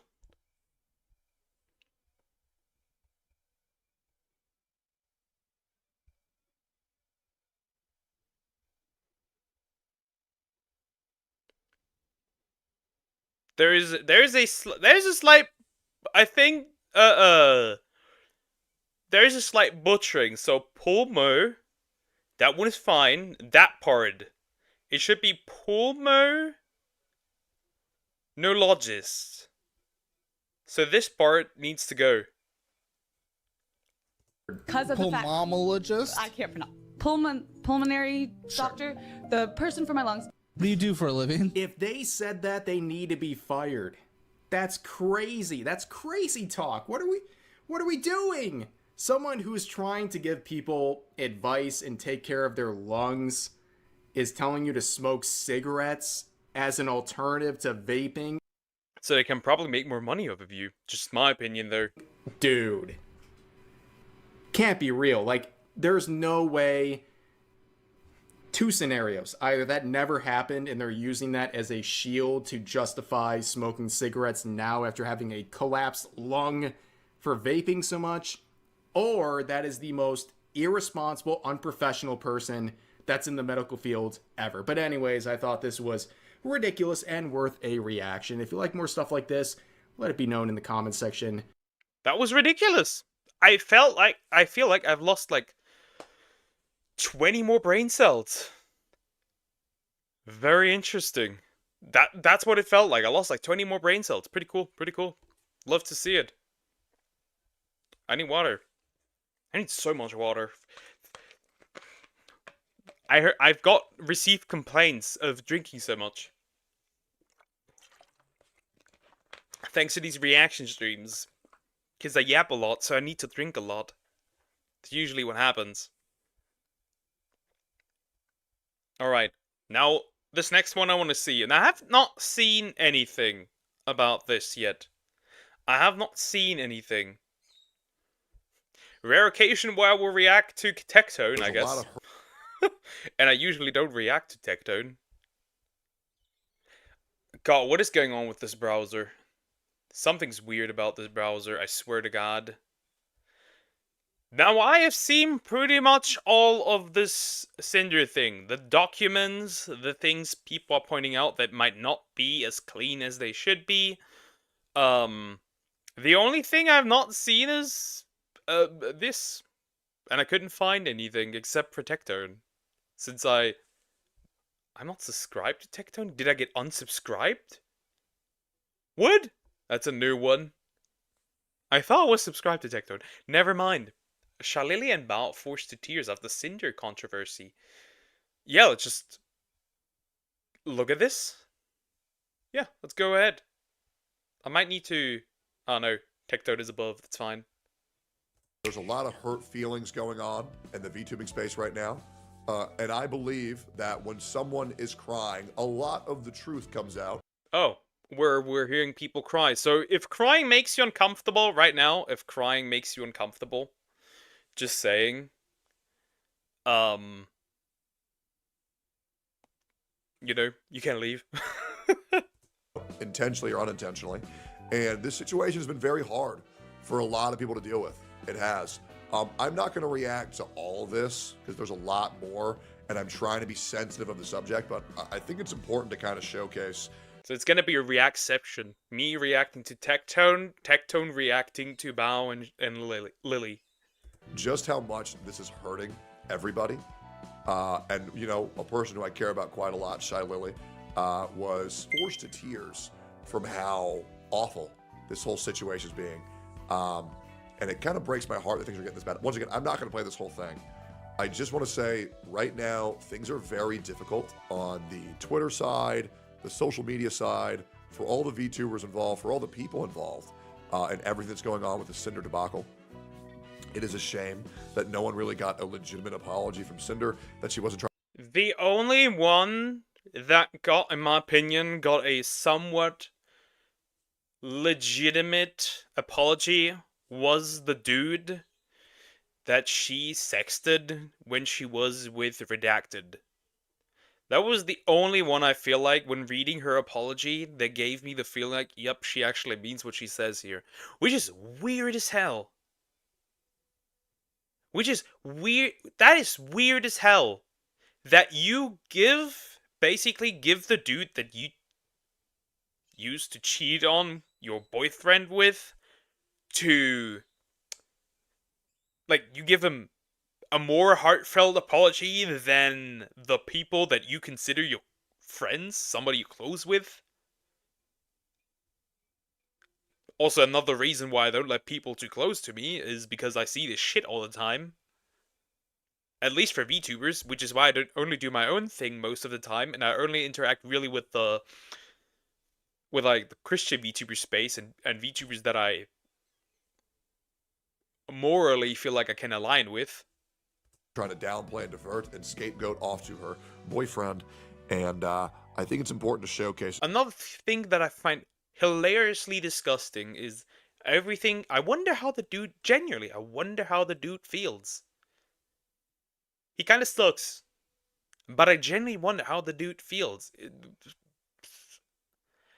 How can you take that? Especially from somebody pretty much that cheated on you. Weird as hell. Yo, Scruffy. just how bad this really has gotten to where, you know, VTubers are going live and full tears breaking down over this situation. So this is going to be a little bit uncomfortable, but I want you guys to understand how emotionally fragile things are right now. And if you guys could do me a personal favor, if you could go support all of the VTubers that have been involved in the situation, Spite, Shy Lily, Bao, Cotton, Nano, I mean, and there's many, many, many more. But right now, a lot of VTubers need y'all's support. A lot of VTubers need y'all's love. So please go over there, show them some appreciation, especially if these clips resonate with you at all. Because it does hurt, the feeling of losing a friend. It would be, you know, it would be nice to say that it's just. Also, fun fact. I can now watch Tectone. I can now watch Tectone on YouTube. And I don't have to go to a shitty platform, which is Twitch. Also, something that's interesting, apparently, Tectone has received from Insider that he's gonna be banned within the month. I don't know how legitimate that is. He said it's very legitimate. I found that weird as hell. All that because he called the fat bitch fat. Consider this. Said how many people avoid Silva because of Cinder. Yeah. I just found this entire thing with Silvervale very weird because, like, Silvervale doesn't want to be friends with you. She still pushes, though, and is persistent and acts like, oh, we're all like friends, and it's like this weird parasocial rivalry that's not even there, because Silvervale does not care, and she handled that really classy. Just one VTuber that was reduced to tears, but in fact there's actually two. Yeah, so Gary with a snail says, this bit hit me at my core. I dealt with this countless times through my whole life. Just communicate, man. Don't go to people who care about you, even if it's one-sided. Just talk to them like an adult. Let's just watch this, and I'll try to break it down here, because I know things are getting very muddy with emotions. And by the way, I do want to say, if me posting this content to any VTuber or any content that I've posted is causing any VTuber any harm, please DM me on Twitter. I'm down to remove any type of video that I have. I just thought this was important to showcase and kind of break down and show everybody just how truly. I also find this funny that there's legitimately motherfuckers out there, and I say particularly VTubers, that do have the Hellhound theme that now prey on this situation, which I found very odd. There was also this candle thing, but I felt like that was just lol funny meme, so I don't care really. But yeah, just wanted to say that. Hey dear. Outside of that fan art of both of them, very true. Where's my brain rot? Not for you. Maybe after this video. This video is very long. Everybody is hurting. And please, please, please, I'm going to include the link to these VTubers in my bio to where you guys can go support them directly next time they go live. But yeah, it's just getting really bad, guys. It's getting. I think they've done pretty well after this, to be honest. Shalili has gotten a lot out of it. Bao got a lot out of it. And I think Spite actually grew significantly. Really bad. There's nothing more confusing and more painful than see. I hate girls crying. This hurts. I hate girls crying. I hate that. It just makes me so uncomfortable. Someone in your friend group be so kind and so warm to everyone around you, and feeling that they have slowly become colder and colder towards you, and not knowing what you did or. Oh, I can very much understand this. Yeah. I feel that. Yep. I found that really interesting also. Specifically, I don't know how it is in other spaces. Because when I did other content like Monster Hunter, we don't really interact with each other. That doesn't really exist. There's peaceful ignorance is bliss, so to speak. And Pokemon kind of the same, because the Pokemon space kind of barely really existent when I make Pokemon content. And Dokkan doesn't really do anything either here. I have people that was interacting with, and the moment I outgrew them, they either pulled back or I got blocked. Which is like, so as long as I'm on your level, it is totally fine. If I do better than you, I get blocked. What the fuck? No reason as to why that is. Except maybe jealousy. Who knows? If it's your imagination. And this is something that I feel like a lot of people have gone through this entire life, where communication is the most important thing. And letting resent build up without proper communication is going to lead to fallouts. And fallouts is going to lead to turmoil, and that's going to be an earthquake amongst everybody, you, that party, and your entire friend group. Very true. Very true. Because that's why when like, at least, also I can only really, yeah. That's why I want to resolve, oftentimes I want to resolve issues between me and somebody else in the same day. Or as close as I possibly can. Because if that is not fixed, that's why you never go to bed angry. Never. By the way. Never. Because the longer it exists, and the longer that problem persists, it's gonna kind of burn into your mind. Which is why oftentimes stuff needs to be resolved quickly.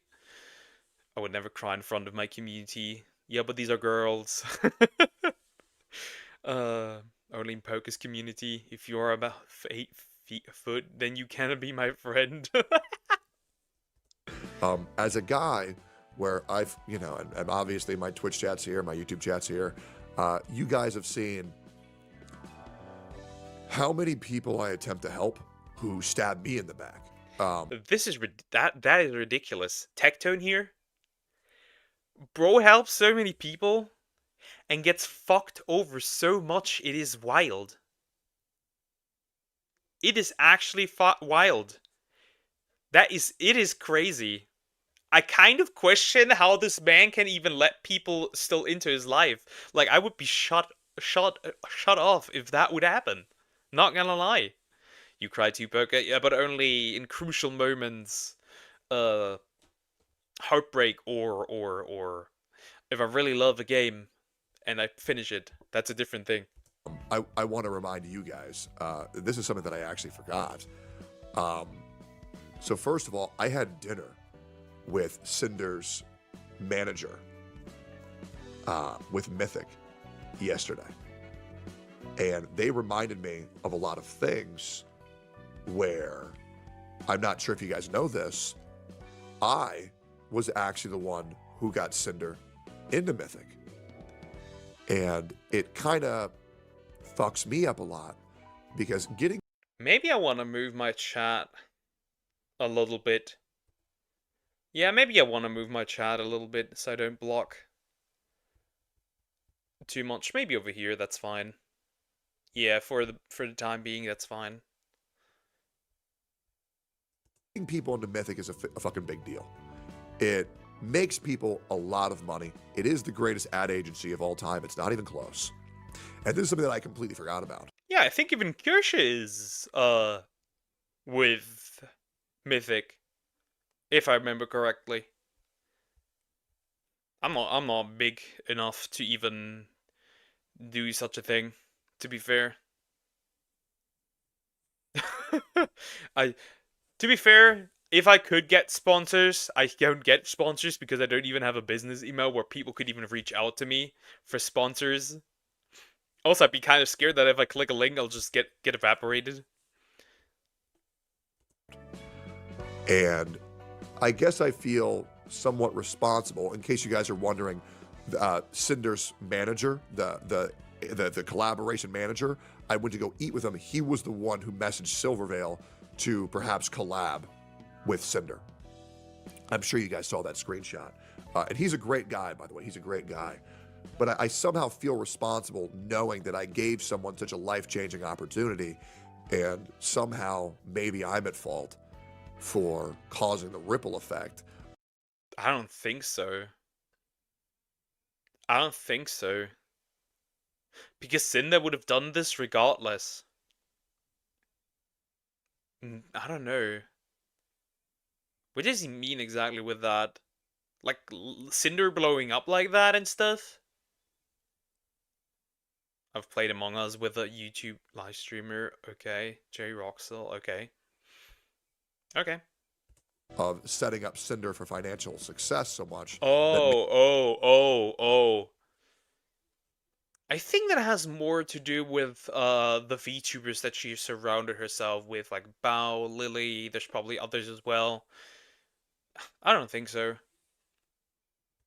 Maybe it got to her head and she just wanted more and more and more and more. And I'm trying very hard not to blame myself, because how could I know? Because it is crazy. Because I mean, I shit you not. Like, meeting Cinder, she was so fucking nice.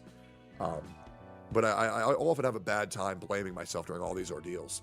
But yeah. But that's usually like this goes, right? The people... Oh, almost nuked my mic. The people that suck,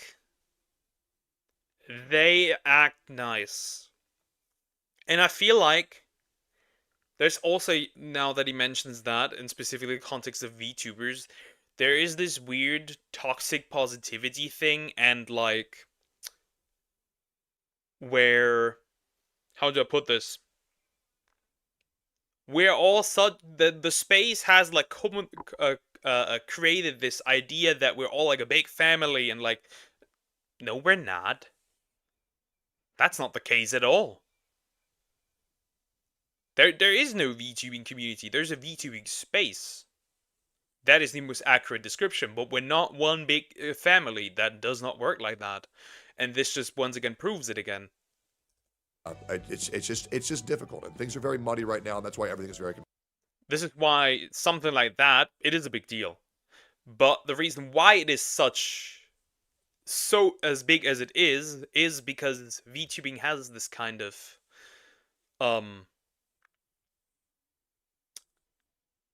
I'm missing the word, like this shit. The idea that we are a big family. Confusing. But because everyone loves them, you don't know if you want to say anything. And so you keep it to yourself. And you keep hoping it's your imagination. But then the cruel realization hits that it wasn't. And it's even more worse than you could have ever imagined. Watching a friend slowly turn to hate you and resent you, and you don't know what they did, you don't know what you did, and it's generally because you didn't do anything. There's a lot of friends that even I've lost where, and I think Bao might be blaming herself right now, and I'll be real, as a guy who often blames myself for a lot of things that I shouldn't have. I can't relate to Tecton with that. I do give myself the fault for things that I can't even control, because I have like this radical responsibility thing. I just that's just me. I just do that. I have no control over that. I just do it. Bao, and I think you need to hear this, Cinder never hated you for anything that you did. Cinder hated you for what you had. And I think Cinder's greed to become more consumed her, and she saw anybody with anything more than her as, why do they have this and I don't have this? And I just want Bao to know that you're okay. We are jealousy, or yeah. However, there's like two forms of jealousy that I see. One jealousy is what Tectone described, which is you have that, I don't. So how can I it's like this like jealousy where you don't want the other person to have it, so you kind of sabotage them. And there's like a positive version of jealousy, like, how can I get what you have? How can I achieve that?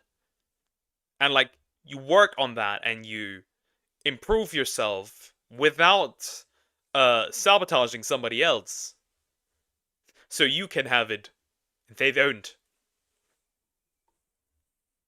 We appreciate you. We love you. Everything's all right. You didn't do anything wrong, and don't beat yourself up too much. Now, this next one is from Shy Lily. And this one's going to be so hard. I've never heard... okay. To be fair, I've seen Lily cry once. To be honest, I don't particularly watch much Shy Lily. The only reason I really know her is because I watched Tectone. That's pretty much it. And probably because of some clips, but that's it. One time. And that was because she was so excited to meet me in real life, she teared up a little bit, which, by the way, was one of the most wholesome moments of my That's cute. That's cute. Entire life. This was like 3 years ago. Yeah. I love this woman. I do. She's amazing. Beautiful on the inside and out. Just an all-around amazing person. And I think what's important is a lot of people saw her crash the fuck out on Cinder. And a lot of people are wondering why that happened.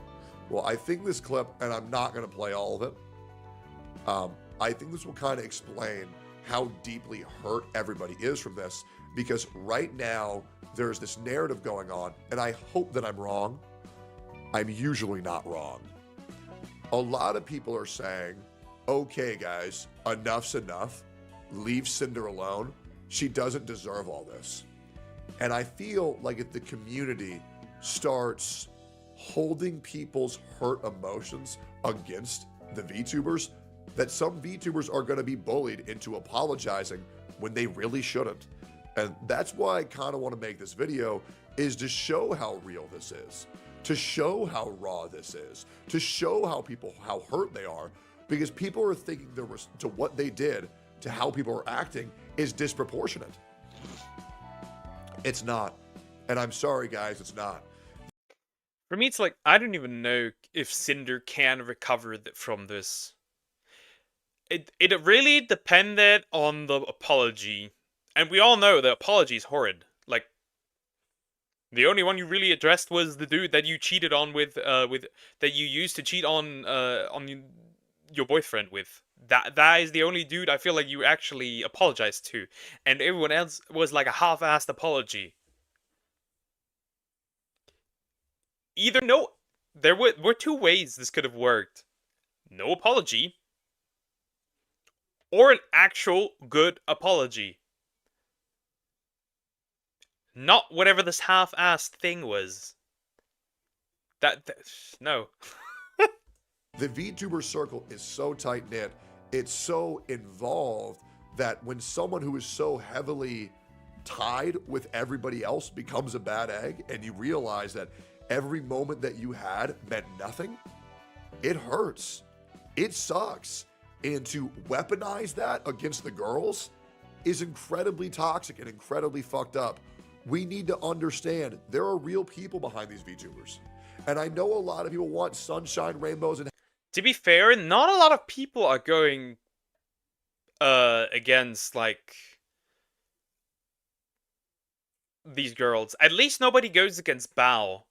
The only criticism I've seen of is towards Nanoless and Shy Lily. Because there are people that point out things that are muddy. There's a few videos out there and a few tweets and a few summaries of the docs and a few collections, and people were checking, and some things clearly don't line up, particularly the manipulation about Nanoless, or towards Nanoless. No way in hell she can. I think she can, actually, to be honest. Give it a few weeks, months, and people will have forgotten about this. I mean, we literally have predators bouncing back. Like, I think she can, actually, because people will forget. And the VTubing space is pretty good at forgetting. There's This is why some horrible actors are still around, even though they shouldn't. Happiness back. But you can't demand that on a whim. You can't demand that out of nowhere. These people are hurt and they need to get that hurt out because otherwise it's going to destroy them. So a little bit of understanding would be even better. Now let's keep going here. Yeah, it is Vuva. It I should have be met some Vuva. incredible friends for She's so life cute. in this community. For every bad egg there have been 10 much more nice ones who support and love on. Can we stop saying bad egg? Eggs are great. Eggs are great. Can we stop saying bad egg? Okay, you're giving my community bad PR, Lily. All right, by the way, I do want to go on record. At this point, not even if she opened an OnlyFans would help her. I feel like she can bounce back. Just give it time. You'll see her again. She'll bounce back. Because that's how social media works.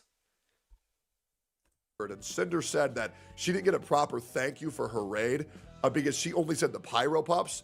I've been raiding Lily for like 2 years, and she always says Eggy Raid. She never says Tectone Raid because, get this, that's how you're supposed to greet a raid. So that shit was insane. Conditionally. Exactly, like... Also,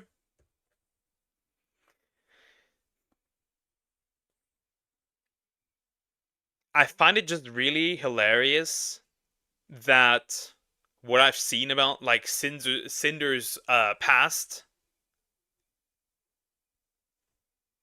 and I was like, some things are actually kind of scummy, especially she went after a lady that does ASMR, that did like an ASMR, and it was like Hellhound themed, and she was actually, and her boyfriend as well, actually went after this lady somewhat.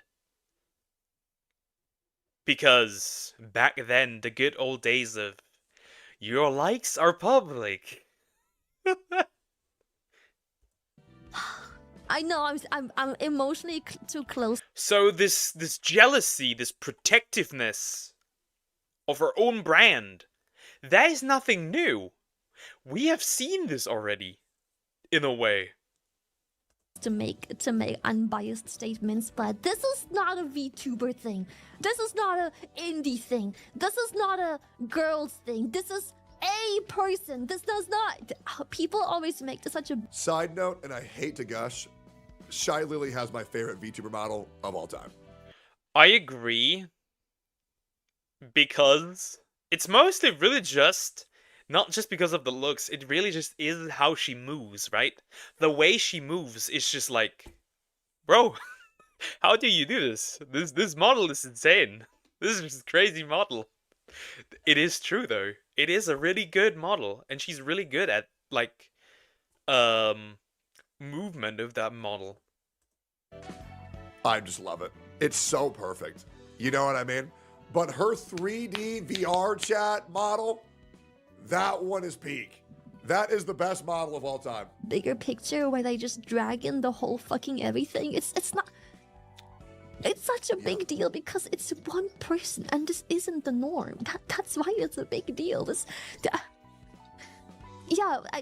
fucked up, but like you have to keep in mind that there's so many people that connected because of this, like, space. By the way, side note, if you want to get your own V card, use code BALDY for 10% off. You can order them on gamersubs.gg. They made life. Cheeky bastard, just plug that in here. I'm gonna say something. I can guarantee you that some of the people that were criticizing Cinder, and this is technically just normal, but I'm still gonna say it. This is pretty obvious. This is like, the grass is actually green, the sky is blue, the fork found in kitchen. The people that were shitting on Cinder, not to absolve Cinder of everything, but there's definitely people that do the exact same shit that Cinder is doing, or was doing. With, like, sabotaging people in their space. This is not the majority, but those people still exist, and I don't think we're done with the drama. There will be more throughout 2025. It's barely May. Lifelong friends, brother. Like, it's just, you know, you can't replace that because of one bad egg. You can't. Yeah. It's crazy to. Well, who was it on Twitter? Let me check real quick. Who was it on Twitter? Somebody on Twitter.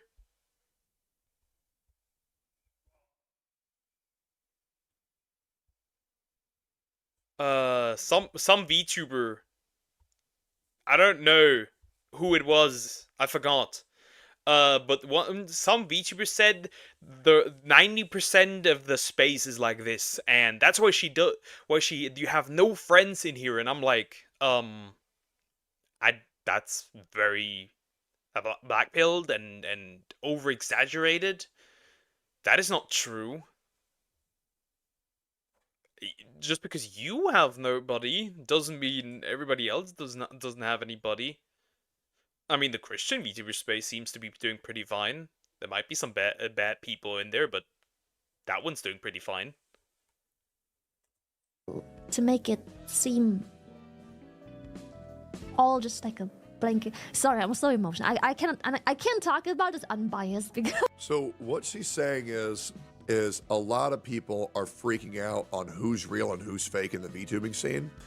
And I understand that. Sometimes when people get hurt once, they just don't want to risk it ever again, and they're willing to throw everything away. I'm not going to say who, but I know at least 2 VTubers who have been burned so many times that they're just kind of done with everybody. And it's a shame when 1 bad egg, 2 bad eggs spoil the whole bunch. But it's like even me. I mean, you guys know how many times I've been fucked over. And that never makes me give up on trying to meet new people. Just because Michael and Brandon hurt me doesn't mean that Zarya will. You know what I mean? That was some fucking crazy ass fucking names, but I'm just trying to make sure you guys understand the analogy. That a lot of people are kind of just so fucked up by this because once again, and I mean this genuinely, I am usually not the one to be fooled.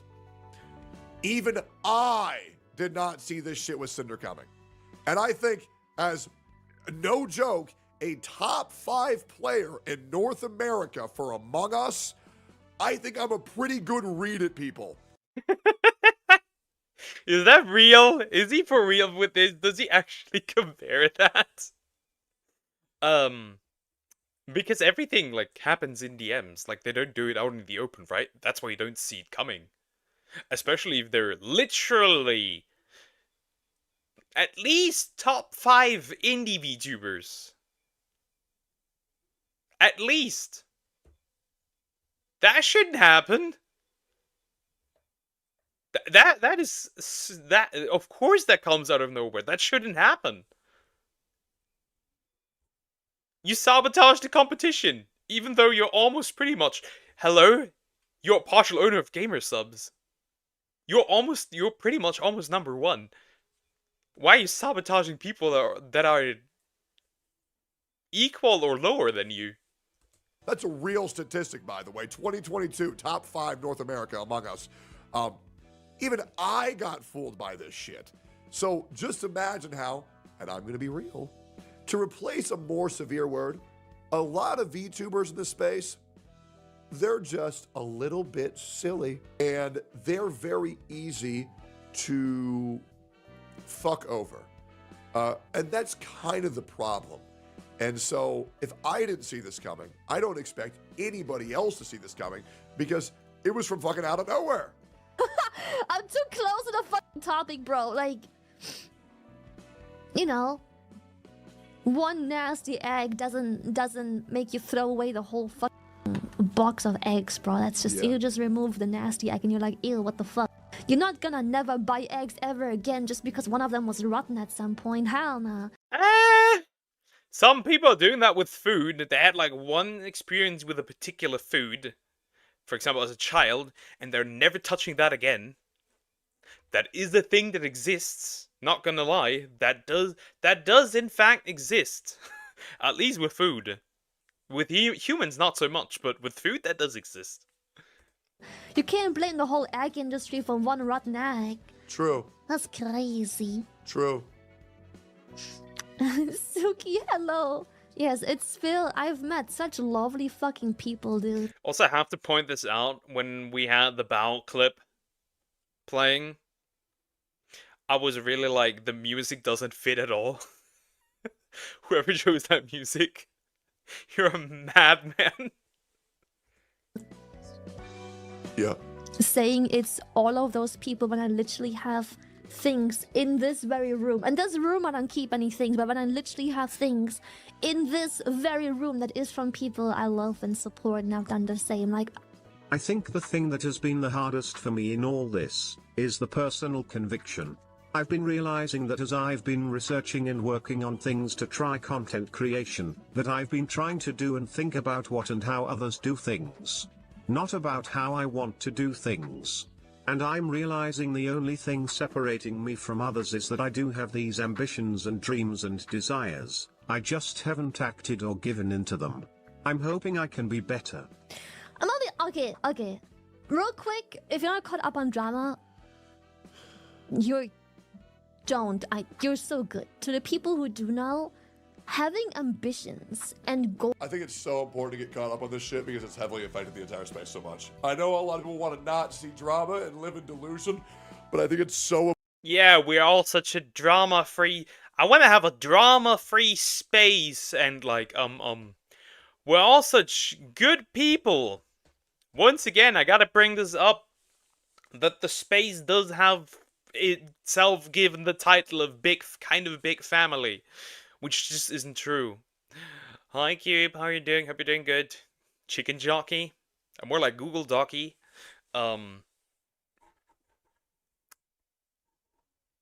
And like, I'm gonna say this.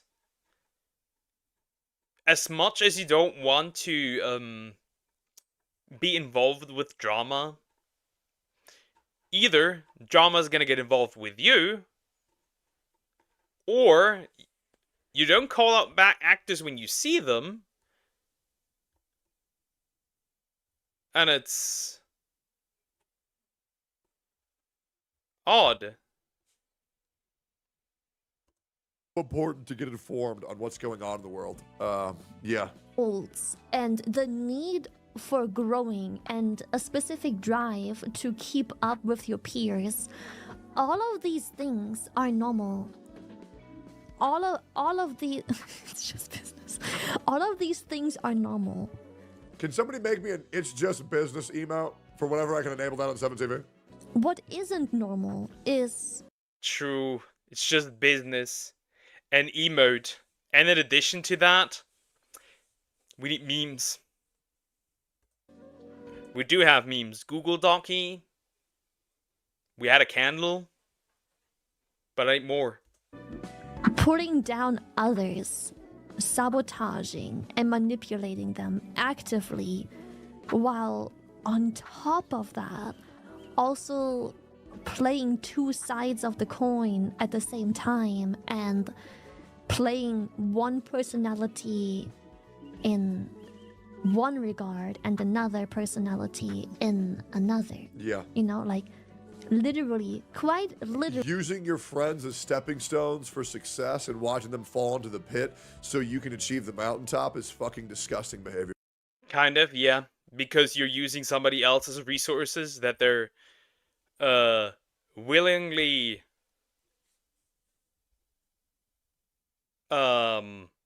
giving to you. Really being do that shit to your enemies. Why the fuck are you doing that to people who you're supposed to love and care about? Two-faced. It isn't that all of my friends have the same drive. Everyone wants to do as good as whoever. Like when Numi does something that's really successful, right?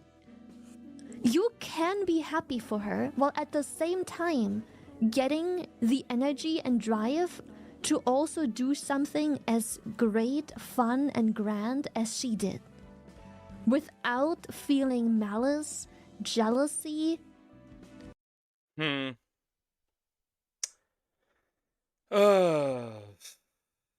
Interesting. Joe Hawley Tally Hall drama. Flashbacks. Could be. VTubers are terrible people. They don't feed their animals. Shut the fuck up. I feed my animals. What? And do you remember me? Yes, I do. Yes, I do. Why would I not remember you, Mr. Jingle Cheeks? Or the need to put her down.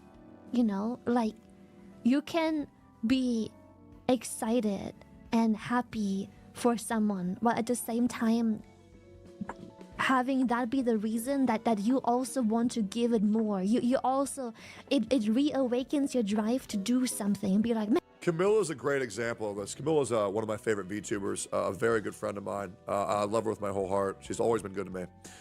But Camilla did a very good job of showing that you don't need to burn people to get ahead, but she would just befriend everybody, lift everybody else up, and in turn, those same friends would lift her up. And she's had a meteoric rise in the content creation space. I'm going to give her a little plug here real quick. Yeah. Though I kind of feel like it depends. If you befriend everyone, you may fall into the problem. Well, like, somebody's actually going to fuck you over because you befriend somebody. I think she's probably smart enough to know to recognize when somebody tries to fuck her over. At least I hope so. But I think also this is also something I've seen. People use the word friend way too loosely in general. Just because I've interacted with you once does not mean we're friends. Quick, great streamer, great content creator. Always got nothing but love for Camilla. You guys might know her as the little imp, the little clown, the stupid baby. I mean, look at this fucking meteoric rise. Isn't Camilla the one where somebody broke into her house? Or she was like stalked and stuff? It has been forever since I was in one of these live streams. That's true. Met her in 2022, by the way. Yeah, this is where I met her. I met her when she had about 10, 11 viewers. And I would talk to her late at night in a VR chat world. And I talked to her about like how to grow her channel, you know, how to do better, how to be better. And to see where she's at now in 2025, yeah, she has massively grown. Oh, I think I know who he's talking about. Yeah, I think I know who he's talking about. Yeah, I know. Okay. So we aren't friends. We are friends. Don't worry. Don't leave me, dear. Makes me so fucking proud. Because she is absolutely amazing. And I'll be real. Me and Camilla haven't talked in about 7 months. We haven't. We talked yesterday. And she always apologized, saying she's so bad at getting back to DMs. Here's the thing. It doesn't matter. Some people take that shit way too seriously. You know what I mean? If we were good the last time, we'll be good the next time. Sometimes people don't talk for a long time. I'm going to be real, and I'm going to keep these people's names anonymous. I got reached out to by about 15 people who I admire greatly in the content creation space, who I used to talk to much more frequently. But you have to be understanding in this field. It is so hard to keep up with messages between creators because as a CC, and I'm with no exaggeration, guys, I get around 400 messages a day. And I attempt to respond to at least 5 of them. It's crazy. Yeah, I know. That guy's busy. Also heard, like, in general, just a lot of people don't really have the time to respond to DMs because they're just full. It's just a lot. I don't get DMs. At least not that many.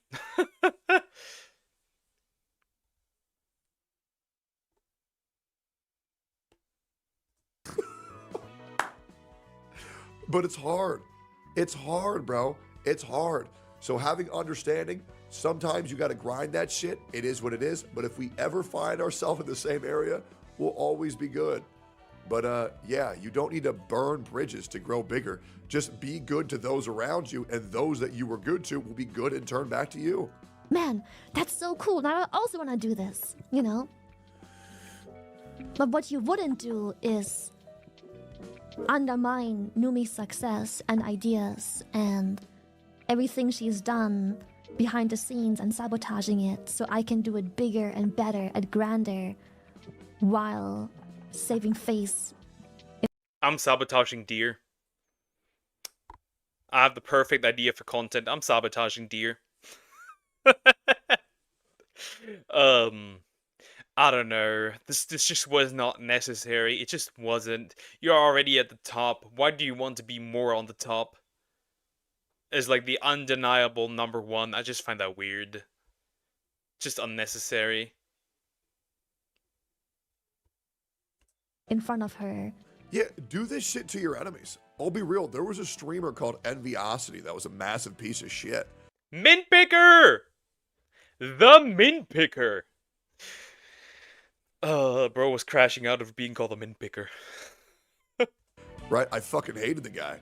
So I took his time slot on Twitch and I obliterated this entire content creation channel and I exposed him as a fucking fraud. Right? That makes sense. What the fuck?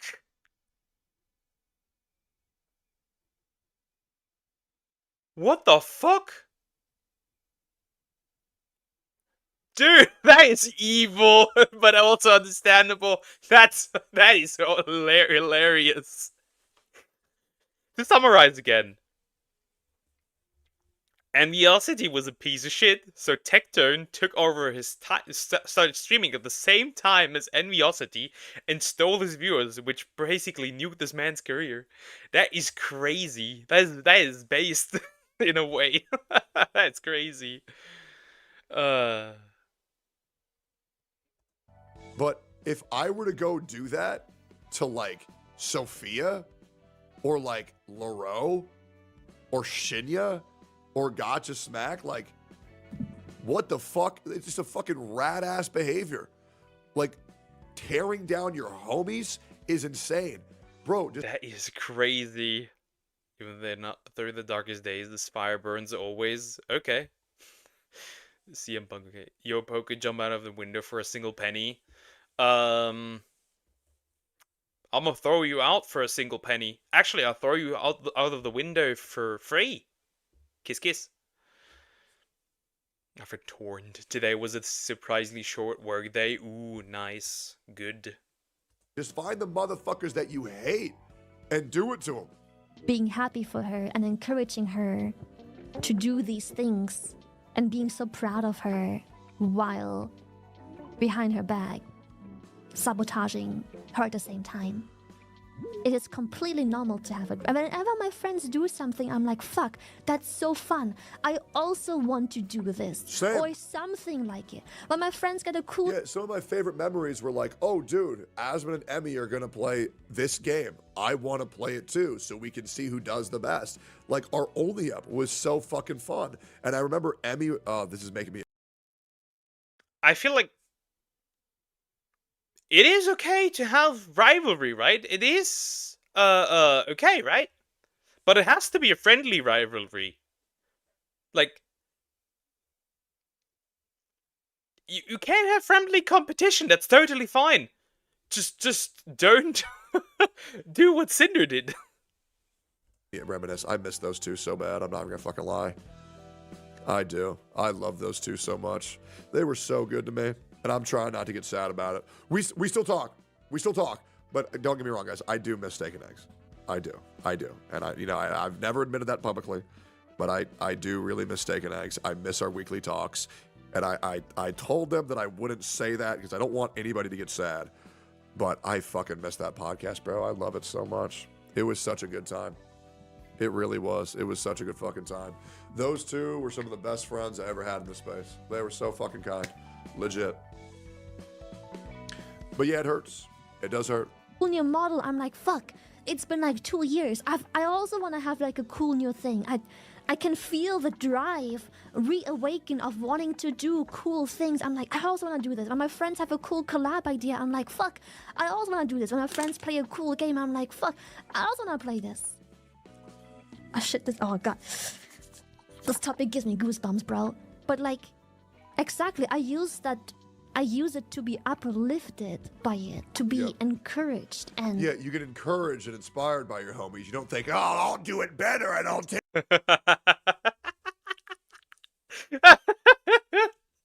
I do think that sometimes, like, I'll do it better, but not in a way like Not in the way like... Take all their viewers and then... Not in the way like to fuck them over, right? I'll just do it better. I'll improve on the things I think that could be improved. If they want to get a model, no, no, no. Like, what type of Wicked Witch of the West bullshit is that? I still find that hilarious that Cinder made it so that Bao didn't get her model.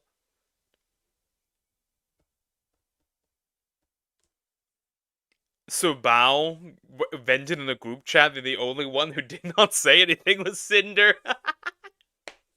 I find that so hilarious. Because it's like literally like a secret confession. Also the thumbnails that she made, like, or entitled, is like foreshadowing? Or do I want to dropkick her?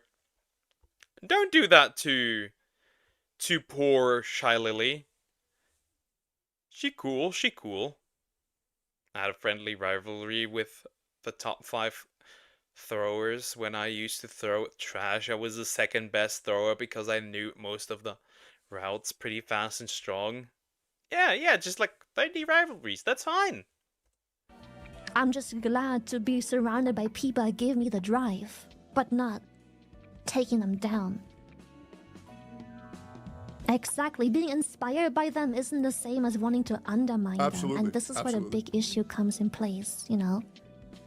And it's especially hurtful when some of the people are... It just sucks when someone you really liked and thought was your friend. Jesus. And I wonder what those business meetings will look like, because Cinder is partial owner of Gamer Subs. I wonder what that's going to look like, and Shalili is pretty big with Gamer Subs. I wonder what that looks like. and then you help them with opportunities, and you platform them. You make them part of companies and other things, and all they have to say is just, oh, Jesus. The other partner, you know, it's just... When they see you as something so vile, when part of what they want to one-up you about is something they have because of you. Jesus Christ. Essentially, you share your resources, and the person that you share your resources with just backstabs you. That's pretty much what happened here. Also kind of... Isn't that just what happened with Tectone recently and Mr. Pokey? Isn't that similar? I guess not to that heavy degree, but still. I don't think that's a fake cry. And once again, it's not anything that Lily did. It's just what Lily had. And that's what's so heartbreaking about this. That just hurts, you know? When you see the way they talk about others that mind their business and stay in their lane, or how they go behind others' backs, contacting companies to steal what... That's what hurts, you know? Yeah, definitely a feeling that I'm very familiar with. And I think that's a feeling that a lot of people in chat are also familiar with.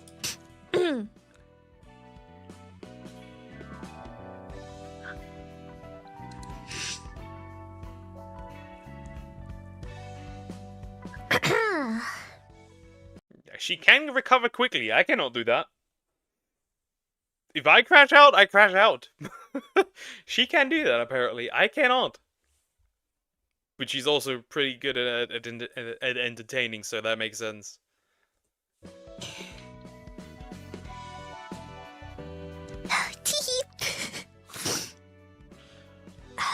I don't know how people have the ability to break down like that and regain control so quick. When I lose control, I lose it for so long.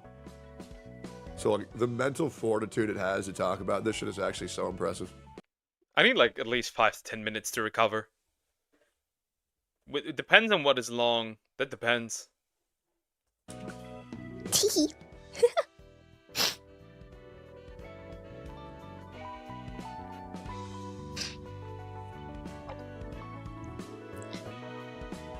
Let's get some sugar in.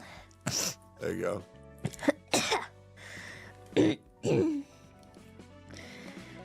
Oh god. I'm so shaky from haven't had any sugar today.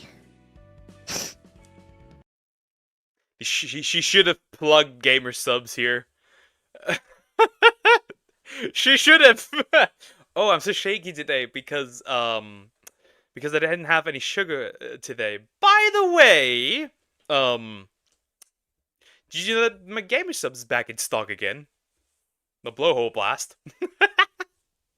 That would have been great. That would have been great. It's already half 8. Yeah, the ginger shot was tough, wasn't it? Damn. I'm sorry, I did a bad job at comprehending chat, but thank you for the hearts. It's really sweet. Yeah, where the hell are all her super chats and her fucking gifted subs, guys? What the fuck is this bullshit? I don't see any alerts going off, man. Why aren't y'all showering her with your fucking appreciation, man? What the fuck was that? To all you guys there, where the fuck is her 100 gifted, bro? What's going on? Of you. I don't even have the right to be so upset. I'm just upset for my friends. You absolutely do. You have every right. I was good. It sucks. I would love to fucking do a podcast with her right now, but I'm fucking banned on Twitch. Like, fuck me, bro. Yeah, he got banned for calling Frogan what Frogan is, which is a fat bitch. Yeah. He got banned for that. And again, he has insider knowledge that says he's gonna be banned at the end or like during the month. Who knows? Like, come on.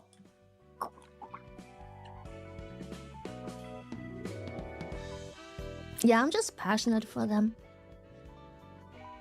Yeah. Like that audio you have replaying in your head. Every time you think about the night that was so hard for them. Fuck, man. Oh, that hurts so bad. Yeah. Who's cutting onions? So impressed with her ability to regain control of something so painful. But hopefully this makes it make sense more to you guys of there is no disproportionate response to what has happened in the VTubing space. And all of this animosity, all of this vitriol. I mean, there is a disproportionate response, right? I feel like some of the, you know, when people were burning merch, I was like, if it's like clothing, just don't burn it. Just give it away to like just put it into one of those containers so it can be reused again for secondhand and stuff. Like little Timmy's not gonna care if there's a disgraced Hellhound VTuber on there. I don't think so. Is very much deserved. These are real people who really got hurt, and if they can't grieve, they can't heal. So I encourage you guys to be a little bit more understanding if this situation lasts a little bit longer than you're comfortable with. But it's a very real thing, and it needs to be talked about. And please go support the girls that have been affected by this. I appreciate y'all for watching. Like, comment, subscribe. Yep, that's the end. That's what I wanted to see, because I did not see them, yeah, I did not see them crying and their response and that kind of stuff. So yeah, and I couldn't find anything else that I wanted to see. So yeah. I just feel like there's gonna be more to come. I just wonder if Cinder has any proper response to this or not. I guess we'll see. Alright, let's give Deer what he is asking for. Speaking of merch, if you get a certain amount of subscribers, Will you have merch, Poke? I do think so, but I first need to have a way to actually finance this, and there's just currently no way I can do that. Okay, let's throw something in so this man finally leaves me alone. His dose of brain rot. Let's give it to him. Move my chat over here again. That's not my chat. That's my chat. Go over here, bro. So yeah, let's do this. This your daily dose of brain rot.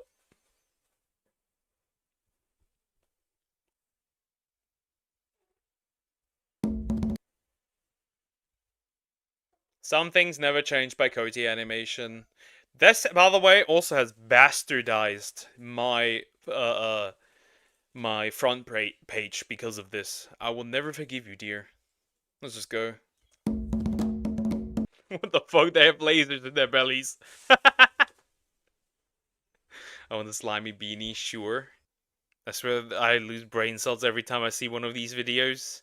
It explains why Deer is the way he is.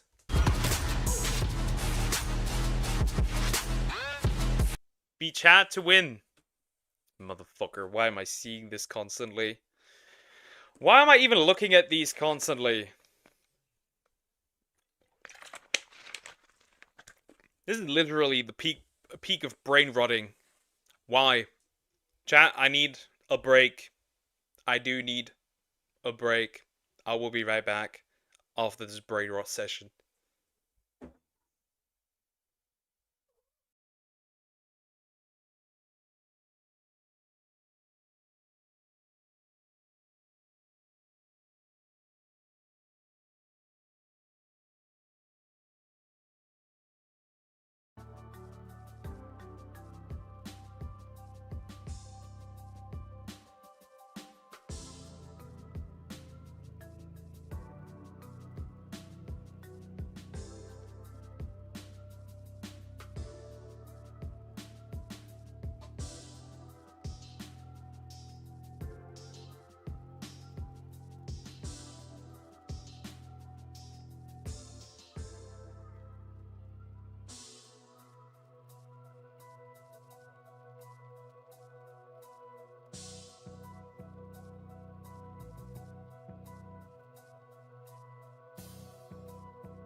Alright, I have returned. I feel like that was not enough. Doesn't matter. You get it once per stream, that's it. If you want to see more, just watch it yourself. Ain't no way I'm gonna waste my time with this constantly. After all this drama, I think I'm gonna finish off with a 20-minute long meme video. I feel like that's a nice way to finish off. How easy. I've had this in here for literally months now. Once more. Nah. Nah. Respect the streamer. Nah. Nah.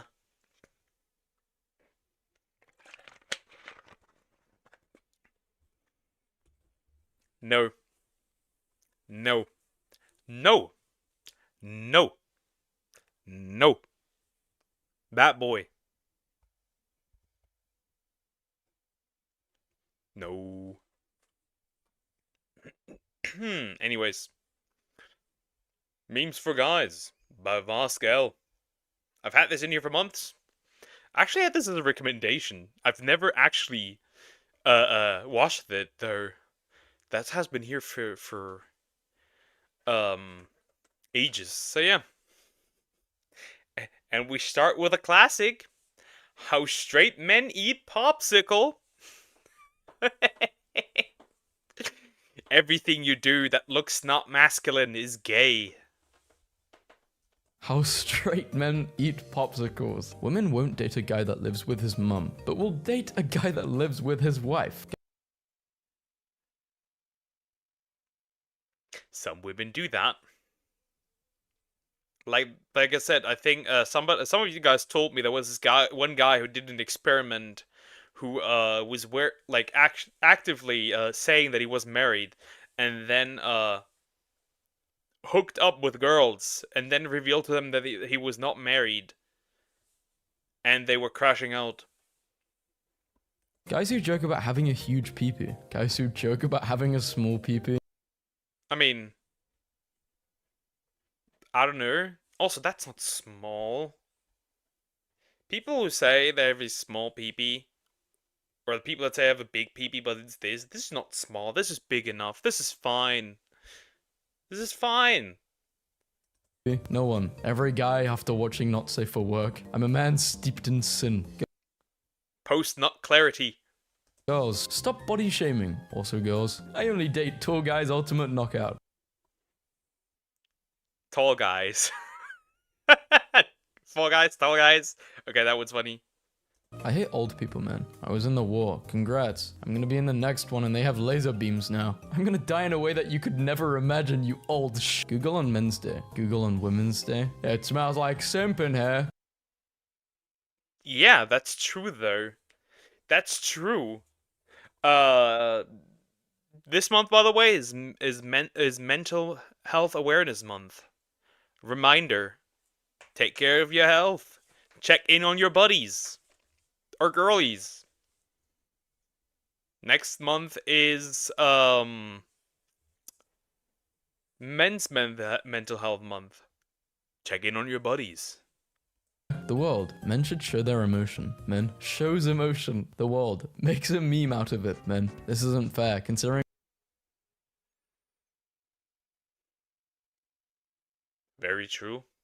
Most guys are making these memes. Literally every guy when shaving. The guy who invented handshakes. The first guy he used it with. I need a rich guy. But does a rich guy need you? Women, I wish I could find a nice guy that The answer is no. treats me right. Nice guy. Hey, women make rules. Well, there's a difference, right? There's a nice guy and nice guys. There's a difference. One just is nice because he wants to get into your pants. Rules for the wrong guy, but break rules for the right guy. And guys do this as well. As a man, what are you doing in the shower for 45 minutes? Our butts touched the same seat. We are brothers. I've seen this before. Divorced mums telling their 7-year-old son how evil their dad is. He's a big mean man. Yeah, but you know what's funny? You know what's funny? There's a lot funny enough case of boys growing up that way and then realizing that their dad isn't as shit as the mom told them.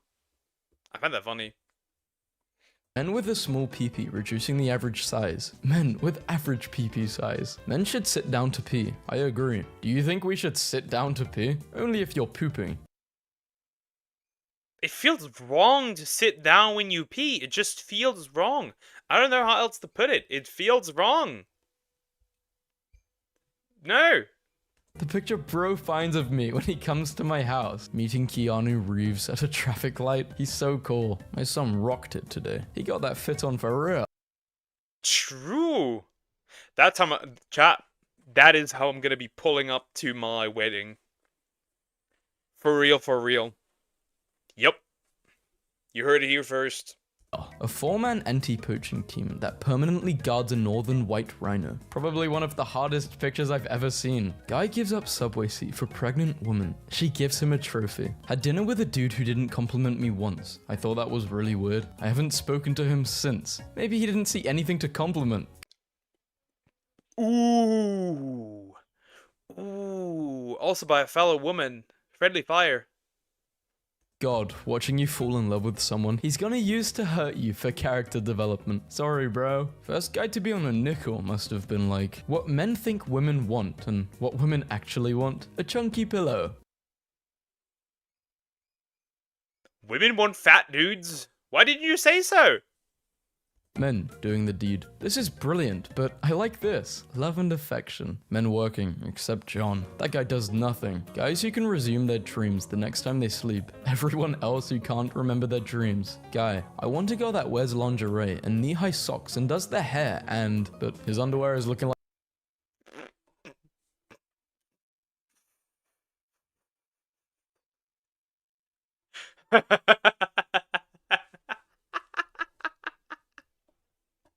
No accurate.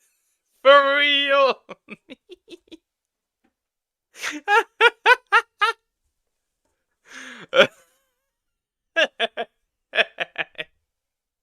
This is so real. I'm not gonna comment further. like this. It hurt itself in confusion. All men are pigs and women are equal to men. So that All men are pigs. Women are equal to men. Women are pigs. Problem solved.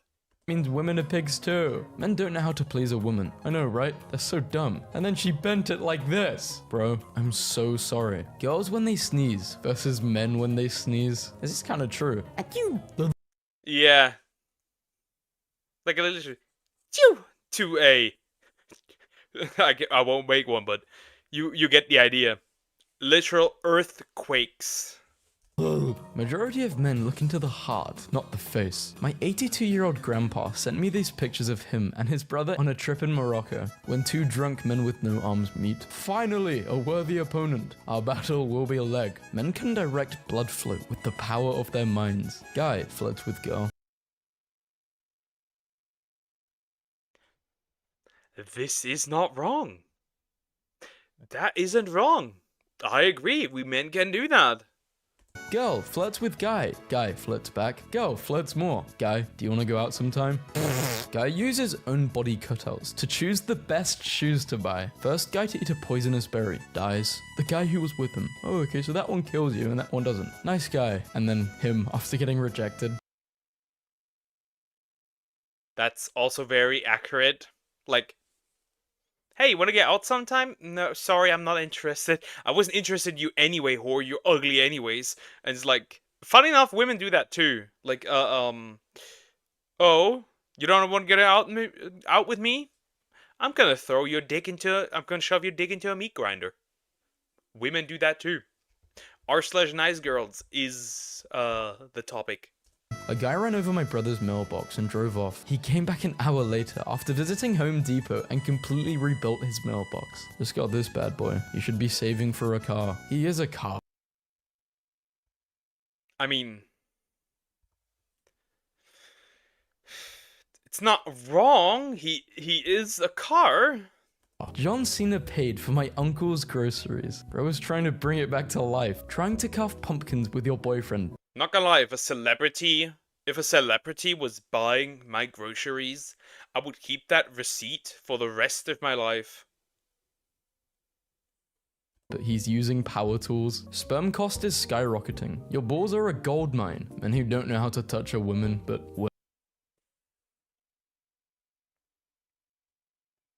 Men, spread your seed. Also, is that really true? Can some of you sex havers elaborate? Is that true? Men don't know how to touch women? A woman? Women? Is that true? I have no idea.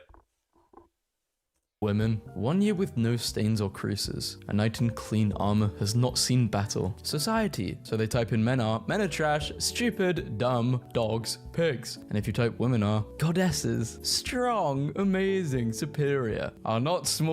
Yeah. Also on Twitch, you can type in "I hate men" as your title, and it's totally fine. If you do that with women, you're cooked. That doesn't work, funnily enough. All men. And at the bottom left, made with genuine built-up depression. Dudes be like, periods are nothing. Girls are just weak. Those same dudes after trying the period cramp simulator. That's actually not true. That is actually not true. Men can still... They did this, they did tested, and the men still came out on top. Ha! Dude, you're a joke. Me, who was born on the 1st of April. Serial killer. No, not period cramp, but they did... Oh yeah, they did it with pregnancy, which is worse. Psychopaths. The guy that decided hot dogs should come in packs of 10, but buns should come in packs of 8. At what age do men wake up and think, right, it's time I buy one of these? Like 70, 60? Just saw a dude carrying lettuce in one hand, and more lettuce in a bag in his other hand, and he was taking bites of the hand lettuce like it was a nice treat. Main man jailed for paddling to Canada on air mattress from Walmart. Main man has a long way to go to get to Florida man's level, but this is a decent start. Paddling to Canada on air mattress from Walmart? That's interesting. Also, why you're saying, yes, dear, you don't have sex. My brother gets on my nerves. You ever stand outside at night, look at the stars and say, them people spangling. Bro, shut up. Guy with only PS4 and a mattress on the floor who doesn't leave his apartment probably has the lowest carbon footprint, but no one wants to talk about that. Men be like, I have my whole life ahead of me. No, you don't. The balding is coming. I see dudes that are balding at like 17, and I'm like, what are you eating? What are you doing? This cannot just be genetics. How are you balding at 17? Not to shame men that are balding, but that's not normal. You should check your health. Some women are so bad at hand jobs, it felt like I got rug burn. That dick got rubbed off, literally. I was watching. We were watching Dune. It was so shit. It got me to unmute. Cooked. Men spend an average of 7 hours a year hiding in the bathroom for peace and quiet, according to a study. At the urinal at a rest stop bathroom, Siri's voice from my back pocket. Turn left. Man to the left of me. Please don't. Good soldiers follow orders. 10 years. That's interesting. Also, my cat is doing something ridiculous. Let me take a look at that.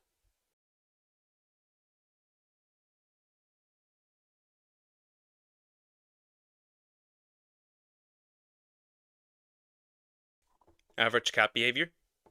Back to it. Years ago, I thought I had nothing going on for me in life. Today, I had 2 dreams of mine fulfilled. It gets better, boys. Huge W. He got a PlayStation 5 and a child. Where's the plot twist on this?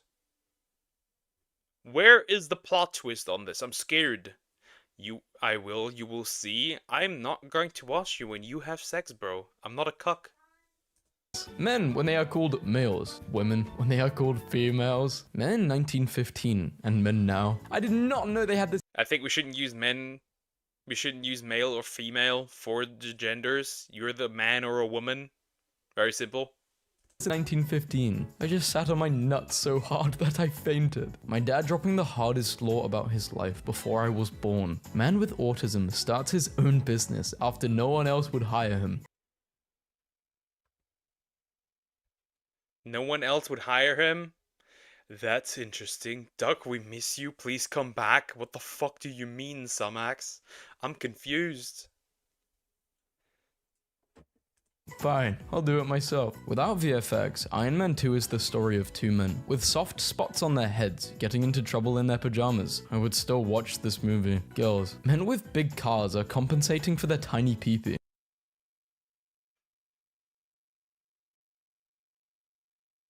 So you have a big peepee? That's interesting. Also, yeah, I would watch that movie too. It's Robert Downey Jr. What are you gonna tell me? Me, Gillette. Men should be better and not objectify women. Also, Gillette. Men don't grow up, they just change their toys. Went from playing with cars to play trying to kill. Men, I have depression. Twitter. That's the neat part. You don't. The guy who can lift 100-kilogram feathers. Accurate, because remember, saying men deserve love gets you cancelled on Twitter. Twice. The guy who can lift 100 kg steel. Me happening to mention my friend's name in a conversation. My friend halfway across the room. Grown men on Discord pretending to be teenage girls. Talking to other grown men pretending to be teenage girls. When the catfish tries to catfish. When the catfishes try to catfish each other. Men that cry and show emotions aren't babies. Feet guy, titty guy, butt guy. The best way to stop a bad guy with a gun is a good guy with a comically oversized anime sword. Dog, sexually active? No. Drug use? No. Well, what the hell do you do all day? Worldwide percentage of men taller than 6 feet, 14.5. Percentage of men in gym forums claiming 6 foot or taller. Maybe just tall people. 45% somehow. Percentage of men in gym forums claiming 6 feet or taller. That's interesting. I mean, some people are lying. And you can probably squeeze out like 2 to 3 centimeters. That's fine. Go to the gym more, I don't know. Or they're lying. Why do men love to watch YouTube? YouTube might be the single greatest platform to have been created on the internet. And I'm not being hyperbolic. Photos of inmates playing NBA 2K on a... Very true. YouTube is the best platform on the internet. That's why I'm here. And it's only the best because of me. That's why you should subscribe. Flat screen TV in their jail cell is going viral. Therapist, I think we need to confront your fear. Doctor, please no. Apple man walks in. Hey, if only there was a page dedicated to... Our wives said if we get 10,000 likes, we can buy a new boat. Please like this so we can spend less time with them. Finally got a new boat. Haven't seen our wives for weeks. Finally got a new boat. We haven't seen our wives for weeks. Just marry each other at that point. Arnold helped inspire me to become an artist many years ago. Here he is now with my portrait of him. Today I was presented with a side quest no man could resist. Rain or bear. The first human on Earth must have been like that one broke. I don't drink, so the side quest is gonna be rain. Cooking up a new word the friend group will be using for the next 4 months. If this ugly guy can outsell this box, you can ask your crush out this. That's me and the 3 words true and real. Because I say these often. And thanks to Kirsche, I say these often. Week. Happy birthday, Ryan. Ryan also bought 100 ice creams for kids today. Stop by and get your kids a free scoop today. Men who are only kind to people to get them to like them. Men who are kind to everyone because it's the right thing to do. I was not spiritually prepared for this answer. Sea sponge lifespan. 10,000 years. 10,000 years? For a single sponge? That is crazy. I'm gonna trade life with a sponge. I want to live that long. Found a perfectly generated circle in a world. Dude, I need your seed. Change is possible, even if it takes time. That's terrible to ask. I know that he's asking for the Minecraft seed. But that is so out of context. Don't ask for another man's seed. When I was younger, Asian men couldn't legally marry white women. Now look at me. I married a white dude. Love you, brother. That was a plot twist. Spanish guy. Waves around a red piece of cloth. Bulls. Anyone else feel bad for the bulls? Myth. Men only like big bobs. Fact. All bobs are good no matter the shape or size. Very true. Very true. Wifey, I have not seen your boobs, but they're great. I like them. Men are bad at reading the signals. Women suck at sending signals. I think both parties suck. I think, but nah.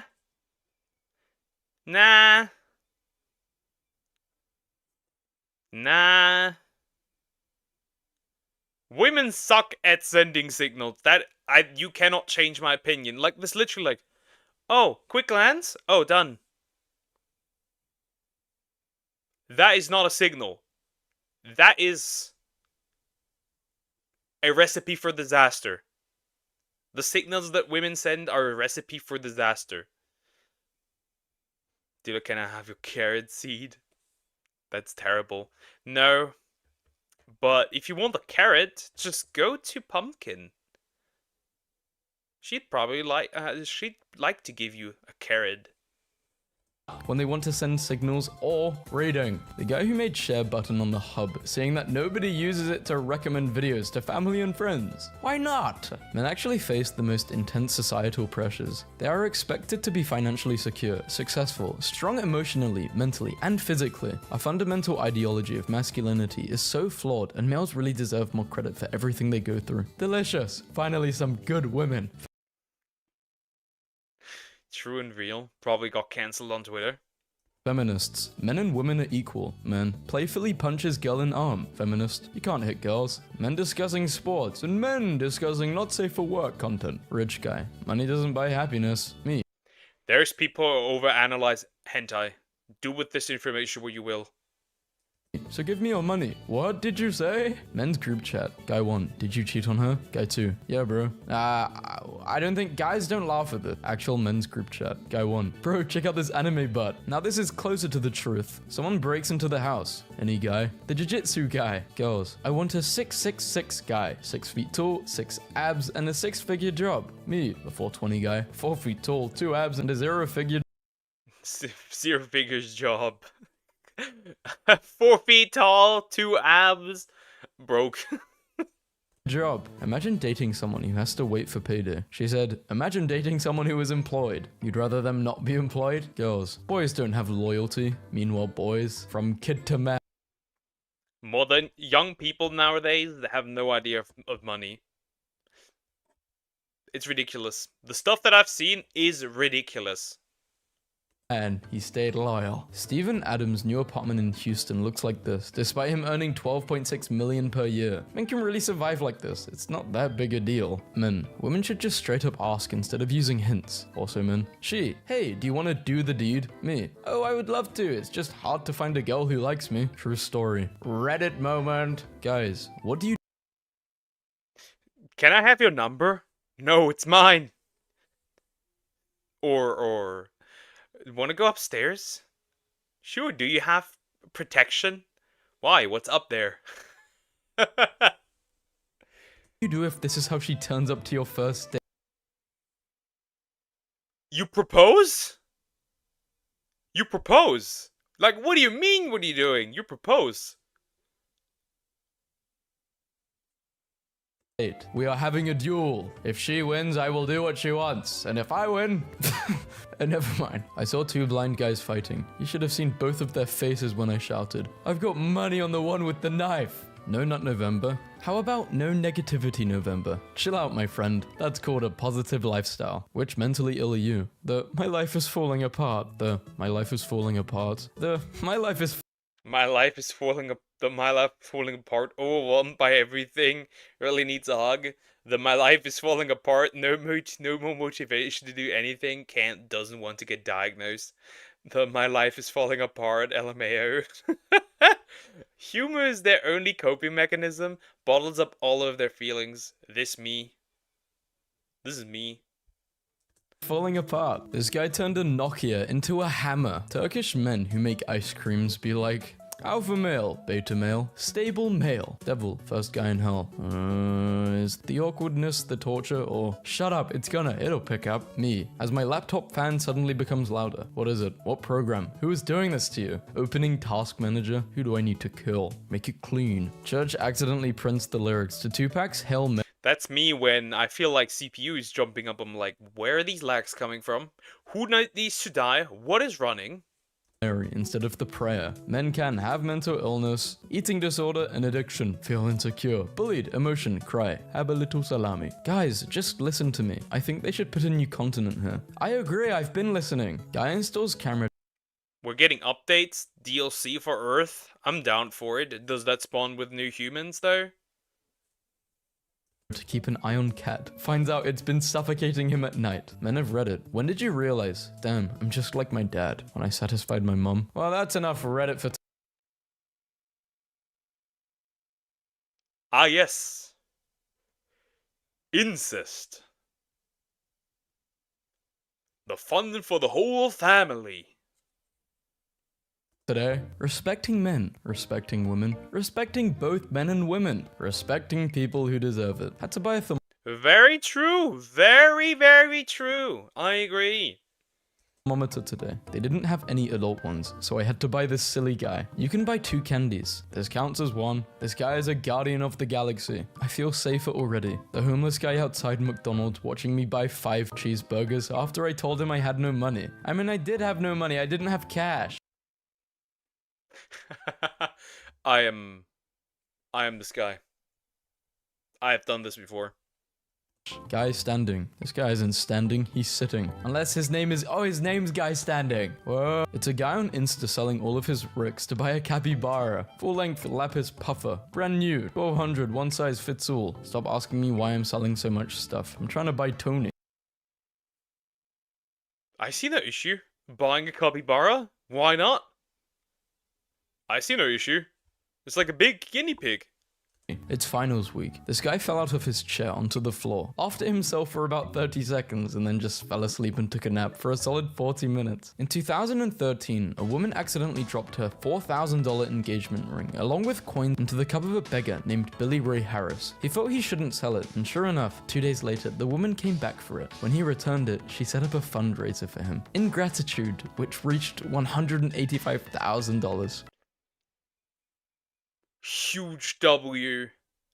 Huge W, and that's a car, not a bug. The guy who noticed it, that's not a beetle. Well, it is, but different beetle. Roommate got a whole other phone, so he can bet on politics without his girlfriend knowing. Made patty melts. Everyone is roasting my fries, which is nice of them since I forgot to. Guy.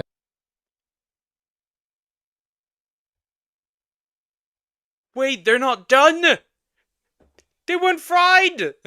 Ain't no way. Nah. Everyone is roasting my fries, which is nice of them since I forgot to. Guys, be honest. Can you tell? Yeah, we can. Bold equals bold equals bald equals all of the above. When you and bro go to nice dinners, instead of taking someone's ungrateful lying daughter, if you haven't been on more dates with bro than girls, are you even bros? One of the bros. Guys, let's get a place and just live together. As if we lived together. Yeah, living with the homies would escalate so quickly. I'm at that stage in my life where I stay out of discussions. Even if you say 1 + 1 = 5, you're right, have fun. Guys be like, I'm an alpha male. Okay. That's not right. 1 + 1 is 2. Or 11. Okay, bro, tell me more about your low penetration power. Dirt will always be dirty, just like onions will always be oniony. When life gives you onions, make onionade. Philosophy. Cool math games. I'm graduating today. Congrats, bro. 2024 appliances. Breaks within 2 years. 1980s refrigerator. I will outlive you and True. True, we had a refrigerator. For real. We had a refrigerator that is almost as old as me when it last worked. And when we took it out, because we just replaced it, he was still working. That for a refrigerator, I don't know what it is with old appliances. They just live longer. everyone you love. I am eternal. I am time itself. Women, why don't men get our hints? Their hints? How many feet are in 7 minutes? 45 years. Sorry, miss, you are still a girl no matter what you do. Gentlemen, is this an appropriate gift for you? Especially with winter, yes, of course. Go I would get that. Dude, nah, look at this. This is great. Where can I get something like that? Baby, I love you. I love you too. Silly woman. But yeah, I would get this. I would get this 100%. Nobody can argue that you would not get this. Looks crazy. Especially with winter, yes, of course. Got caught in a rainstorm and my new white shorts turned see-through. Rookie mistake, I suppose. Was pretty embarrassing though. Just embrace it, dude. And I need your help. Sure, mum. Quits ranked match. When I adopted Ghost, everyone told me to prepare for heartbreak, as they thought I wouldn't be able to save him. A year later, and I've got a healthy dog and a new best friend. My boyfriend's screen time, 15 minutes per day. Inspiring. I found this video on YouTube called Elk Hunting Chihuahua, and this guy is like, make sure you have a good hunting dog, and just opens his backpack to reveal his little chihuahua named Coco.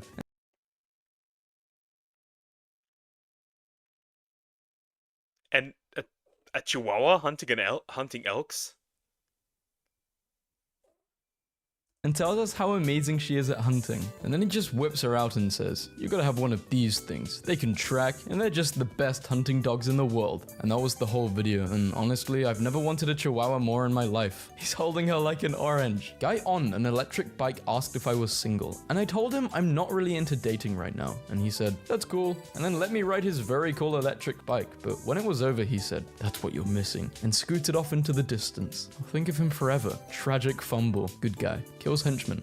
Wow. Good guy to bad guy. I'm not going to kill you. That would make me a murderer like you.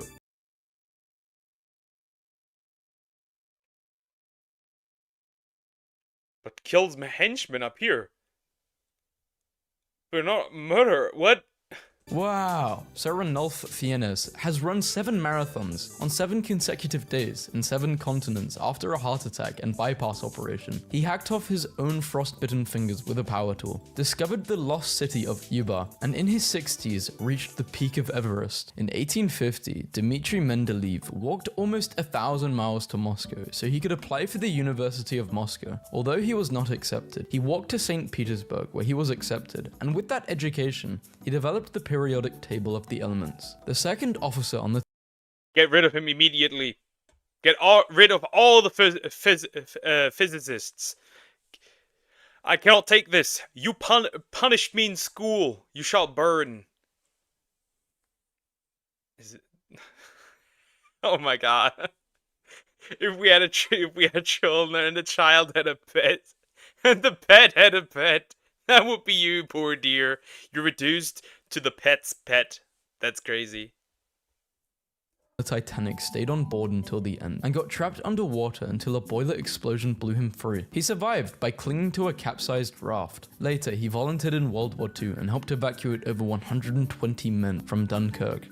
Based! A hero! Vietnam War American sniper volunteered to crawl for 3 days across 2,000 meters of open field containing an enemy headquarters. Took a single shot that killed an NVA general and then crawled back without being spotted. Skull of a Viking with filled teeth found in England. Unclear about why this practice was done, possibly for decoration or intimidation on the battlefield. But they literally have like filled teeth. That's crazy. That's interesting. Filed teeth. That's actually interesting. You can see that on here and here, but they're pretty big. That would have hurt probably.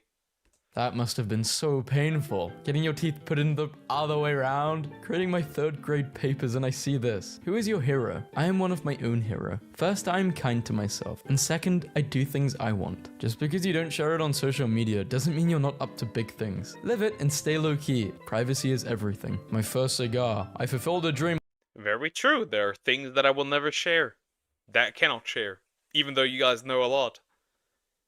That night, one of my life goals, dress in my finest and walk down the strip in Vegas at 2 AM puffing a cigar. Dude just cruised past me, riding a lawn chair taped to an electric skateboard while vaping and blasting Jack Johnson. Now I'm questioning all my life choices. First guy to ride a roller coaster would have been like, wow. I hate I hate roller coasters. I hate them for real. I really do.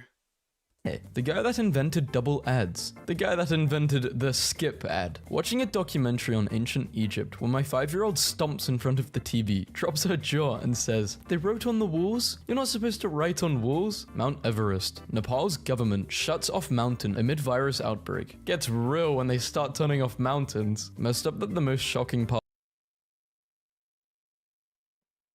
They turn off mountains because Alex is begging for you to come watch movies with us.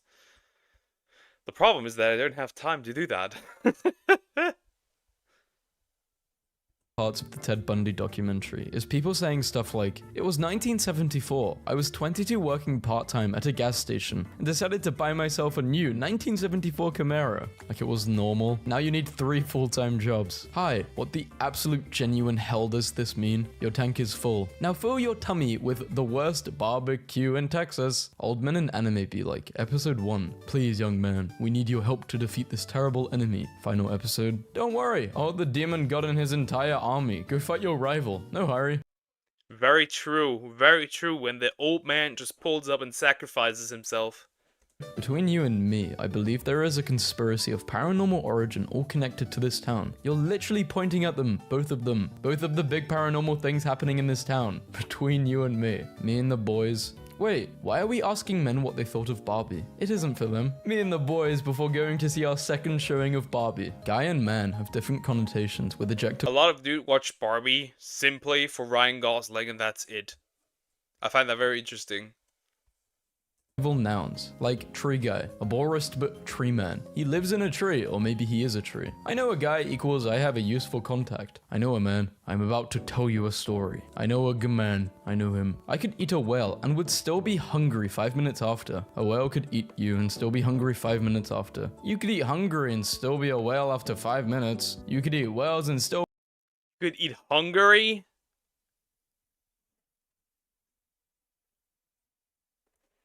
Why you want to eat a country? Being hungry 5 minutes later. I came out of the ocean because you need to stop. Electricity went out and I had a small meltdown at work today. Guys, I'm stuck in the WeWork lift. Hey, guys is a gendered pronoun. We recommend alternatives like folks, all, everyone, y'all, team, crew. Folks, I'm stuck in the WeWork lift. You're taking her on dates. I'm taking her. They will never, here in Germany, they will never get me to use gender neutral stuff. I refuse. The German language is gendered, and I will not bow to you mortals. A catalytic converter. We are the same actually. We are a team. It is an elaborate ruse to steal women's catalytic converters. This is our 3rd job this week. How much money would you make from doing that? Girl posts picture. Normal guy likes it. Aggressive guy DMs. Socially weird guy. Middle-aged dad with 43 followers. Hello there, beautiful. Wow, you are so gorgeous. I would love to what? Daddy wa- That's very true though. Old men give no shit. They just say it. Zaddy Zaddy Zhang Yong. Have I been a good kitten? So you think I'm a good kitten? I'm not doing that. No. Hey, I saw you on Tinder, but we didn't match, so I found your Instagram. You're so beautiful. You don't need to wear all that makeup. Ah, I bet you get a lot of these creepy DMs, but I'm not like all of those other guys. Message me back, beautiful. By the way, what's your snap? Should I do a nice guys video? Just showcasing all the weird things nice guys do? Anthony Irvin, a swimmer who won a gold medal at the 2000s 'I need a nice girls video. Olympics, retired at 22, began abusing drugs, at one point being hardly able to get off a sofa for days on end. But in 2011, he got back into swimming. At the 2016 Olympics, at age 35, he became the oldest swimmer to ever win a gold medal. Based. Cool. That's really cool. At 35? Most guys drop out at that age, well, depending on the sports, some even drop out at like late 20s. I teach a free skilled mechanics class to teens, and was about to start my first class since the pandemic started. Just got me a car to bring in the shop, and was about to open enrollment. Thieves ripped open my back wall and stole all of my stuff. No tools equals no livelihood, plus no class. I'm sad. Update. Hey thieves, you may have stolen all of my tools, but look at what Reddit and Craftsman did for me. Aside from only a... That's not smart. That's not smart. Because now the thieves may come back. That's not smart. That backfired. few items in that picture. All that is new. Thank you from the bottom of my heart. I told my son that he could live with us after college. He had to pay rent. After 16 months, he moved out today. I showed up at his new apartment and gave him all the rent money back. He was a very happy young man. Guy at my friend's office went on vacation and never came back. Deleted all social media. Never emailed anyone. It's been 2 weeks since he was supposed to come back from Italy and he's just gone. Living the dream. Oh. Pokemon. No waking up and starting to stop simping for a useless Twitch 304. Good work, bros. The tide is finally starting to turn. Pokemon leaves Twitch due to a rise in manosphere. Red pill BS. This is your brain on rejection. The tide. Lol. Nice post, bro. I hope the drones like it. I mean,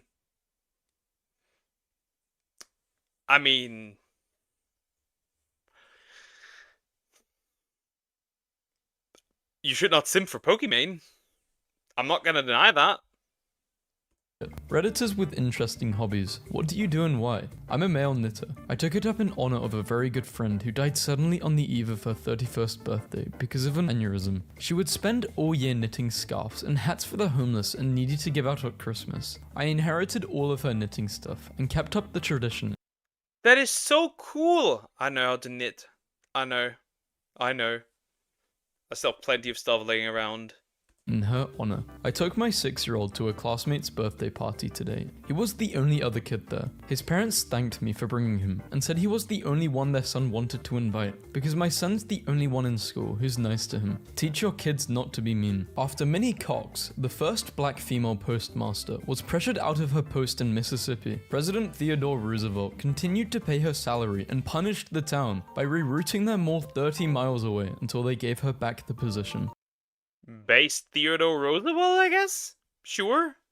Looking good, buddy. You have the wrong number though. Yeah, I know, sorry man, I was trying to send it to myself for progress pictures for the gym, and the numbers are really similar, and I feel really bad and embarrassed for sending you. My bad, man. Ha, it's all good, bud. Best of luck. I expect an update when you get shredded. Alright man, I'll keep that in mind. Thank you so much. Isn't that pretty normal? Isn't that pretty normal? Consider this. When somebody posts a picture of their upper body, a guy, it's usually just men complimenting it. It is never girls, rarely girls. Maybe except on TikTok. They're like really gooner over there.